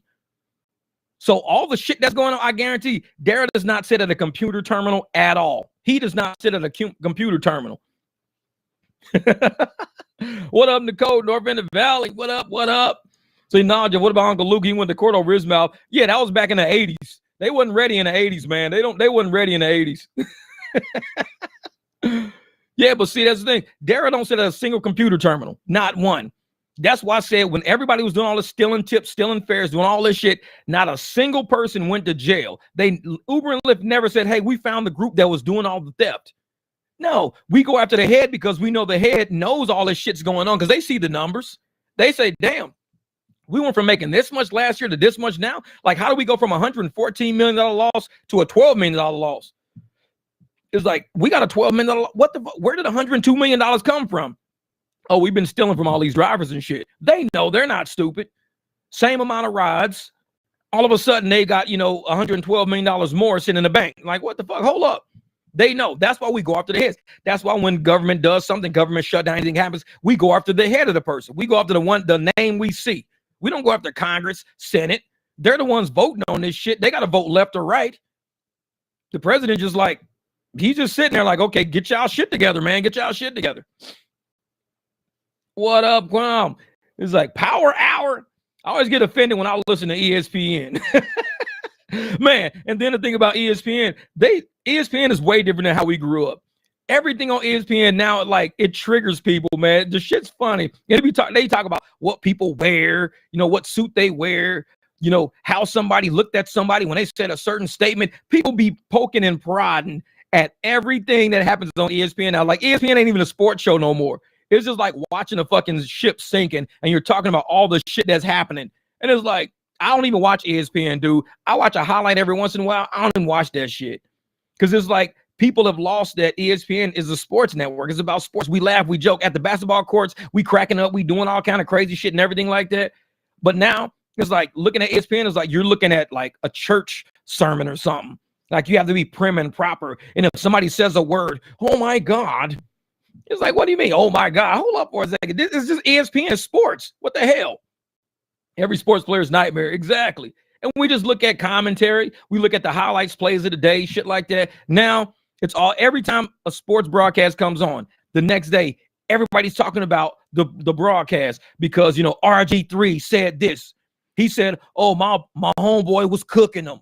Did he call him homeboy because he was black and not white? Would he say my homeboy was cooking him if it was a white guy? I mean, that's the kind of shit they talk about ESPN now. And it's like, he just said my homeboy was cooking him. That's all. But I don't think he would have said that if it was white. I don't give a fuck what you think he would have said. He just said my homeboy was cooking him. And we looked at the video and that motherfucker got cooked. His ass got cooked. That's it. And it's like everything on ESPN now triggers the fucking people that are looking for a reason to fuck with people. Like you can't say a single sentence on any major network because I'm in LA, bro. What's up? Shutdown occurred when Trump and Congress could not agree because of the wall. Oh, I believe that. Because you know why they couldn't agree on that? Because Trump wanted money to keep out what the fuck is going on right now. The Democrats wanted what's going on right now. So when you look at all of the Democratic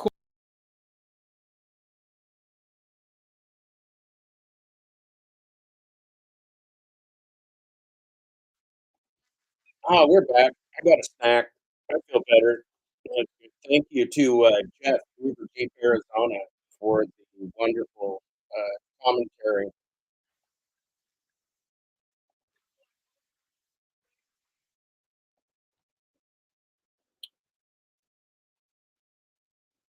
Yeah, we've had that's a lot of good stuff today. Remember, without truth, there's no way humans can make rational decisions. If you can no longer make rational decisions, then you're just a victim to whatever game they're playing. And if the game is anarcho-fascism, if the game is exploiting you without conscience, without rules, without rights, if you are an asset instead of a human being on the spreadsheet, then you're an asset. Then you're a slave. Look at the business plan of the gig economy, corporate cabal, and app slavery game. If you are not part of that business other than as an app slave,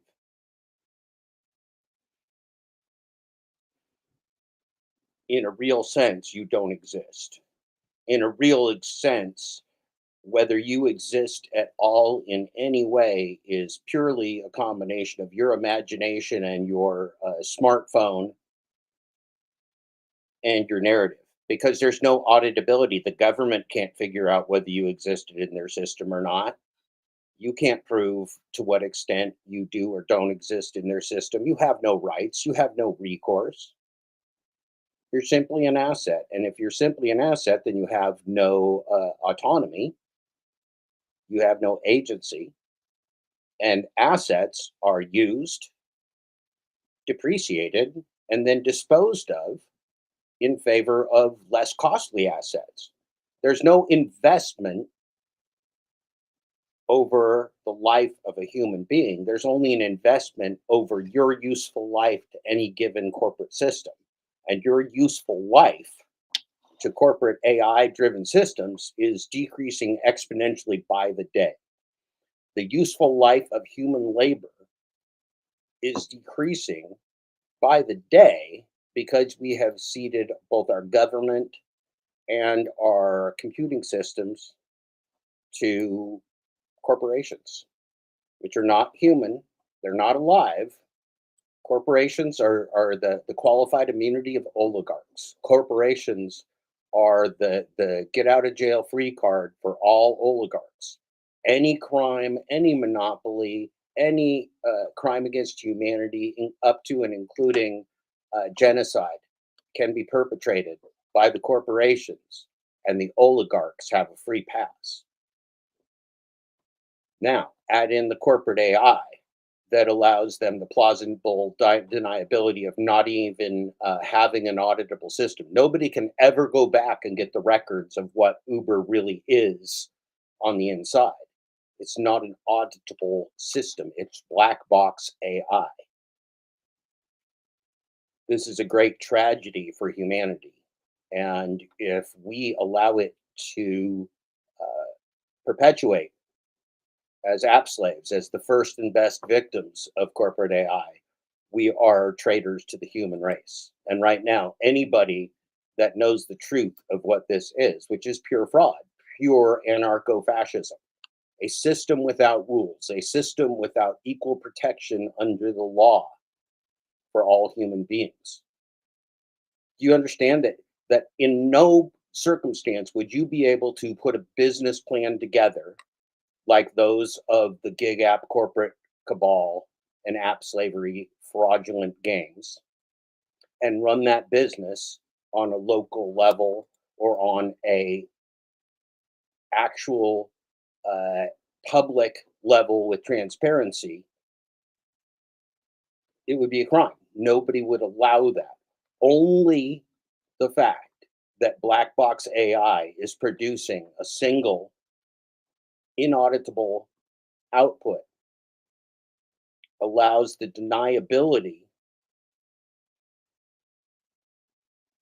the plausible deniability, to commit any crime against humanity up to and including genocide. And as we see for the AGI and the open AI game that is currently being played by Sam Altman and a bunch of other maniacs,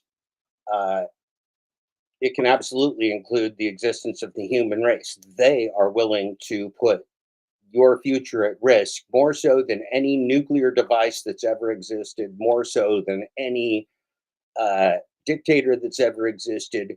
There are a few oligarchs like Jeff Bezos and Mark Zuckerberg and Sam Altman and Tony Hsieh and Dara and David Risher and all those complicit U.S. government ghouls that have sold us out to soulless, undead, never alive corporations. Those people are responsible. Those people know exactly what's going on. And the world knows what's going on. But we are the equivalent of garbage pickers. We are the sewer. We are the lowest caste of humanity as app slaves. So they had no problem selling us out as assets.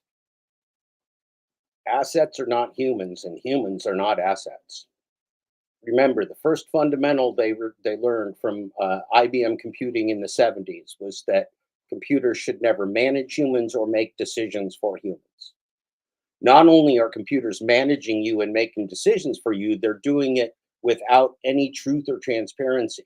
Without truth and transparency, you are up a creek without a paddle. You have no ammunition to survive the corporate world.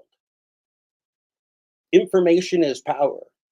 In the corporate gig app slavery game, all of the information is held by the black box AI wielding terrorists of the gig app corporate cabal. All of it is held by the anarcho-fascist global cabal of app slavery. None of the information is held by the slaves. None of the information is held by the government. And none of that information can even be found after the fact because it's all an illusion. It's all an illusion of corporate artificial intelligence. If this doesn't terrify you, it fucking should. Because we have unknown tens of millions of people, maybe hundreds of millions of people in the world now enslaved with app slavery, using their own capital resources that are also diminishing in value and probably will not and cannot be replaced, putting their lives at risk, working without proper training or insurance, working and carrying the full responsibility of fraud without any recourse, without any humanity, nothing but an asset on a spreadsheet, nothing but an all-in cost, nothing but a digital widget. That is not a place for a human. That is not a system that is survivable. That is not a system that is survivable. Let's listen to what Daniel Schmachtenberger said once again. So very importantly, boy, this stuff's hard to take. It's hard to take, I'll tell you. No one, I never would have imagined in my entire life that we could be in this position, in this human state as we are today, in a state of singularity where hundreds of millions of people around the world do not know that AI is literally destroying them on a daily basis with the complicity of their governments and their other human fellow humans who sold them out as traitors, not just to a nation, but traitors to the human race. Let's listen to Daniel Schmachtenberger again here, who speaks the absolute truth. I'm going to slow it down to 75%. Absolute truth. Without fact, without truth, Without verification, without transparency, you have nothing. You have nothing but slavery. You have no power. You have no information. Information is power. You have none. Stop it. Stop it, gig economy. Stop it. Stop it, GigTube. Stop it, the rideshare guy. Stop it, Sergio Avidian. Stop it, everybody who's pretending this system can be reformed. There's nothing to be reformed. It's black box AI. It's a fraud. It's a fraud upon a fraud upon a fraud upon a fraud. Part of sanity is people's ability to actually understand the reality they live in so they can make good choices about how they want to go about navigating that reality.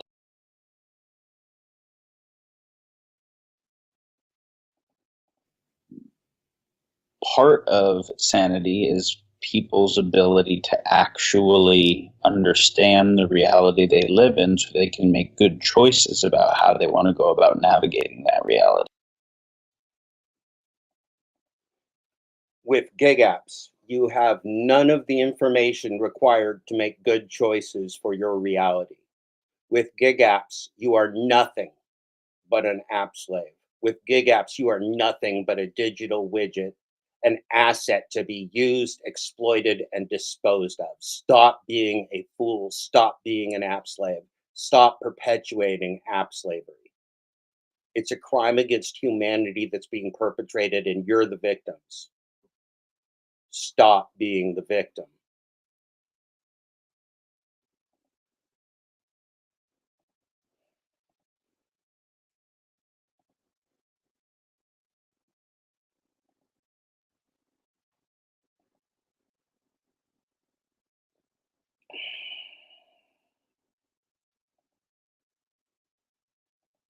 From the community post, once again,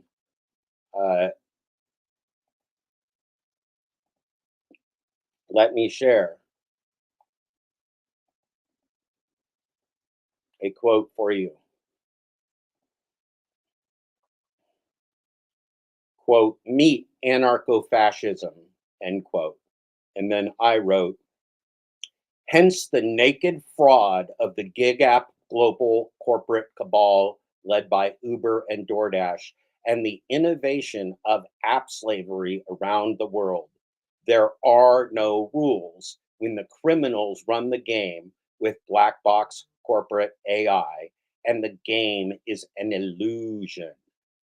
In a failed state, we go back to Wild West rules, wrote Dmitry Mranchik, and America becomes a place for men again, a land full of promise and possibility that rewards daring and ingenuity, a place where men can restart the world. Men being men and women in this case, is us. We are in a failed state. We are in Wild West rules. There are no rules in the global gig app game, right? Any glitch you find, any fraud that a customer is going to perpetrate on you, any ghost restaurant, any wage skimming, any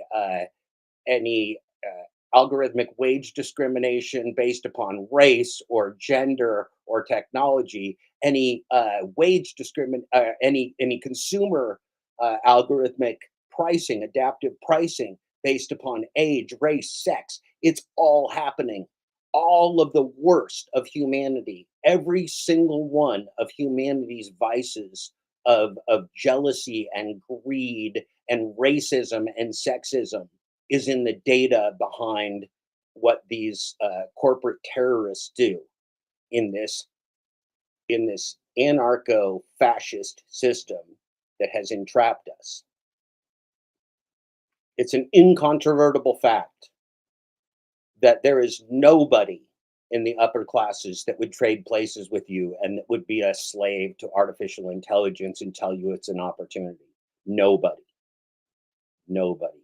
You've got a few sellouts that tell you they can make $100,000 because $100,000 sounds like a lot of money to people in poverty. It's not. Any slave that makes $100,000 is just a really good slave. That's not success. That's risk and expenses and hours beyond belief. And probably it's also a lie. Almost all of them are lying, and almost all of them have inauditable videos and claims of their bullshit earnings. None of it can be believed. None of it is credible. You have been sold a lie. Harry Campbell of the rideshare guy has sold you a lie. Sergio Avedian has sold you a lie. Chris has sold you a lie. Kim, Side Money Plans, has sold you a lie. Steve Johnson, Hideshare Hodio, has sold you a lie. They're all selling you a lie that app slavery has some reformable or understandable logic behind it. But it doesn't. It has no logic behind it at all. It has a corporate AI system. It has insanity behind it. The definition of insanity. It makes no sense. It's racist, it's sexist, it's classist, it's app slavery. It's a crime against humanity on every level. And the fact that your government is letting it continue is how you know your government sold you out, not just economically, but socially as well, because there's no safety net for you. There's no safety net. There's no safety at all in being an app slave. We're just on the chopping block. We're just waiting. When you're an app slave, you're just waiting for the blade to fall. You're just waiting for the blade to fall. That's all you're waiting for. It's called the log outage. You got to quit. You got to turn them off before they turn you off. It's not a choice. It's a mandate. It's what humanity has to do. While I was recuperating the other day and taking the day off, I did call in and talk a little bit to Robert Reese and share a little bit of that with you here, or so I believe.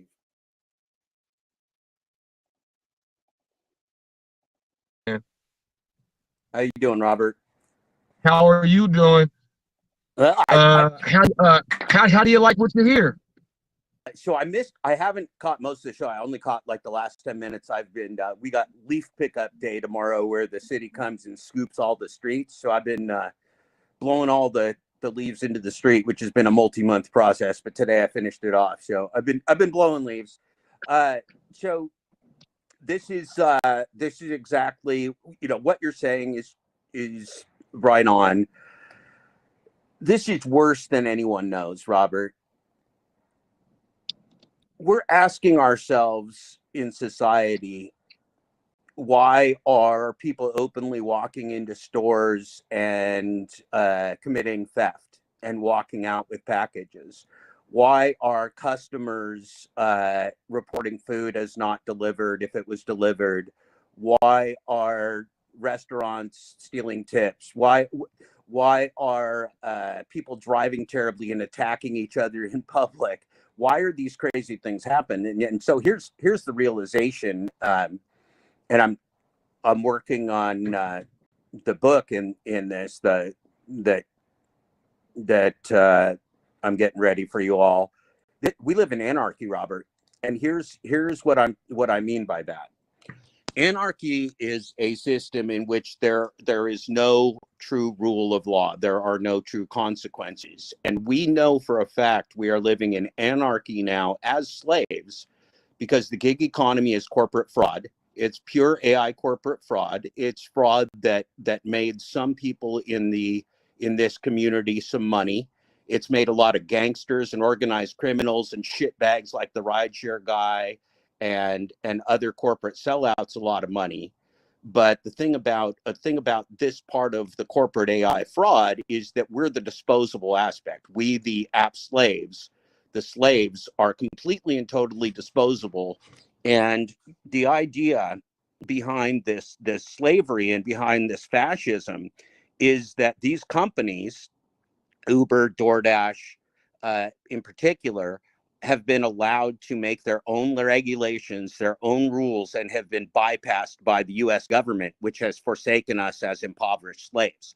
So there's no safety net for us. They gave us an entire fraudulent sector of business which is only designed to be short term. So we're already at the end, Robert. This is at the end. This is where they dispose of us, and we all look at each other and go, where the fuck are we supposed to go now?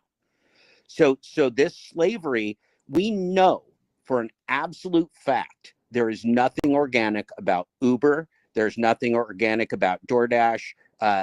Every single person is just a target of corporate AI there to fleece you. And so we are selling ourselves into genocide and slavery with this corporatocracy. And again, why are these other crimes being unprosecuted? Why are customers doing this? Why would customers start behaving badly, and restaurants and everybody else? Because everyone realizes this is fraud. If Uber can get away with fraud, Robert, why can't I? If DoorDash can get away with just pure theft, why can't I? If the state of California, and so that's where this game that's being played.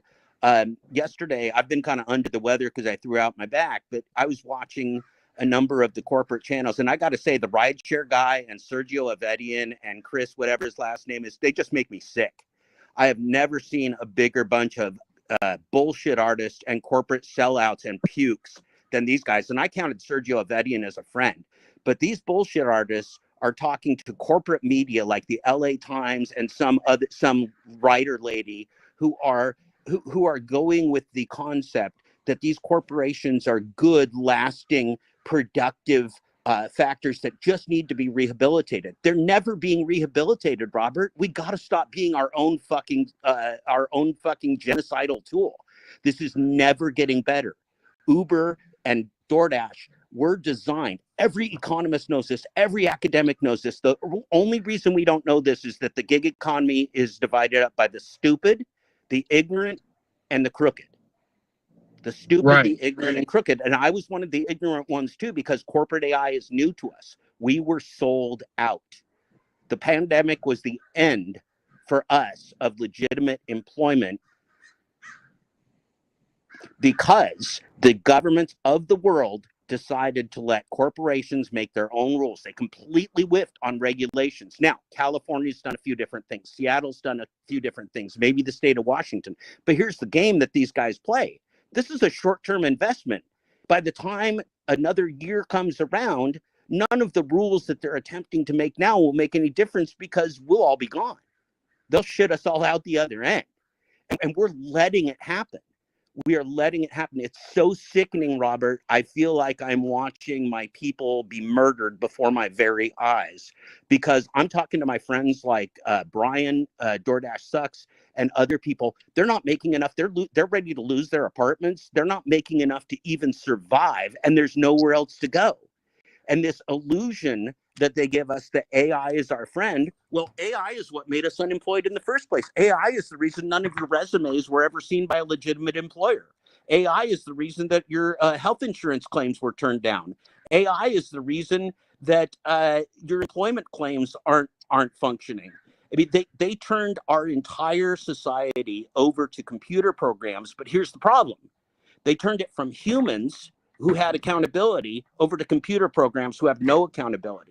So there's no accountability in Uber destroying humanity. There's none, because it's a corporation.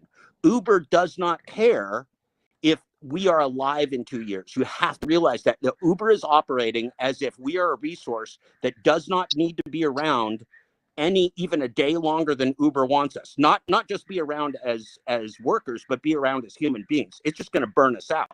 Same thing with DoorDash. DoorDash is operating under the corporate assumption that the day that DoorDash is done with us, it shits us out the other end, and we have no recourse and we have no information. Again, let's go back to the basics of what the gig economy is. It's app slavery. They piped in through disaggregated parts of the internet on our cell phone. They disaggregated us from everything in, and they piped in a illusion of work into our phone that we would use to drive ourselves into poverty, homelessness, and total destruction. And we bought it because the alternatives that they were giving us in the W-2 world were also being used against us, right? They were using all those same systems to boot us out. But the problem is, I mean, I watch these disgusting corporate sellouts, and I watch this disgusting behavior. I saw a clip of your Hollywood gig news this morning, Robert, where Cherry was on there with Thunder and some other people, who these dog shit gangsters are. These human detritus, these pieces of shit gangsters that think they have a community, Flex and Cherry and stuff.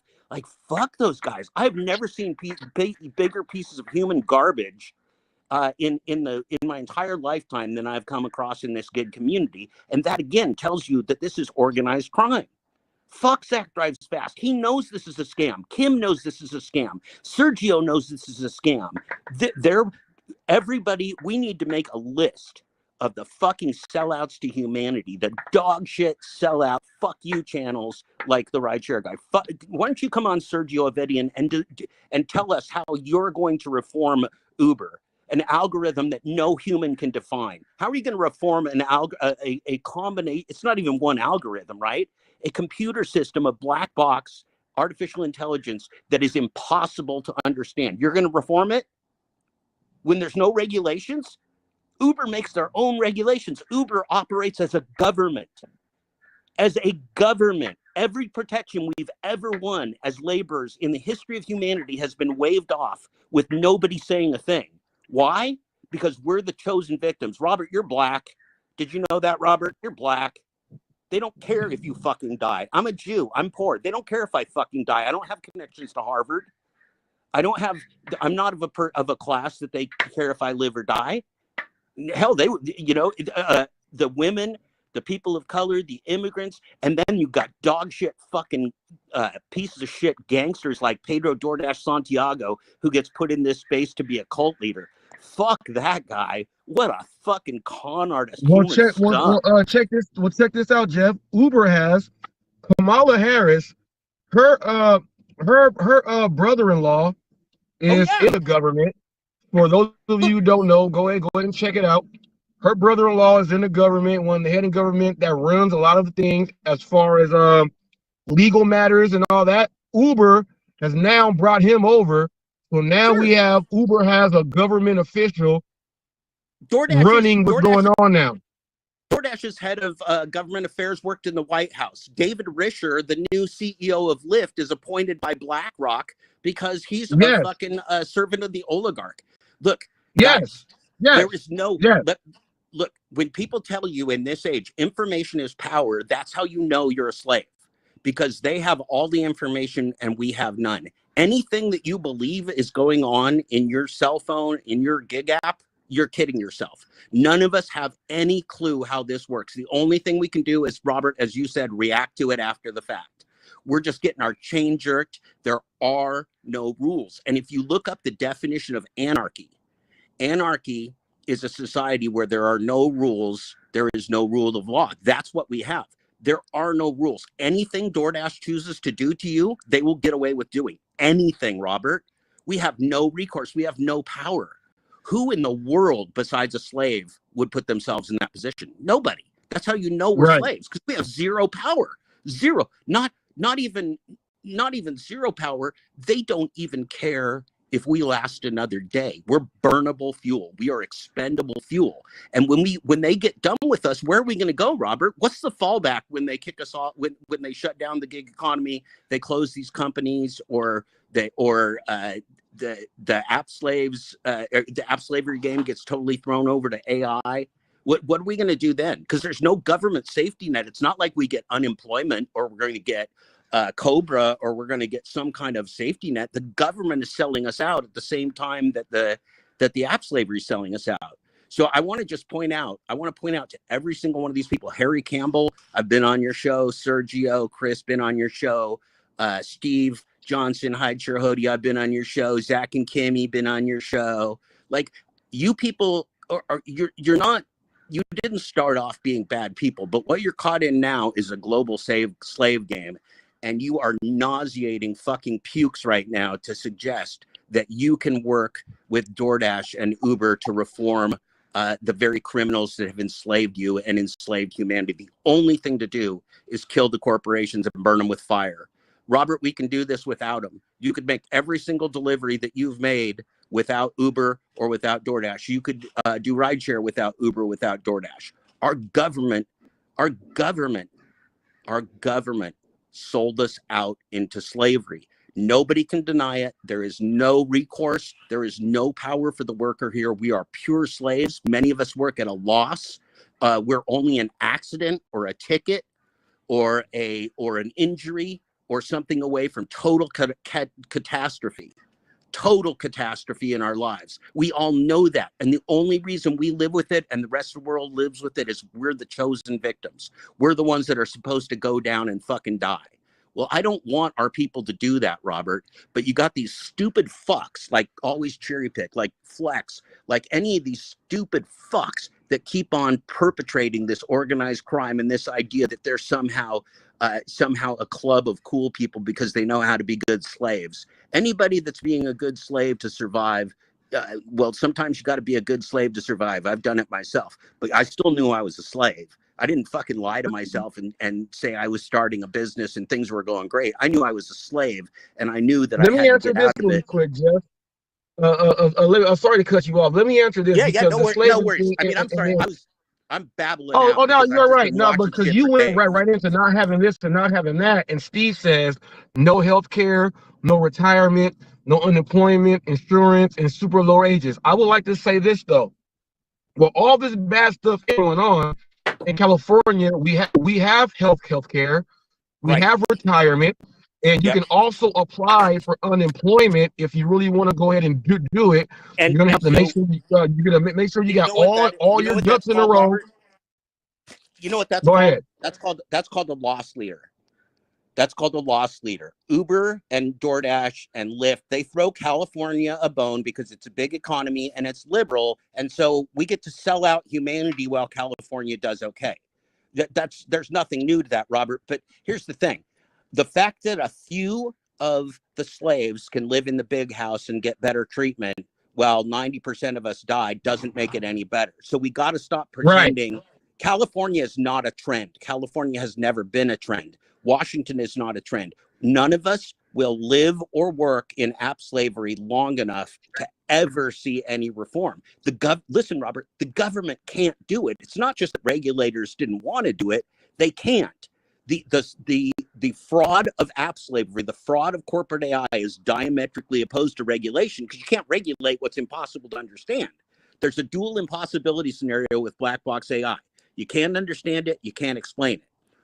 Robert, if I said I got a business opportunity with you for you, but you got to invest with me, and you said, what is it? And I say, oh, I can't explain it and I can't understand it, but it's going to make a lot of money. Would you do it, Robert? Yeah, see, and a lot of people will say no.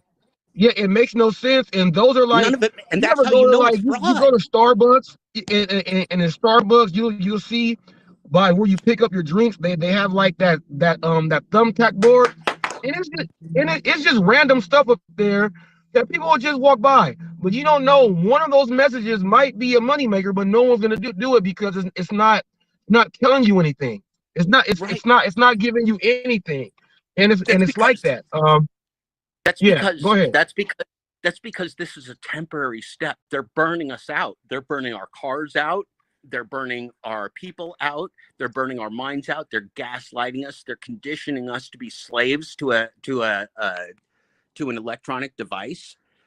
They're dehumanizing us, which is what slavery does, Robert. You dehumanize people, and people are going to look back if humanity survives, which is looking like probably not a real great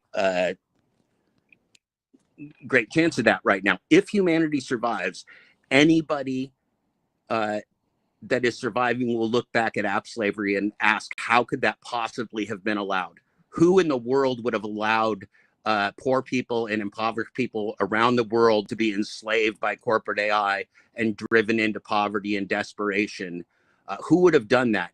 And nobody else. I mean, this is fascism. This is as bad as it gets. And again, the fact that YouTube has been here to perpetrate the fraud, to give us a community to live through this fraud together and to make it our shared reality is one thing. But let me tell you something. The rest of the world doesn't know we exist, Robert. We're invisible. Right. This gig community, we may think we exist on YouTube and we're big badasses, but the rest of the world doesn't even know we exist. They don't know how we get paid. They don't know how we're enslaved. They don't know that our income has been decreasing for years and that there's no autonomy and that this is pure fraud. Nobody told them that. And plus, they're not worried about us. They're worried about investment vehicles and passive income. You know what we are? Every single one of us, Robert, look in the mirror right now. You are passive income for a corporation and oligarchs. That's all we are. We don't exist as human beings. We are known as passive income. If a million of us died today, they wouldn't blink an eye. They didn't know us. They didn't know us. It's just like any of the other Uber or DoorDash or gig economy workers that get murdered. They never knew us. They never make any statements. They never knew us. They don't know us. They don't employ us. They don't know us. They don't care if we live or die. They don't care what happens to us when they're done with us, Robert. What kind of job have you ever had in your life that didn't care about what happened to you when you were off the clock? Like any job that you've ever had, they build some investment in you. They care about you, at least the fact that you're going to be there tomorrow, right? And the gig economy gets rid of even that. The gig economy doesn't care if you're here tomorrow. They don't care if you're here in 5 minutes. This is right not now check this out. This is why I was telling a lot of the content creators when they got a whiff of me, and I'm trying to let them know about, you know, Prop 22, and they were like, it's gonna kill everything. Why? I know what's gonna happen, and I know what's gonna happen in the future. So yeah, so let's talk about wait. I would rather go ahead, look at all the pros of something that's gonna allow me to make more money before they take it away. So I am at least somewhat more stable than what the other people are. So why would I vote for something to be in the same boat as people who are gonna be more miserable? I might as well go ahead and vote for the change that's going to put some more in right now, because when it comes time to do what they're going to go ahead and do it. And I want to make sure that I'm already in line to go through that conveyor belt. That was the only reason, people. Now, all these people that were saying, well, we need this in our states. Well, you guys were the same people saying, don't vote for it in your state, and you ain't even in my state. You're trying to tell me what to do over here. You're not going to get it. The American government and the governments of the world approved our app slavery. Again, this is what I'm telling you. The fundamentals of anybody that has business knowledge are this. They have all the information, they withhold it from us, and they gaslight us and enslave us with AI to get us to do things against our best interest. That's the basics of the gig economy. We have no information, we have no power, and we have no future. No, you get that? No future. How can we be given? We are giving our lives. We are literally giving our lives and our time, Robert, every day to oligarchs and a corporatocracy that want us dead. That we have no future. This is pure fraud. I don't know any other way to say it. And there's no other rationale, by the way. Right. For AI, because AI is the complex solution to a simple problem, right? Robert, delivery is a simple problem. Rideshare is a simple problem. The only reason it is made complex by Uber and DoorDash is because they want it.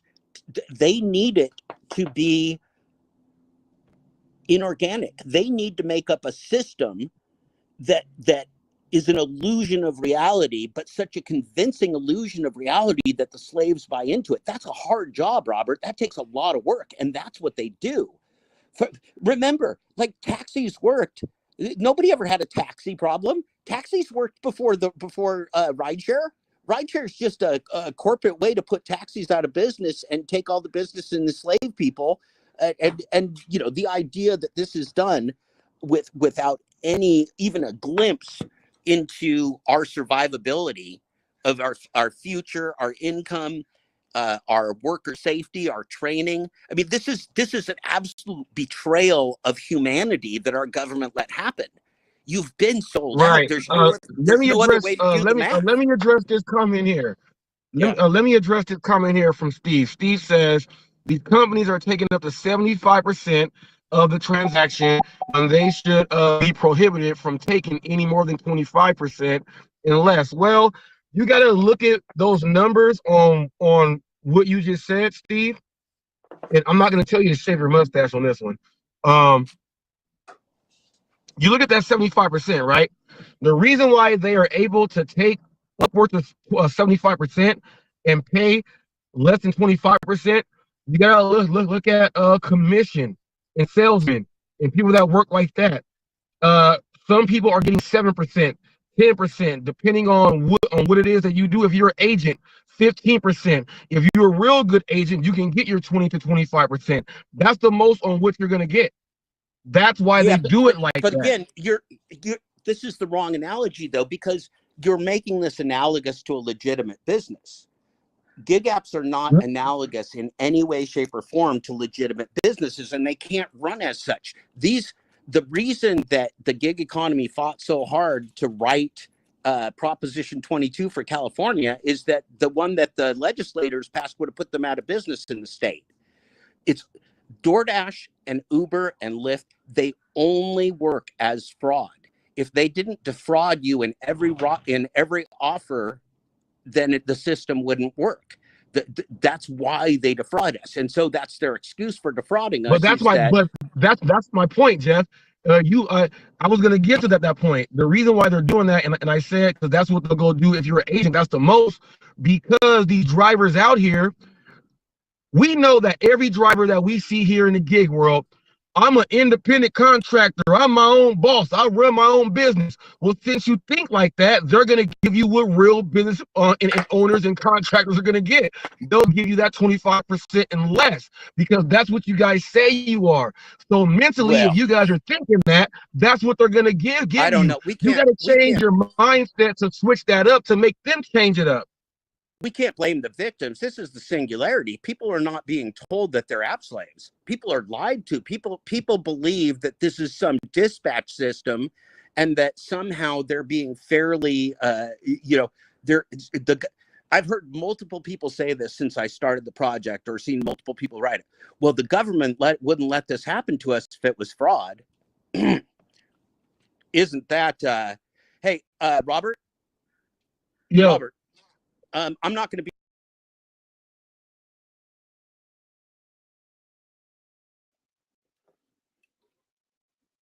So that was all good stuff. Yeah. So I was looking up.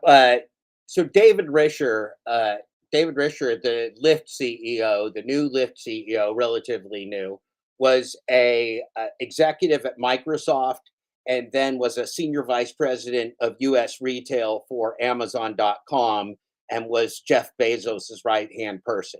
So there's no difference between Amazon and Lyft and Uber and DoorDash and all this other dog shit. It's all the same people. It's all the same people in this gig app corporate cabal. It's all an ecosystem of fraud posing as a market. It's an ecosystem of fraud posing as a market. Now, if the governments of the world let an economic system of fraud function as a market and use that as a weapon against the most impoverished and vulnerable workers of the world, what would you call them?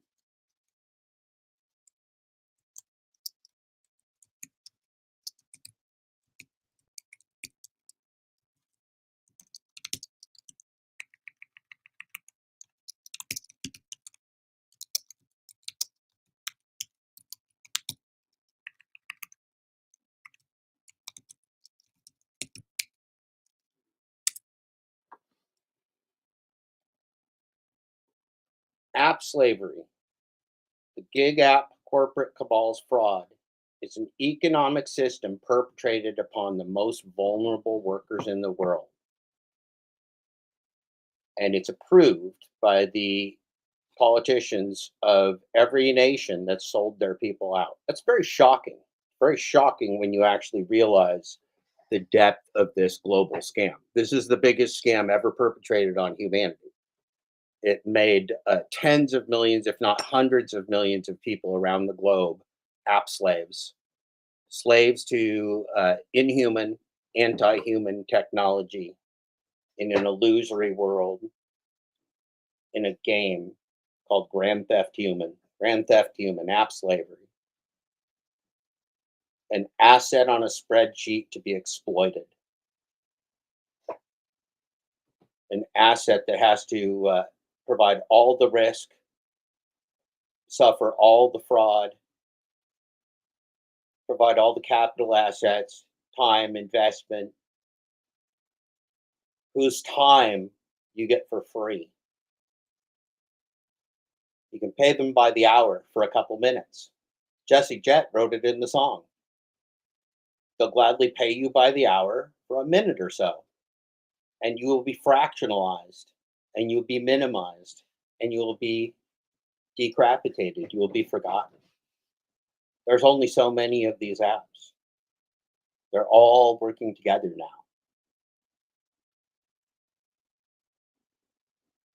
The scam is clear. The scam is clear. There's only one way out of this, by the way, and it's to destroy all corporate AI. Remember, 1970s IBM knew humans should neither be managed nor should their decisions be made by corporate artificial intelligence, by computer systems. And the people that are making these decisions for you, even just your daily life, much less the artificial generative intelligence of OpenAI that might be a humanity-ending catastrophe. We don't even have time to focus on that or on the election that's allegedly going to happen in the U.S. a year from now. We're being driven into poverty right now. We have to survive through the holidays. We have to survive through January in a nation that clearly does not mind exterminating any type and variety of humanity, any race, any religion, any person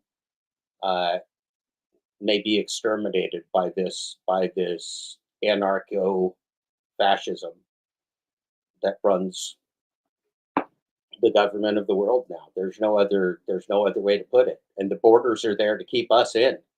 The borders are there to keep us from being able to get out of this hellscape, and to keep and to make others come here and be desperate enough to come here and drive our economy even lower.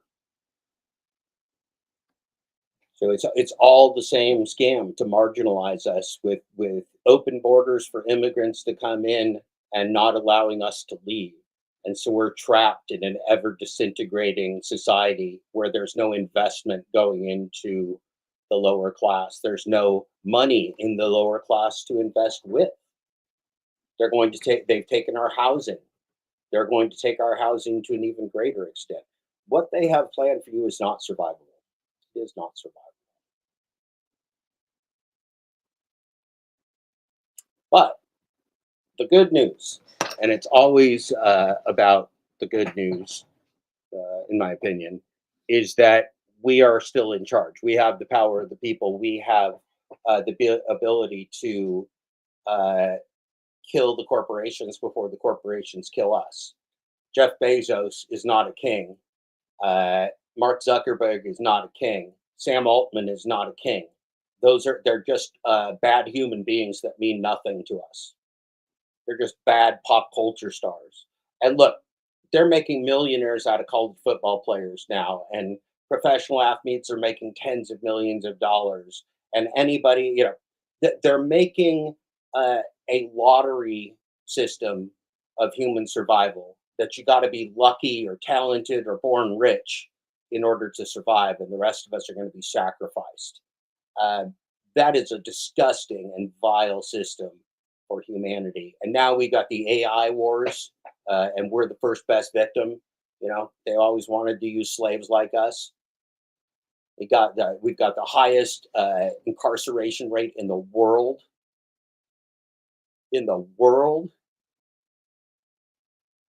So either America's just a nation of criminals, or maybe they've just starved us out to the point where everybody's a criminal, because everybody's a criminal. I mean, you can't survive in this system.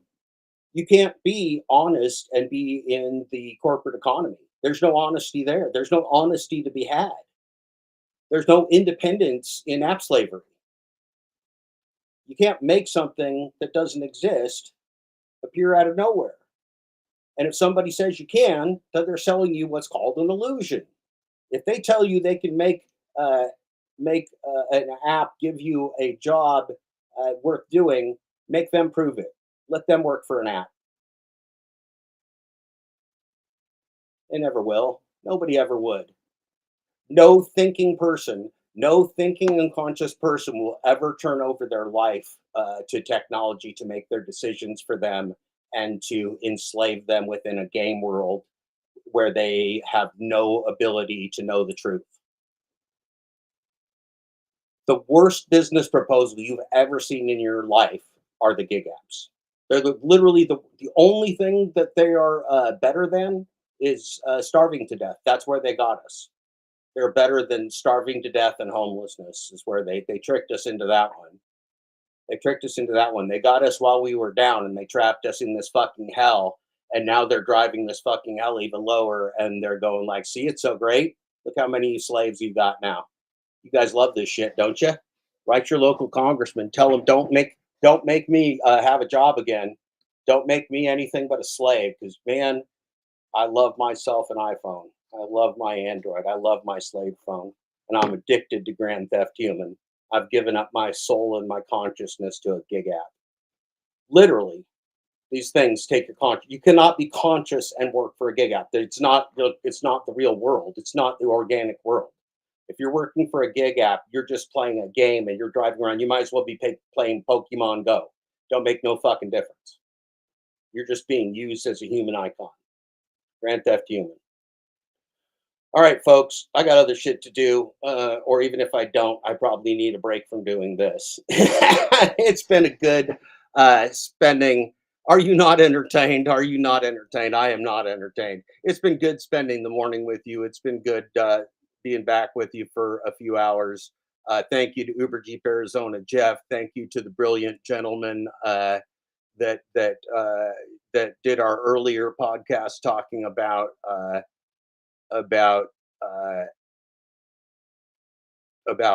the difference between an asset and humanity, and how asset managers deal with business and these decisions different than is in the best interest for humanity. That was wonderful. And then, of course, Daniel Schmachtenberger with our quote of the day: "The truth matters. The truth always matters. Without truth, you cannot make logical decisions. Without truth, there are no logical decisions. Without truth, you only have insanity. You can't settle for that. You can't settle for insanity. You can't trust these people.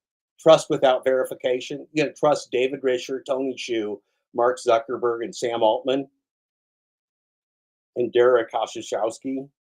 You're going to trust those guys? Those are the last people in the world you should ever trust. Those people should all be behind bars. All right, y'all. Have a great day. I will see you soon. Probably tomorrow. Never know. All right. Take care, everybody.